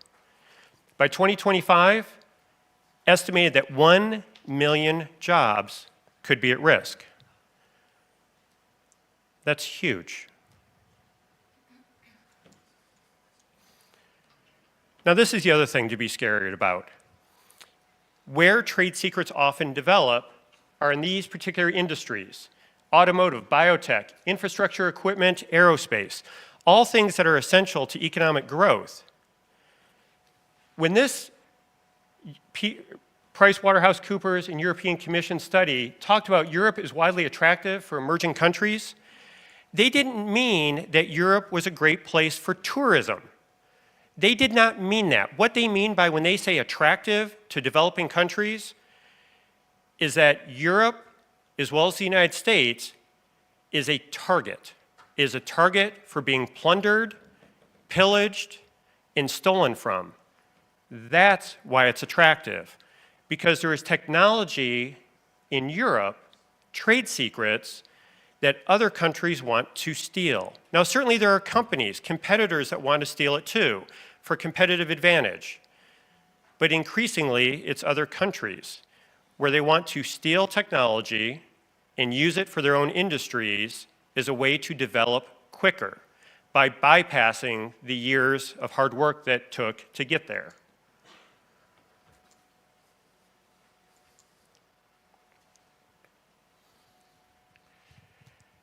So increasingly, the theft of trade secrets is something that affects US companies, and it's increasingly been the target of foreign governments that are stealing them. To identify this has become a priority of the United States government. My sense is probably it's an important thing here in Europe as well. And one of the things that developed out of this, by making it a priority, was a whole government approach, as well as the launch of something that was called the China Initiative. China is one of those developing countries that seeks to find, seeks to steal, and seeks to use trade secrets from Europe and the United States. Now, this is something, the Made in China 2025 plan. I didn't create this. It was a roadmap. China's goal by the year 2025 is to be self-sufficient in these 10 sectors of the economy, all sectors that are very ripe and full of trade secrets, as well as copyrights, patents, etc. Now, anyone that competes fairly should. If countries develop their own trade secrets, their own technology, that is perfect. But the field should be level and fair. Unfortunately, in getting to self-sufficiency in these 10 sectors, one of the things that's been used is to simply steal secrets, trade secrets. What are things that have been stolen? On this list, agricultural products, wind turbine technology, technology to take wind turbine energy and put it into the power grid, jet engines, autonomous vehicles, pharmaceutical technology, battery technology. Electronic vehicles mean anything to anyone? Solar and advanced computer memory. All of them have been targeted and stolen by either the Chinese government or people acting on behalf of the government or with links to the government. And this is all from the United States. Europe will not be immune.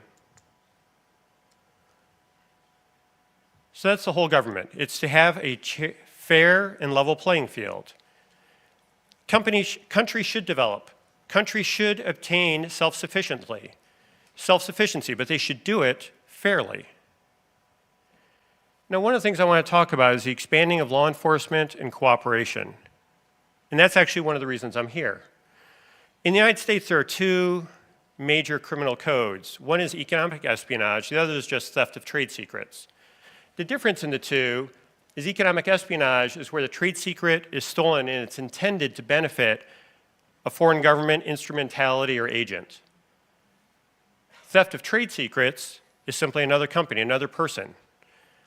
The theft here can happen in a number of ways. It can be an insider. I can work at a company, learn some technology, and decide I want to start my own company and I leave with it. Well, that's a theft of a trade secret, it could be. I could be hired or recruited by another company. I could steal it and sell it to another company. That's theft of trade secrets. But also increasingly what we're seeing is cyber-enabled theft. I don't have to go into your company to do it. I just have to be able to hack into your company. And cyber theft is rampant around the world. And I know Europe faces it as well. Everything from ransomware, malware, business compromises, all of those things. But one of the things that we also face is someone sitting in a room somewhere hacking into your system. And what they're looking for are secrets that they can take and exploit. About 80% of all the US federal economic espionage prosecutions have alleged conduct that would benefit the Chinese state. About 60% of trade secret cases also have some nexus to China. And I know that we are not the only target of this. Why do prosecutions matter? Not only am I a prosecutor, that's why they matter, but sometimes certain things can be a cost of doing business. If you get caught with it, it can be a cost of doing business.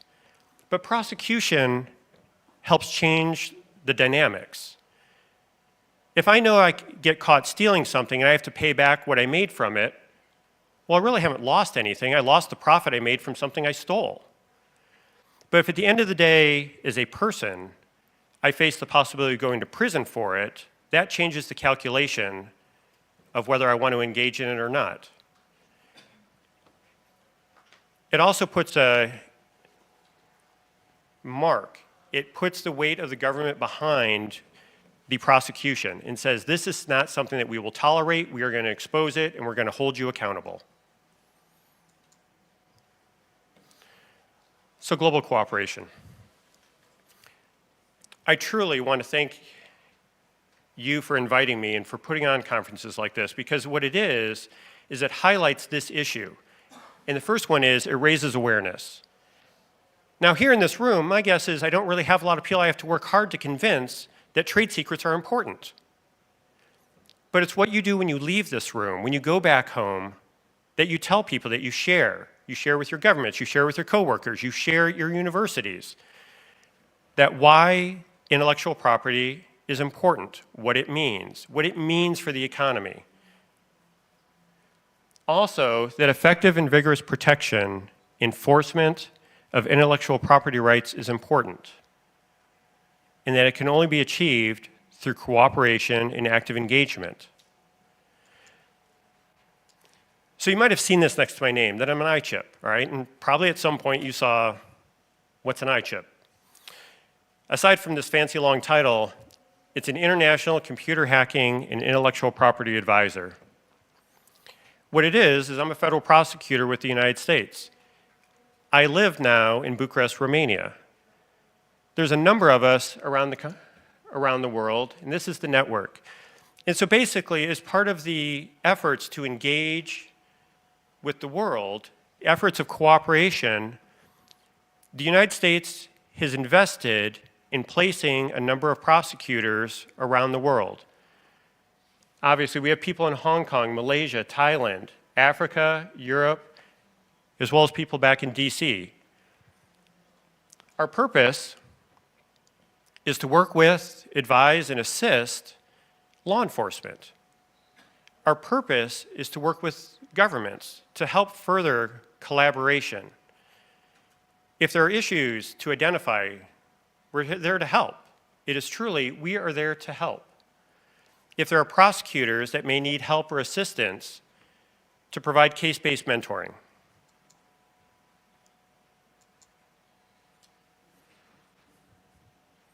So I'm just watching at the time because I know someone that's Eric, who's following behind me, has a plane to catch. When he's up here, if he has extra time, ask. You might have seen on his thing that he is an owner of a Michelin-starred restaurant. We had a chance to talk about that. But with that, we are here to help. So when you go back, if there's a thing, if you think that we can help, call. All right? I thank you for being here. This is my contact information. I have business cards. The reason it's so big is if you want to take a picture of it, that's my contact information.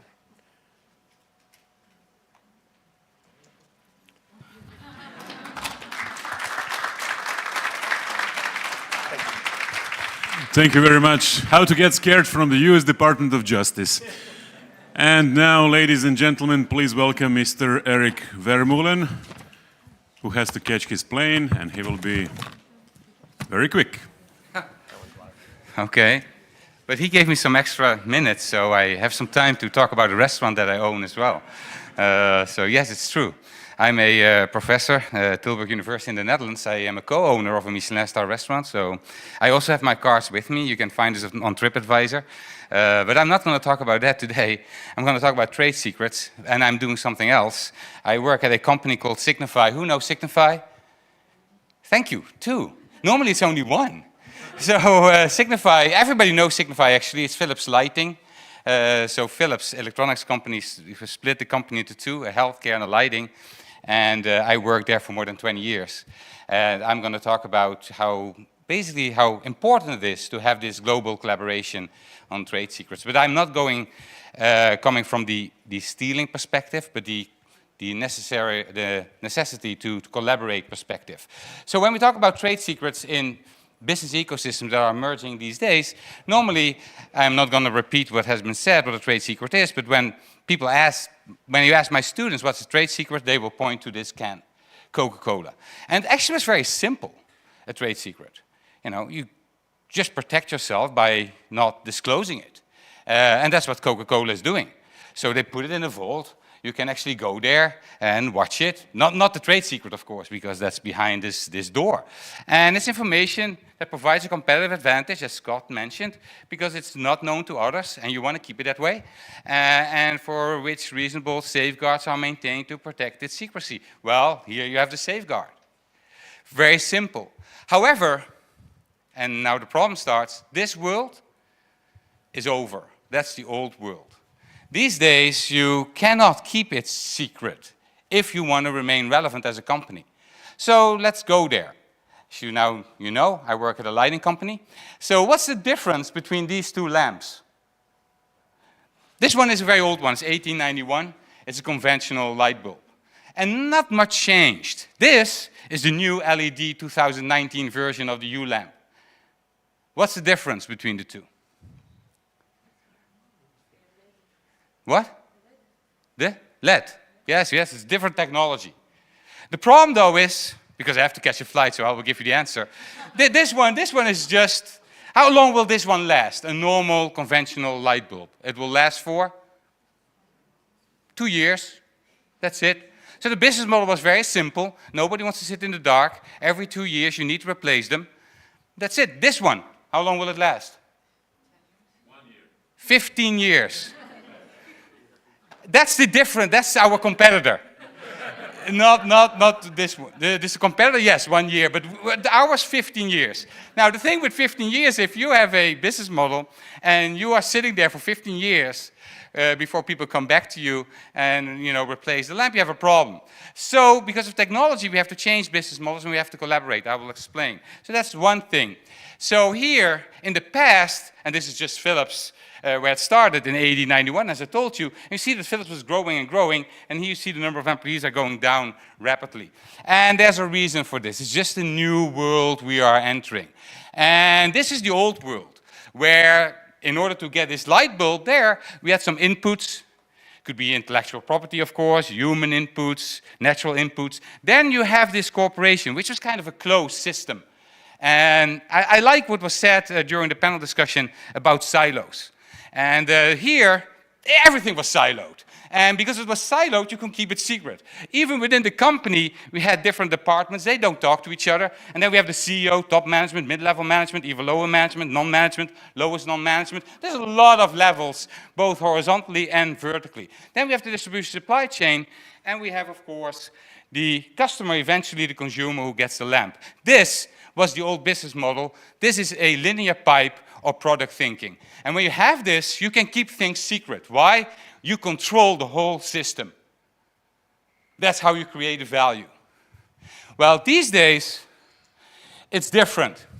When I started at Philips, was here in 1998. You see the revenues went up when I started. Net income was going through the roof. Then I could not stop the internet bubble to burst. So you see that as well. We see here the number of people going down, as I mentioned.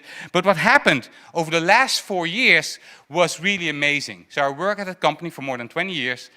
Very simple, very stable, only 3 competitors. But right now, that world is completely different. One, we went from 4 competitors to 500 in just 4 years. Lots of Chinese competitors, to get back to that. And here you see this was the old market, consolidated market, 1 to 5 major players. Now we have a fragmented market. Anyone can enter. And in this world, you have to change your business model. And you have to get more open. And when you get more open, it's definitely difficult to keep the trade secret secret. You can call 007. Might not work. Then we have the difference in consumer demand. So here we see one of our clients, which is an architect, and he said, I told Philips, listen, I need so many hours of light in my premises every year. If you think you need a lamp or electricity or whatever, that's fine, but I want nothing to do with it. I'm not interested in the product, just the performance. This is the new world. They want to have light as a service. And here we are. We are responsible for the electricity. We are responsible for almost everything. Now we have to share our technology with people we don't know. No partnership agreements, not the old-fashioned joint venture agreements. This is a completely different world. Now it's extremely difficult to keep your trade secret. So what we end up with, light as a service, and you see here the circular economy, instead of having the pipe, that I showed you, you see that we start servicing, refurbishing, parts harvesting, recycling. This is a circular economy. Well, in this new world, you have to survive. So if you want to give the best services to the consumer, it's not about the lamp anymore. We figured out that the lamp should be an IoT device. And now you really get open, because your product is connected to other products, sharing data as well. When you share data, people can re-engineer things. And keeping a secret, a trade secret, in this world, good luck. You cannot put it behind a vault, because then nobody's going to use it. So you have to open up. So in our lamps, you see all kinds of sensors. These sensors collect lots of data, and with this data, we enter not only the IoT world, but also the world of artificial intelligence. And now we can actually offer service in the area of space optimization, crowd management, social sentiment, etc. This is the new world.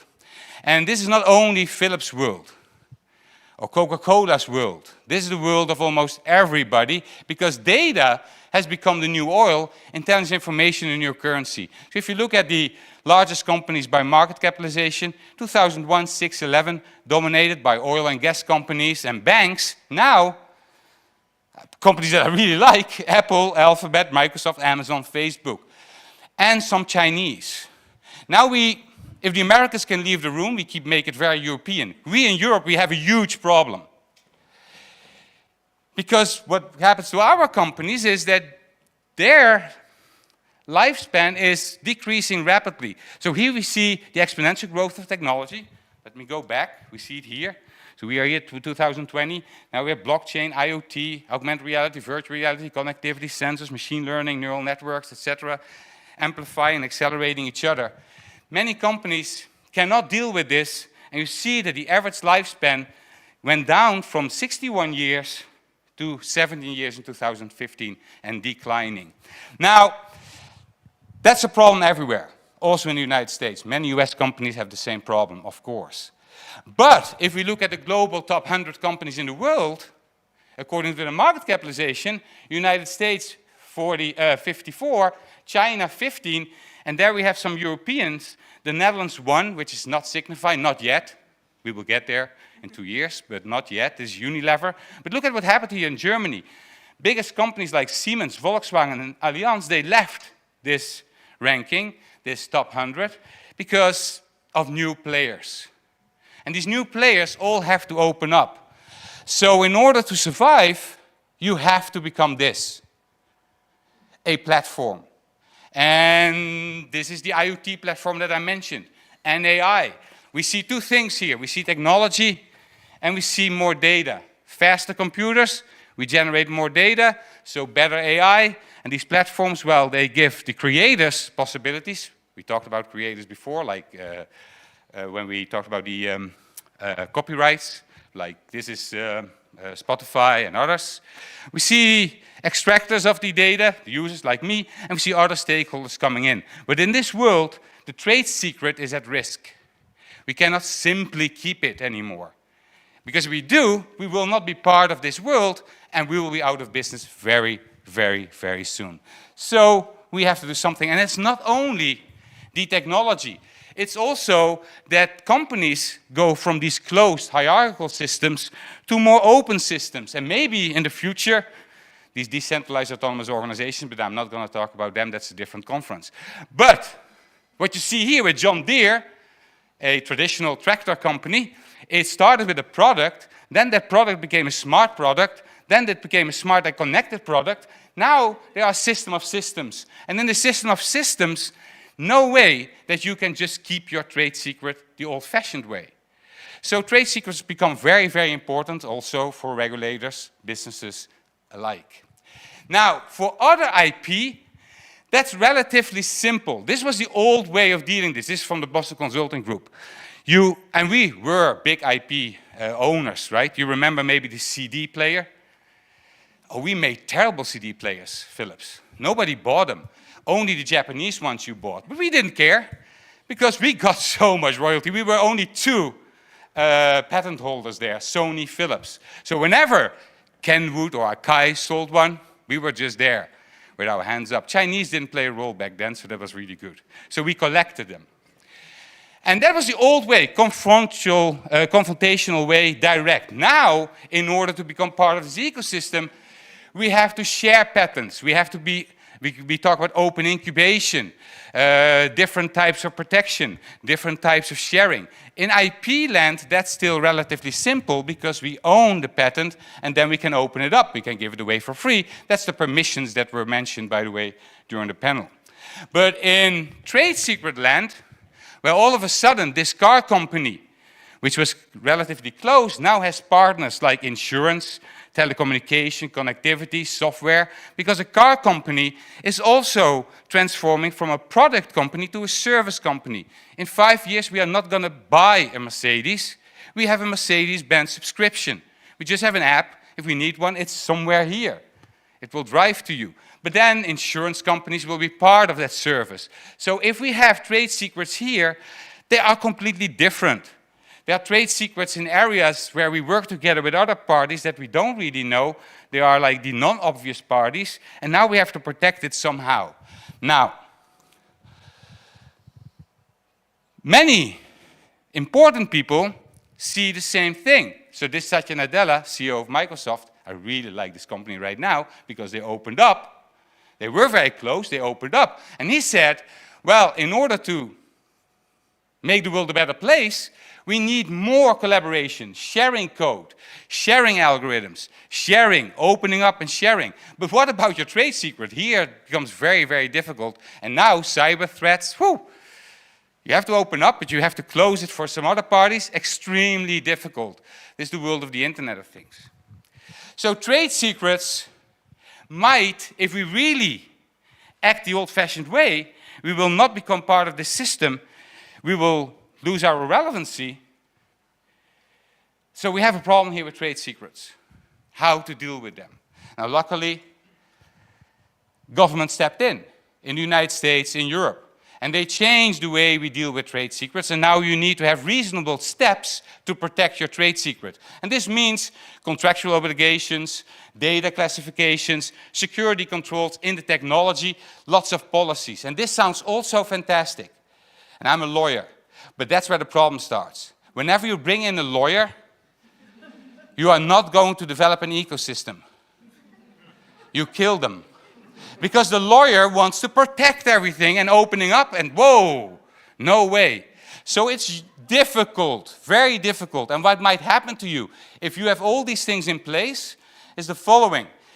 It's a CEO's nightmare. So here you have a company that has to transform, that has to grow and become a platform and ecosystem. But you close everything, so your most digitally savvy employees are going to leave. When they're going to leave, it's chaos in this new world. You want to attract them. And that's where we need more global cooperation and collaboration to figure out what to do with the cyber threats that were mentioned by Scott and the opportunities that we have. But still, we want to keep them secret, but not open up completely, but we have to open up as well. So regulators have to step in.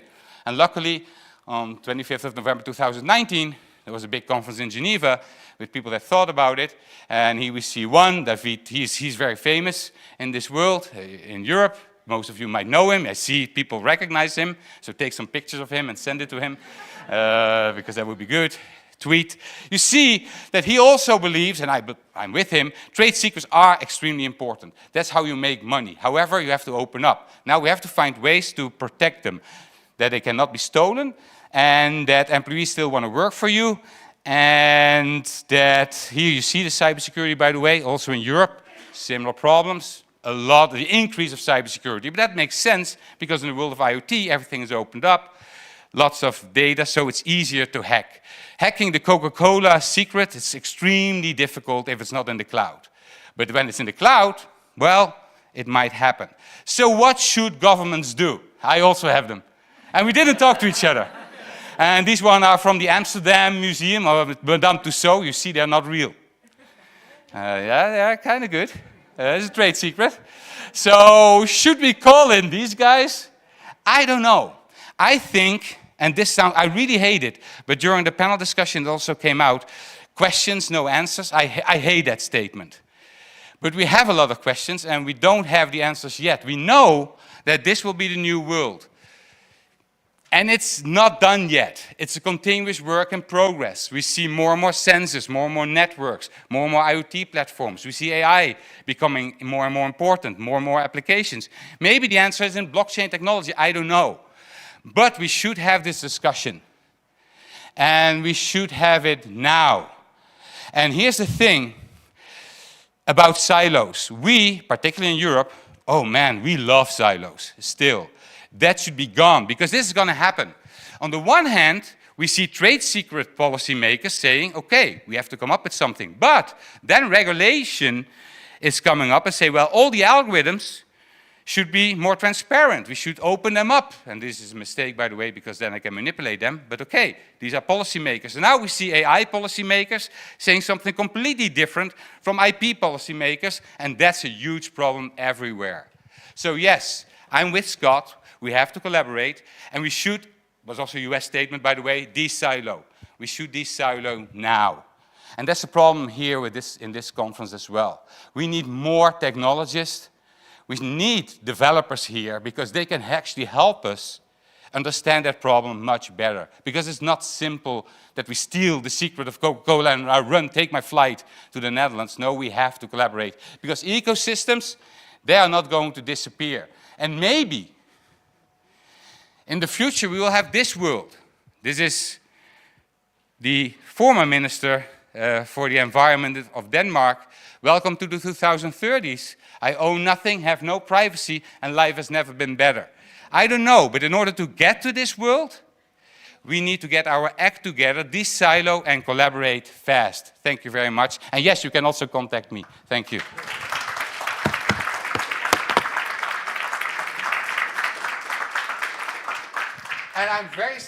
And I'm very sorry, I will not be part of the Q&A because I'm pretty sure that Croatia Airlines is not going to wait for me. So unless we have some very powerful people in this room that can convince the pilot to just wait for 2 hours, I will be willing to stay. Otherwise, thank you so much for inviting me and hope to see you again soon. Thank you. Ladies and gentlemen, Eric Vermeulen, 007, Special Agent. That's him, yeah. Also Scott Karen. And this is a professor, a lawyer, and a showman. Thank you very much. And after the global perspective, we are focusing on the European perspective. The next presentation will be given by Mrs. Natalia Zebrowska from the European Commission. We have already met her yesterday, and she will be sharing with us European challenges in the field of trade secrets. Yes, thank you very much. It's going to be a tough challenge to speak after such wonderful speakers now, especially since they already done part of the job, if not all of it.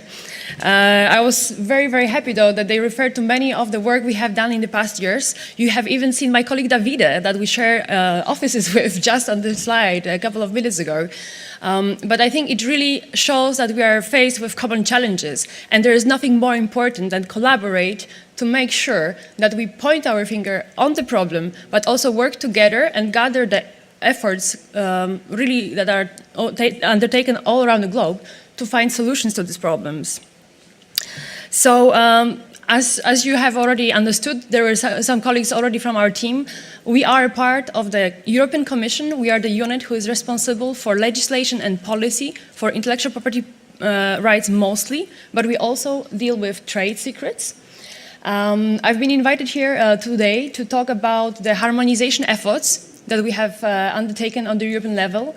So the question for me was, has the EU Trade Secrets Directive brought stronger enforcement tools? And what should we do next to tackle the challenges?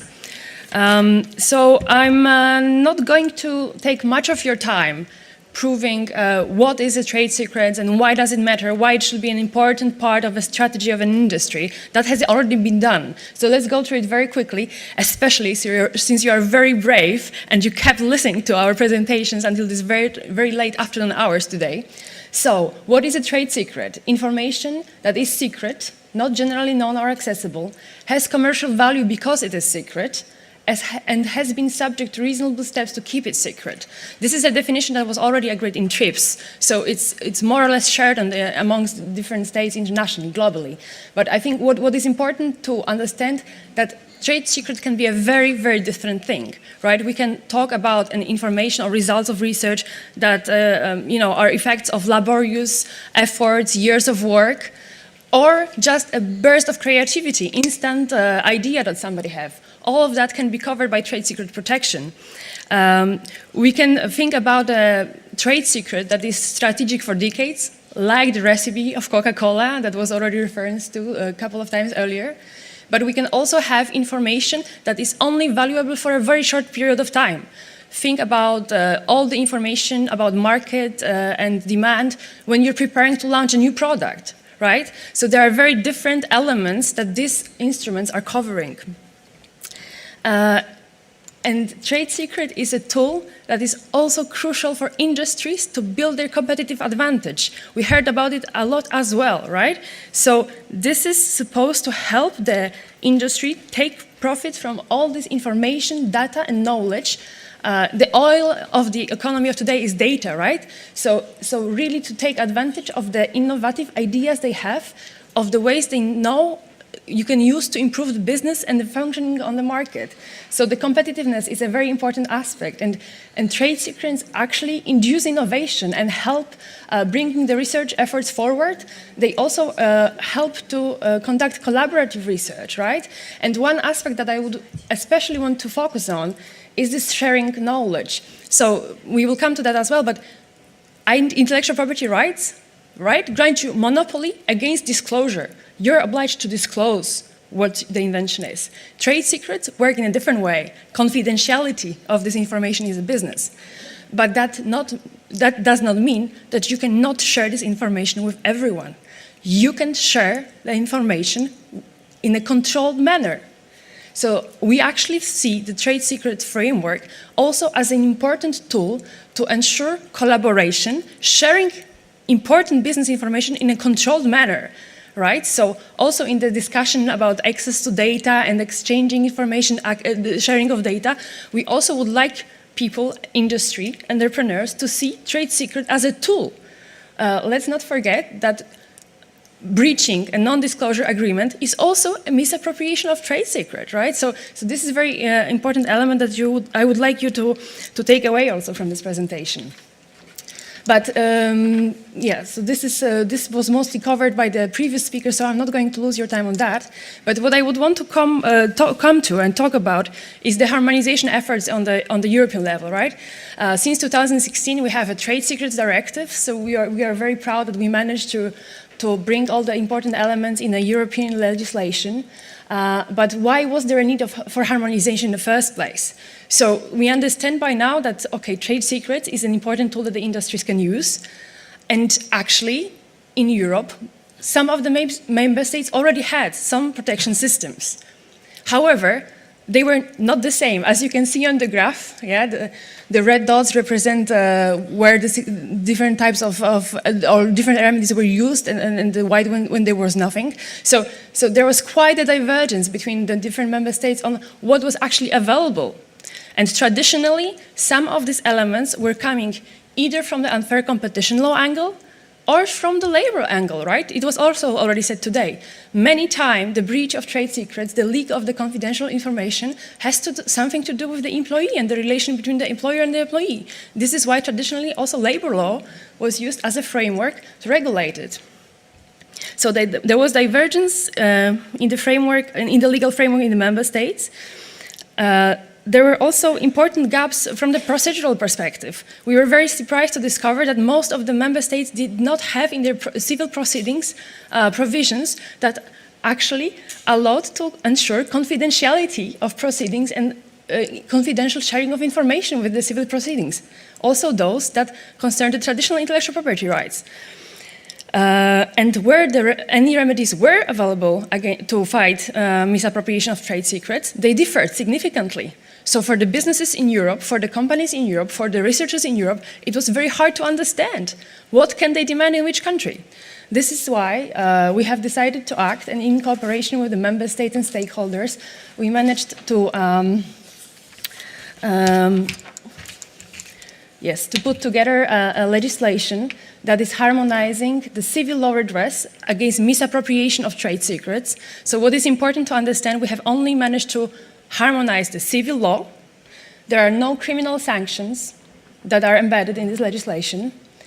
And what the Trade Secrets Directive is about providing a toolbox to act against acquisition, use, or disclose of trade secrets, where there was no consent from the trade secrets holder, and there was either a breach of law or contract or some dishonest practice that took place. So the Trade Secrets Directive had harmonized different elements, right? So not only the definitions of the trade secret holder, infringer, infringing goods, it has also defined what do we understand by a lawful and unlawful acquisition, use, and disclosure. It harmonized the exceptions. So, for example, freedom of expression should not be prevented by trade secrets protection. Also, whistleblowing. So disclosing information in order to stop an illegal practice should not be prevented. Harmonize the limitation period, which significantly differed between member states. But most importantly, and this is also the topic of the presentation of today, right? So the stronger enforcement tools.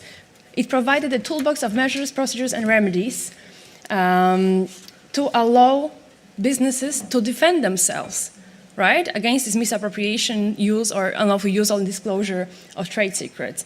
So let's go straight to these enforcement tools. Just to cluster a little bit, I put them around 3 different, let's say, ideas, right? So most importantly, we have provisions in the directive that address preservation of confidentiality in the course of legal proceedings. And these provisions, first of all, introduce the obligation to keep an alleged trade secret confidential within the course of proceedings, right? In order to be able to protect this confidential information, you need to actually discuss this in the course of proceedings, right? You need to prove that the information you have is confidential, has value because it is confidential, etc. So even if it's obvious, you need to have instruments in place that allow you to keep this confidentiality. And that's why also the provisions of the directive gave ground for the member states to address the question of restricting access to documents of the court proceedings, to restricted access to hearings, and limited participation in the proceedings at the court, right? So for the courts to have grounds to deny the possibility to some people who don't have interest, who shouldn't be there, to hear about the trade secrets that are discussed. The next important element are the provisional and precautionary measures. So you can understand it in short as, let's say, preliminary injunction tailor-made for trade secrets protection.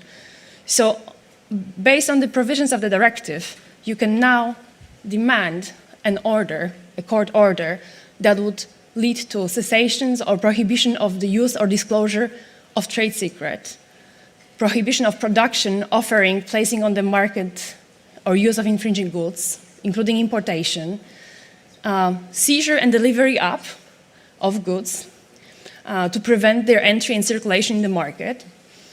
We also have the measures resulting from the final decision, so this is where the court actually decides, was there a misappropriation or not? So we have permanent injunction, so possibility for the court to order everything that's already mentioned before, but on a permanent basis. We have also corrective measures, so the possibility to demand recall of the products from the market, depriving these products of their infringing quality, or destruction after the withdrawal from the market. We also have harmonized damages, the possibility to ask for damages, which was not previously possible in many of the member states. So this is quite a big, let's say, toolbox with different measures, with different civil proceedings tools that we hope the owners, the holders of trade secrets can use now in practice. Some of these measures were not new. Many of those are actually reflecting what was already harmonized for the civil proceedings in the cases of infringement of intellectual property rights. So we have already in the EU legal framework a directive from 2004 that's harmonizing rules for civil proceedings when an intellectual property right is infringed. So the Trade Secrets Directive, when we were working on it, we looked very carefully on which of these elements, of these tools that were already available for intellectual property rights, the traditional ones, could also be useful in the case of trade secrets misappropriation. And what other tools, what other tastes should be added to these tools to make it efficient for the businesses. So that's all very well, right? But what were our objectives when we were proposing it? I said already that some of the member states already had some legislation in place, right? So what we also wanted to achieve is to raise awareness about the availability of these tools, right? To encourage industry to actually go and enforce against the misappropriation of their trade secrets. And the directive has only been adopted in 2016, right? So it is a very valid question to understand where are we now? It's a very recent initiative, and to be able to say that it actually brought a stronger tools that work well in practice, we need to understand that the member states have just transposed it, and not even all of them. So 2016, the Trade Secrets Directive is adopted. 2019 is the date for transposition for member states. Directive in the EU law, as you know, is not directly applicable. It requires member states to transpose, to implement it in the national law. So there are also efforts necessary at the national level to make the provisions of directive work in practice. Last year we have launched completeness and conformity checks to make sure that all the member states transposed all the provisions of the directive, and that they did so in a conforming, in a complete matter, so that everything that we have proposed is actually brought into the legislation. So far, only 26 out of 27 member states have transposed, so we have still Cyprus missing. I hope they are doing their best to complete the process, and I hope they will manage to do it soon. But even on the transposition date in 2018, it was only half of the member states that actually managed to transpose in time. So it's really a little bit too early to speak about effectiveness and efficiency of these new tools that the directive brought. I think we will have to take a bit more time for the directive to actually start function in practice and start having impact on the landscape, right? And to see whether the holders of the trade secrets are using it in practice.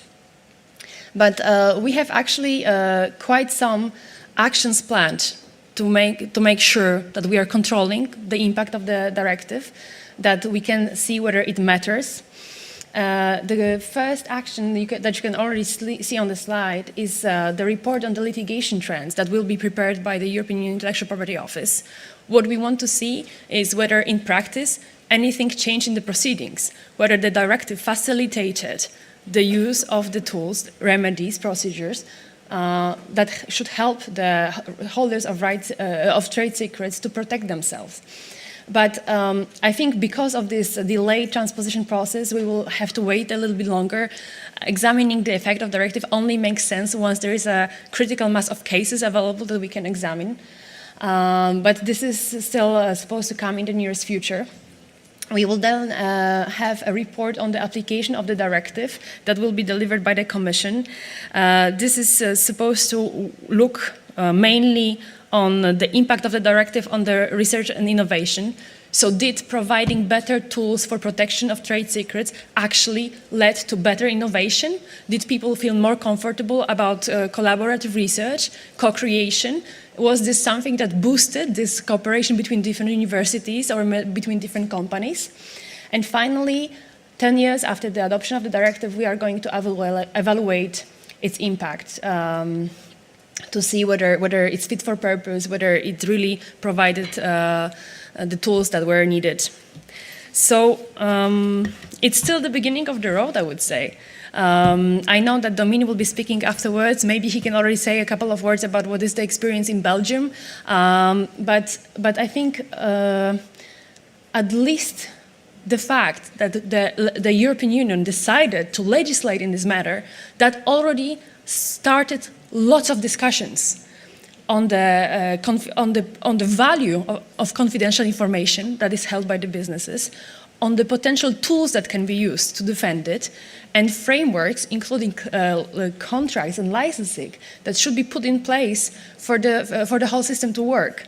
I liked very much what one of the speakers said in the copyright panel before, that we are trying to apply the rules on licensing from the 20th century to address technology of the 21st, right? So indeed, also for trade secrets protection, the steps you need to take to ensure confidentiality of your information, you cannot look at what has been done in the 90s. You really need to think about using new tools and new measures to ensure that your employees are conscious of the value of the information they handle on a daily basis, and that you can reap the fruits, right? That you can collect the fruits of the efforts that the company undertook. So I think as for the directive itself, I would want to stop here. I have also some slides prepared on the cyber theft of trade secrets, and I actually aimed at scaring you a little bit as well, but Prosecutor Karen did it much better than I could have ever done myself, so yeah, this job is done as well. But just to come back to these figures, this is not a joke, right? I mean, we have seen already the first box. This is enormous, this is terrifying. And people always say, okay, this is hypothetical loss, this is just a projection for 2025, but you really need to think, this is money somebody didn't earn in Europe. These are jobs some Europeans didn't get. This is really a tremendous risk for the economy of Europe if we don't manage to prevent these trade secrets being spilled somewhere, whether it's Asia or other parts of the world. What we also found in the study that was also quoted before is that 94% of all the cyber attacks that happened and that targeted the EU industry were actually driven by industrial espionage. So these are not teenagers trying to undermine the credibility of your business. These are targeted actions that are aimed at obtaining very specific information that makes you lose a competitive advantage. And the last one, but not least important, and this is actually what I am most scared about, and it had really made the biggest impression on me. 469 days, over a year. This is an average time between an intrusion and its detection. So imagine you only find after a year and whatever, some months, that some of your most important data has been taken. A lot of things can happen. A whole production site can be built in China and product manufactured and shipped to Europe in that year. This is really too long. So we are taking this problem very seriously. And Davide, that you have seen on the slides, and many other colleagues in the Commission, in DG GROW and DG Connect, are trying to put their minds together on what we can do as a public authority, right? I mean, we are not IT specialists. We are not going to produce tools that will ensure the cybersecurity in the companies or in the research organizations. But what we can try to do is to put a legal framework, a policy framework, and raise awareness to make sure that the businesses can get access to these tools and actually undertake the steps that are necessary to secure the confidentiality of their information. So we did have a communication in 2016 on strengthening Europe's cyber resilience system and fostering competitive and innovative cybersecurity industry. And that referenced, in particular, this need to protect trade secrets from cyber intrusion. But I think everybody agrees also that the problem is there. The Trade Secrets Directive also helped by defining the trade secrets and the enforcement tools. But it was only once we actually commissioned this study that PwC carried out for us, the scale and impact of industrial espionage and theft of trade secrets through cyber in Europe. This is where we really understand what the scale of the problem was. And this is where we really started to be very, very nervous, right? I'm already going to come back home after this conference, nerve-wracked with so many problems that we have to fix. But this is really scary. And we also need to remember that there is a need for a horizontal framework and tools for every company to be able to take, and there are actions on awareness raising especially that can be quite horizontal, but there's also need to provide tools for very specific industries.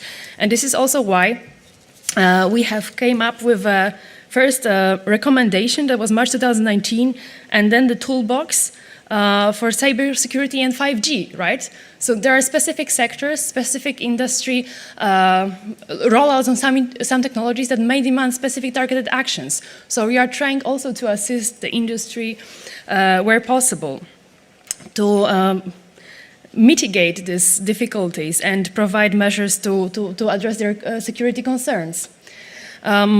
So we really try to understand what can we do as a public authority, together with business stakeholders, together with our international partners, to make sure that the stakeholders are aware of the problem, that the European entrepreneurs, businesses, researchers are aware of the problem, and that they put in place measures, and that these measures and tools are actually easily accessible, right, for them.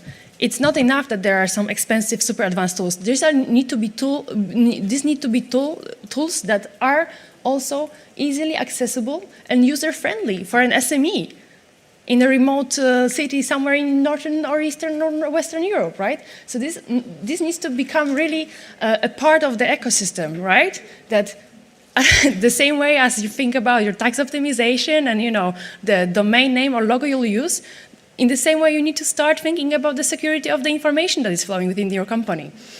So what we try to achieve, putting it in a very, very general way, is to build this resilience in the different sectors of European industry and raise awareness about the tools that already exist and about the steps that industry can undertake, at least to secure the basics, let's say. So I will stop here.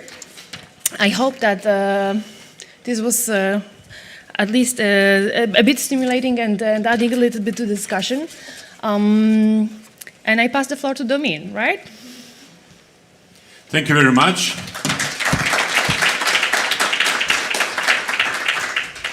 And the honor to give the last presentation to this conference will be given to Mr. Damian Obdebek from Bird & Bird. He's the right person to present the practical challenges of trade secrets protection for business in digital environments. Please. Thank you. First of all, thank you very much to the organizers for inviting me to this conference. I thought it was excellent. It's a true honor to be amongst such an esteemed panel of speakers and policy makers, and I'm pleased that I can be a part of it. I'm pleased that I can share, as I'm tasked to do, a couple of practical experiences. I'm a lawyer. Yes. And I've been on both sides of the fence. I've been helping clients against extremely outrageous claims for trade secrets theft. I've also trying to enforce trade secrets against third parties who have misappropriated them.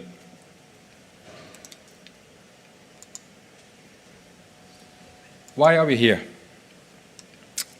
I'm kicking open doors which are already widely open because of what the previous speakers have said, but trade secrets matter. They've always been crucial to certain industries and to SMEs in particular, who have often had no other recourse than to rely on trade secrets because patents or other IP rights proved to be too expensive for them. That was the past. As I think the previous speakers have very eloquently explained, reality has changed. And with current day technology and digitalization, there's a need for trade secret protection. There's a need for trade secret policies in all industries and for all companies in all shapes and sizes. By way of illustration, I've chosen to take this old graphic, which dates from 2017, if I'm not mistaken.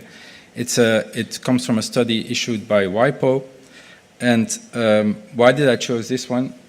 I think it's always good to start a presentation with a big smile. This is a smile curve. More importantly, what this smile curve shows is that when you compare 2017, the graphic of 2017, to the one of not so long ago, 1970, value is added in very different stages of a product life cycle. Value is added in the early stages, and value is added in the late stages after sales. Much more than before.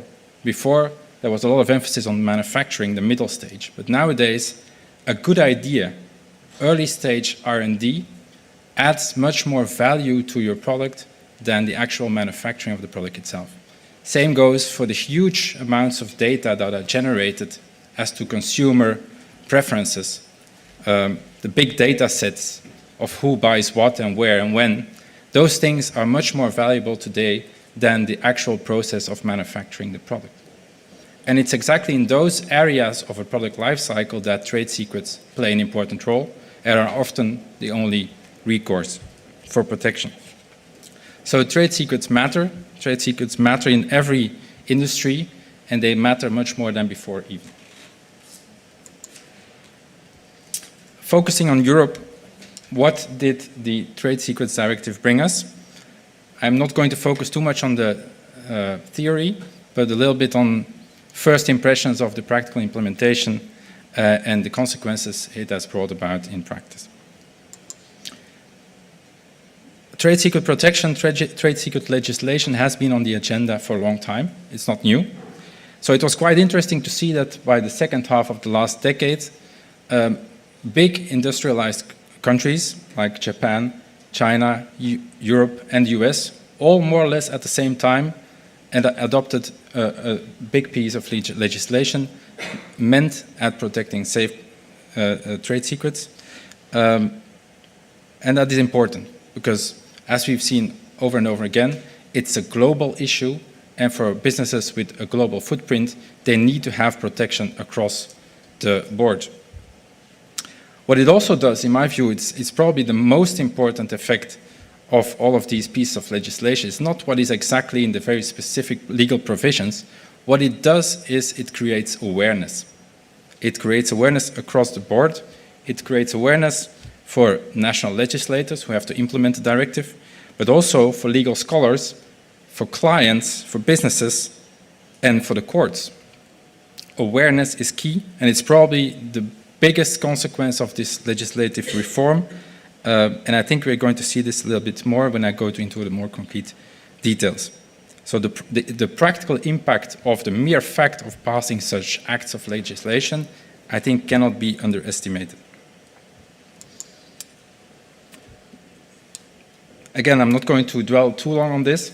We've already seen it with Natalia. The novelty of the directive and the impact of the directive, I think, can be subdivided in four main categories. It provided for a harmonized definition of what a trade secret is. It articulated the circumstance in which there is a misappropriation of a trade secret, when does doing something with a trade secret become unlawful, and when doesn't it become unlawful? There's an introduction of measures of safeguarding confidentiality when enforcing trade secrets in court, very important.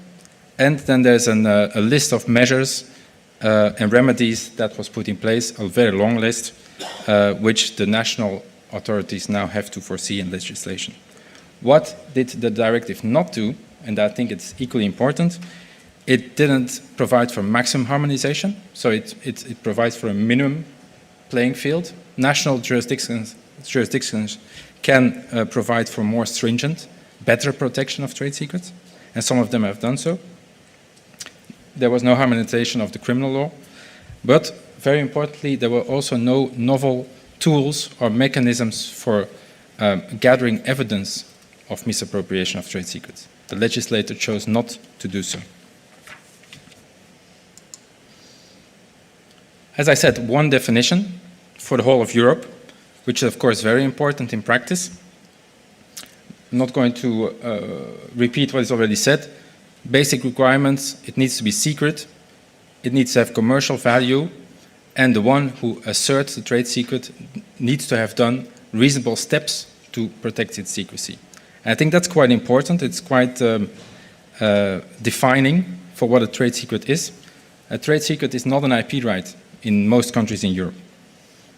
It is the trade secret legislation is a legislation that intervenes when an unfair act happens on the market. So it's not aimed at protecting the information as such, it is protecting companies against unlawful activities by third parties. So it intervenes in the market when unfair acts occur.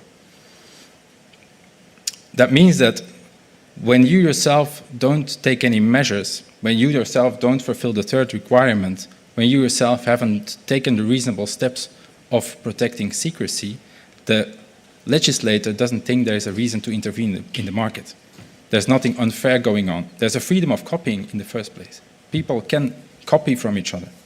But when a company has taken measures to protect its secrets, then it is entitled to a legal protection for its trade secrets. Already said, it can be just about everything, a trade secret. It's not just the classical manufacturing secrets, not the technical know-how. It can be very broad. Commercial data, business information, it can be extremely broad. And this, I think, ties in with my first slide on the SMILE curve. It can be all stages of the product life cycle. It can be data about consumer preferences, etc.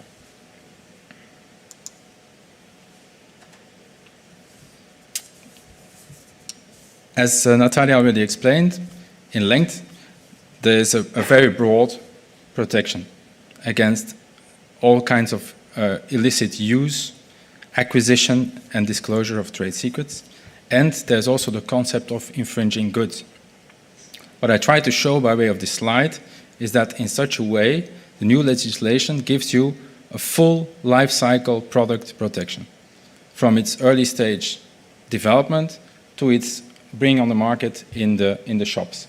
And you, as a trade secret holder, can basically intervene in each step of that product life cycle, at least in theory.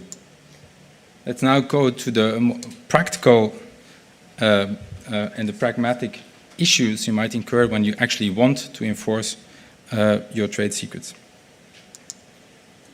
One of the most important issues when you talk to someone who wants to enforce a trade secret against a third party, the key issue, the key problem is always, how do I prove this? How do I prove that something has gone wrong? And what do I need to prove? Because it sounds logical. I need to show that I have a trade secret. I need to show that I am the legitimate owner of that trade secret, and I need to show that there is a misappropriation of it. Logical, right? Well, it's not so logical as you might think, just reading the words. Because first of all, what is a trade secret? It's defined in a negative way. It is something which is not known to third parties or reasonably accessible to third parties. So as a trade secret holder, how can you show that something is not known to someone else? It's a negative fact. So already there you have a difficult task showing a negative fact. So who carries the burden of proof? That's the first question. Secondly, when you need to show that a misappropriation has occurred, when a breach has occurred, how do you do this? Most of the illicit acts in the directive require some sort of intent by the third party who is breaching the trade secret. So you need to show an intent, which is very hard in practice. Secondly, evidence of that trade secret misappropriation is usually somewhere within the four walls of your competitor. It is within the confinement of another building, another company. So how do you get access to that information? Forensic evidence is probably very key in that respect. Having access to the computers, seeing how exactly information was disclosed, was accessed, how it is shared with third parties. But how do you do this if you have no legal means to have actually access to that forensic information? I'm also an IP lawyer. I do a lot of patent litigation as well. And in many countries in Europe, as a result of the EU Enforcement Directive, you have very powerful tools. You have ex parte down rates where you can basically access your competitor's premises to see what is going on. Well, as I said, a trade secret is not an IP right, so that means that this very powerful tool is not available to holders of trade secrets. So they are blocked at the outside wall of that competitor's building. They don't have access. And that means that often you think that there is an issue, but you can't prove it. and that prevents you from actually acting against it. Now, I would hope, and I'm coming back to the awareness point, I would hope that with this building of awareness, with courts, legislators, legal scholars, national courts would be more inclined to help holders of trade secrets, would be more informed about the practical issues they are facing trying to enforce their rights against third parties. And maybe they would be more willing to accept that you take recourse to other legal means you have, such as a sequestration of evidence or expert examination of the other party's product, or a distribution of the burden of proof between the two parties. I won't go into many more technical details, lawyer stuff, but just to make the point, it's difficult to enforce trade secrets because it's difficult to get access to evidence. Another novelty of the directive, as explained, was this protection of trade secrets in the course of legal proceedings. I think that's why I feel we have really made steps forward with the directive, because that was really not existent in many countries.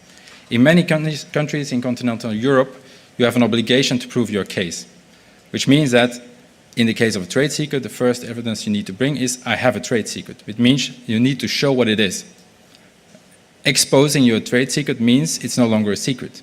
So by enforcing it in court, you lose it, effectively. So you have one case you can bring, and in the future you have lost your case. And from the consultations that had been done by the Commission before they drafted the directive, it appeared that this was really a concern of business, and this really stopped business from enforcing their trade secrets in court. So I think with all of the different measures, the confidentiality clubs, etc., that are now obligatory in national legislation, I really feel like we've made steps forward. There's 2 points I want to make in that respect. Although the Trade Secrets Directive limits this obligation to litigation in which the plaintiff is a trade secret holder who wants to enforce a trade secret against third parties, in many national legislations after the implementation of the directive, this is not the limit of this obligation. In many national legislations, this is not limited to the plaintiff, but also a defendant can raise this point. It is not limited to cases in which a trade secret is the core of the litigation or even the principal claim. It can be a defense in any sort of litigation in which a trade secret comes about. Simple distribution agreements where prices are being discussed. I had a case of a patent litigation in which we said we cannot formulate our defense in the way we would like to do. We are not infringing. We want to show that we are not infringing, but if we would show that, we would disclose our trade secrets to a direct competitor, which is the patentee. So we need to have a confidentiality club in place to formulate our defense against a patent infringement claim. That's what we did. That's what we got from the court. So even though in principle this rule was only for trade secrets litigation, it's been implemented in a horizontal way, and it has basically changed a little bit the way in which civil proceedings are conducted, I think, in Europe.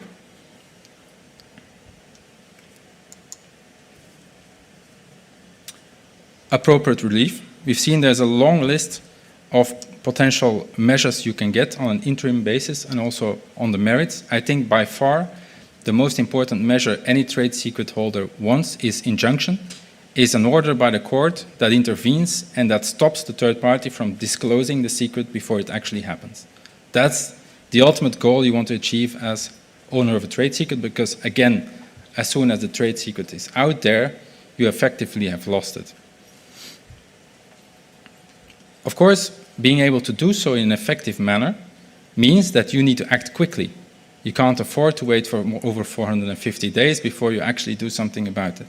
It also means that courts need to be in tune with that, and they need to give priority to such cases. They need to understand the urgency. I come back on the point of awareness with the different national institutions.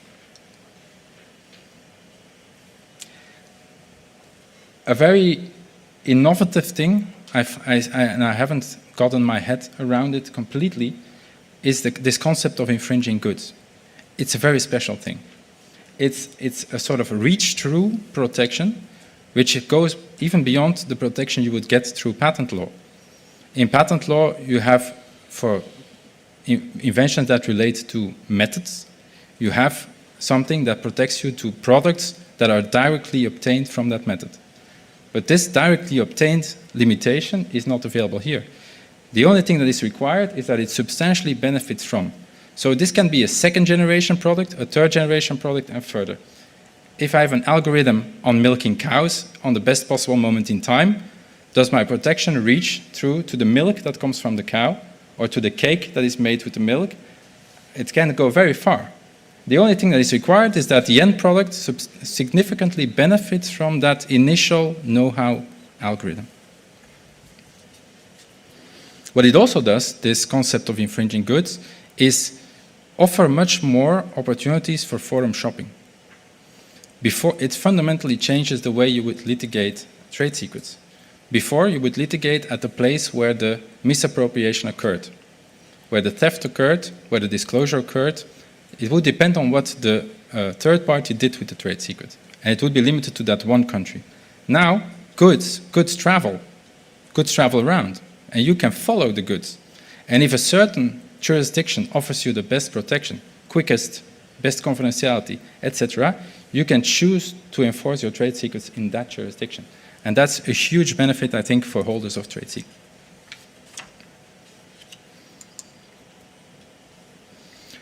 An overarching principle is the concept of taking reasonable steps. I've already said it before. Trade secrets are not IP rights. You have to do something for it in order to be protected. It's a fundamental misconception to think that trade secrets protection is easy or cheap. It may be so for SMEs, but especially the bigger companies, they cannot afford not to take appropriate measures. They need to have a full compliance policy in place in order to be protected under the Trade Secrets Directive and Trade Secrets legislation. If you haven't done so properly, there's a big chance you won't get the protection you seek to obtain through trade secrets legislation. So you need to have a policy in place. And this is also very clear when you look at the directive, the text of the directive, and all of the principles underlying the directive. And it's like a mantra throughout all of the legal provisions of the directive. As I said, it starts with the definition. It requires a company to take all of the reasonably necessary steps to maintain the secrecy of the trade secret. If you haven't done so and you are copied, too bad. The copier can do the worst things. If you haven't taken sufficient measures, you have no legal basis to claim protection under. So it starts with the very first principle: what is a trade secret? Evidence. As I've said, it's actually quite difficult to prove that a trade secret has been misappropriated, that something has been done to get illegal access to a trade secret. Well, if you would have a policy in place, if you take the IT measures that are necessary, if you have the contracts in place that are necessary, it will become much easier for you to show that something has been done wrong to get access to the trade secret. So also there, taking reasonable steps to protect it in practice makes a big difference. Thirdly, when you look at what relief you can get, I've said before, in my view, the most important relief in terms of repairing or preventing damage to your trade secrets is injunctions. Well, from the directive, it's really clear. You can only get an injunction after a proportionality test has done. The basic remedy under the directive is damages. But we know damages, it's really difficult to calculate. Oftentimes, it's not a full compensation for the damage actually suffered. So what you are seeking to get is an injunction. Well, you only get an injunction if you have taken sufficient measures. And the more measures you take, the better protection you get. So it's easier to get an injunction if you take a lot of reasonable steps. That's from the side of the plaintiff wanting to enforce trade secrets. In my view, in the directive, there's also a big push to potential defendants to take reasonable steps and to protect themselves and implement a policy. Because what do we see? In a lot of the so-called infringing activities, I said some sort of intent is required. Well, actually, it's not true.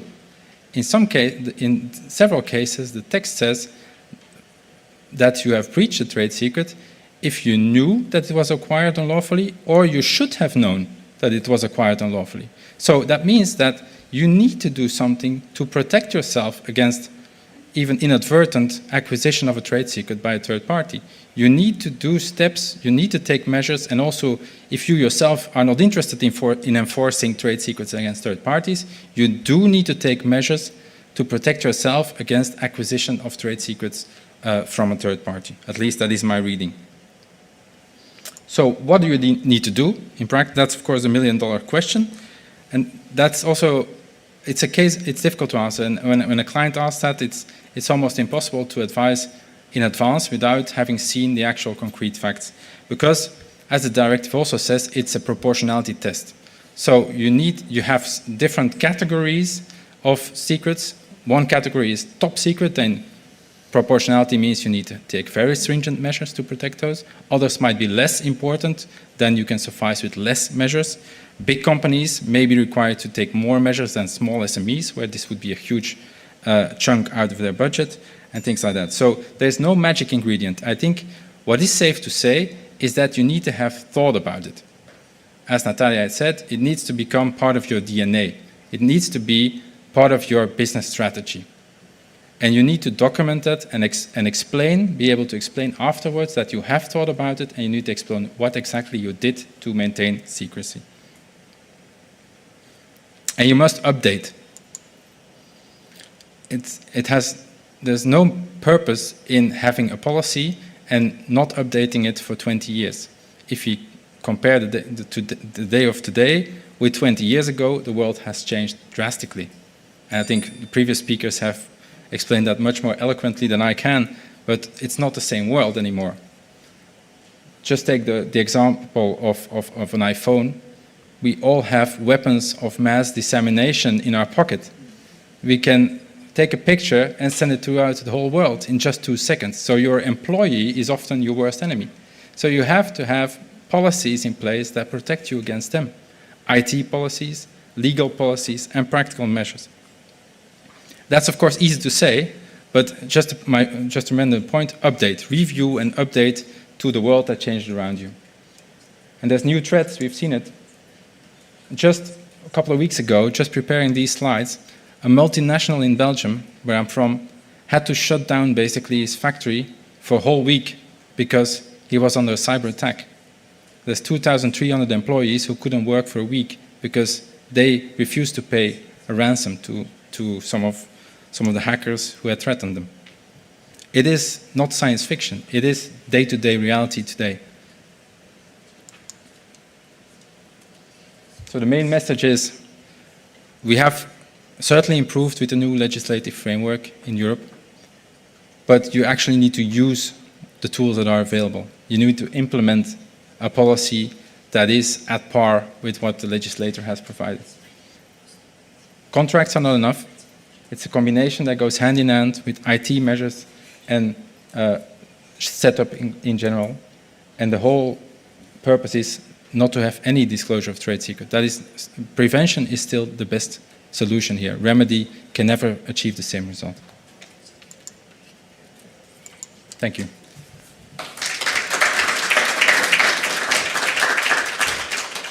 Thank you very much. Do we have any question from the audience?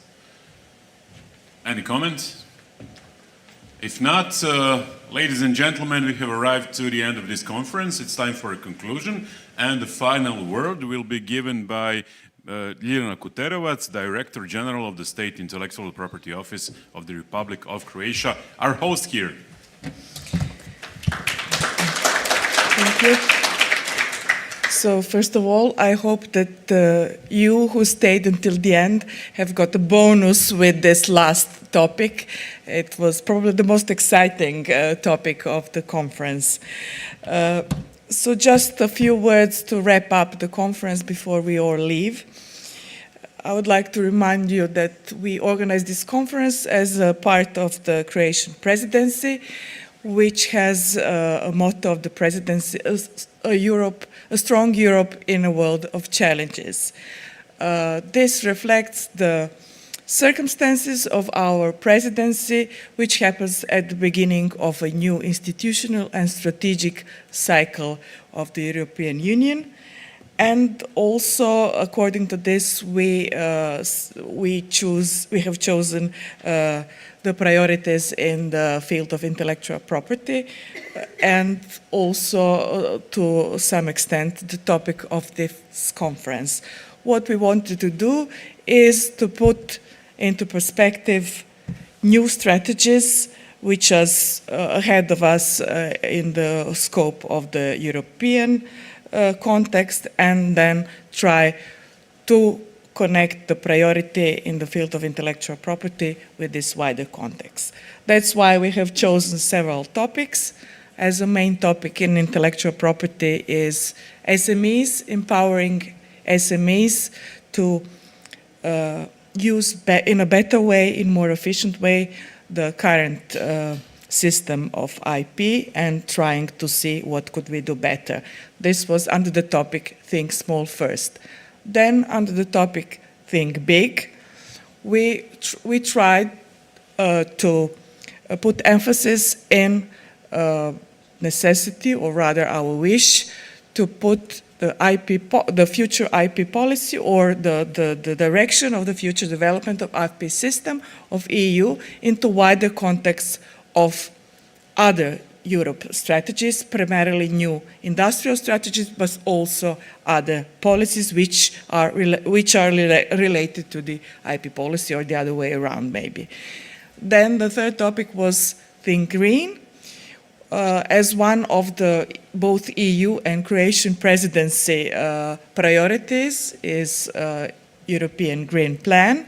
We were trying to identify how, from the perspective of intellectual property system, we can contribute to this overreaching goal of greener Europe. Then the second day, we were dealing with the topics related to the data economy. Under Dial D for data, we were trying to see the whole scope of challenges in this data economy and how do they relate to the intellectual property. Then under the topic Dial C for copyright, we were trying to look more focused into the issues related to the copyright infrastructure and how we can do better to use the opportunities of the digital economy to improve the better management of copyrights. And finally, under this most exciting topic, Dial 007 for trade secrets, we were trying to put in focus one topic which might not be so often mentioned, but it's really these days very important. And we were trying to raise awareness and to see how we can improve. And that's why we invited our distinguished friends from the United States who have, I would say, the best expertise in this field. And I think we agreed here that we share the same challenges, so it's good that we cooperate in finding solutions. So, but even the best program could not work without people. So I would like to thank all of the speakers who, with their contribution, really make this conference alive. And judging by the reactions of the participants, I think we managed to raise the interest with what we have offered during this conference. What we will do now, we will analyze the results of the conference, and we will try to derive some conclusions or some ideas into some concrete non-legislative actions during Croatian presidency. This will be the next step. So I repeat once more, I thank to all the speakers for excellent and valuable contribution. I thank all of you participants who took time to come to Zagreb and to participate in this conference.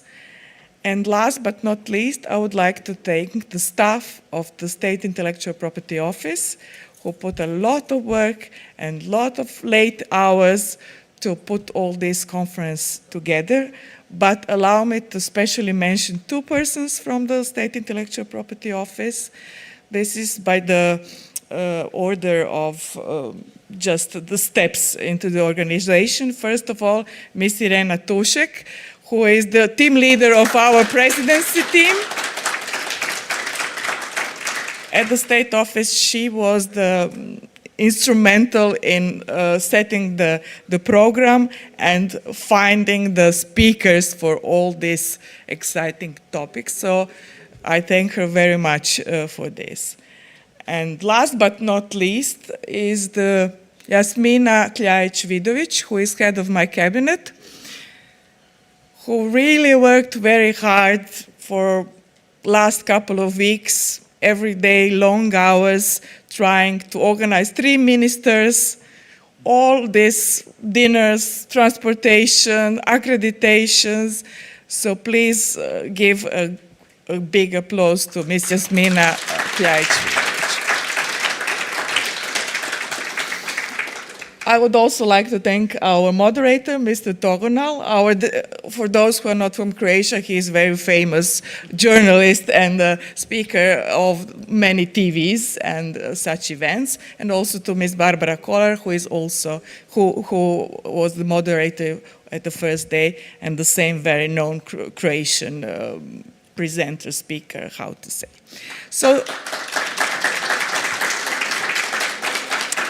So once again, I hope that you will still have some time, unless you are rushing to the airport, that you will still have some time to at least enjoy a little bit of Zagreb and Croatia. And I hope that you will bring with you some new ideas and thoughts. And I hope to see you at some other occasion during Croatian presidency, but also further on. And we count on your support and contribution for follow-up of this conference. Thank you very much, and goodbye.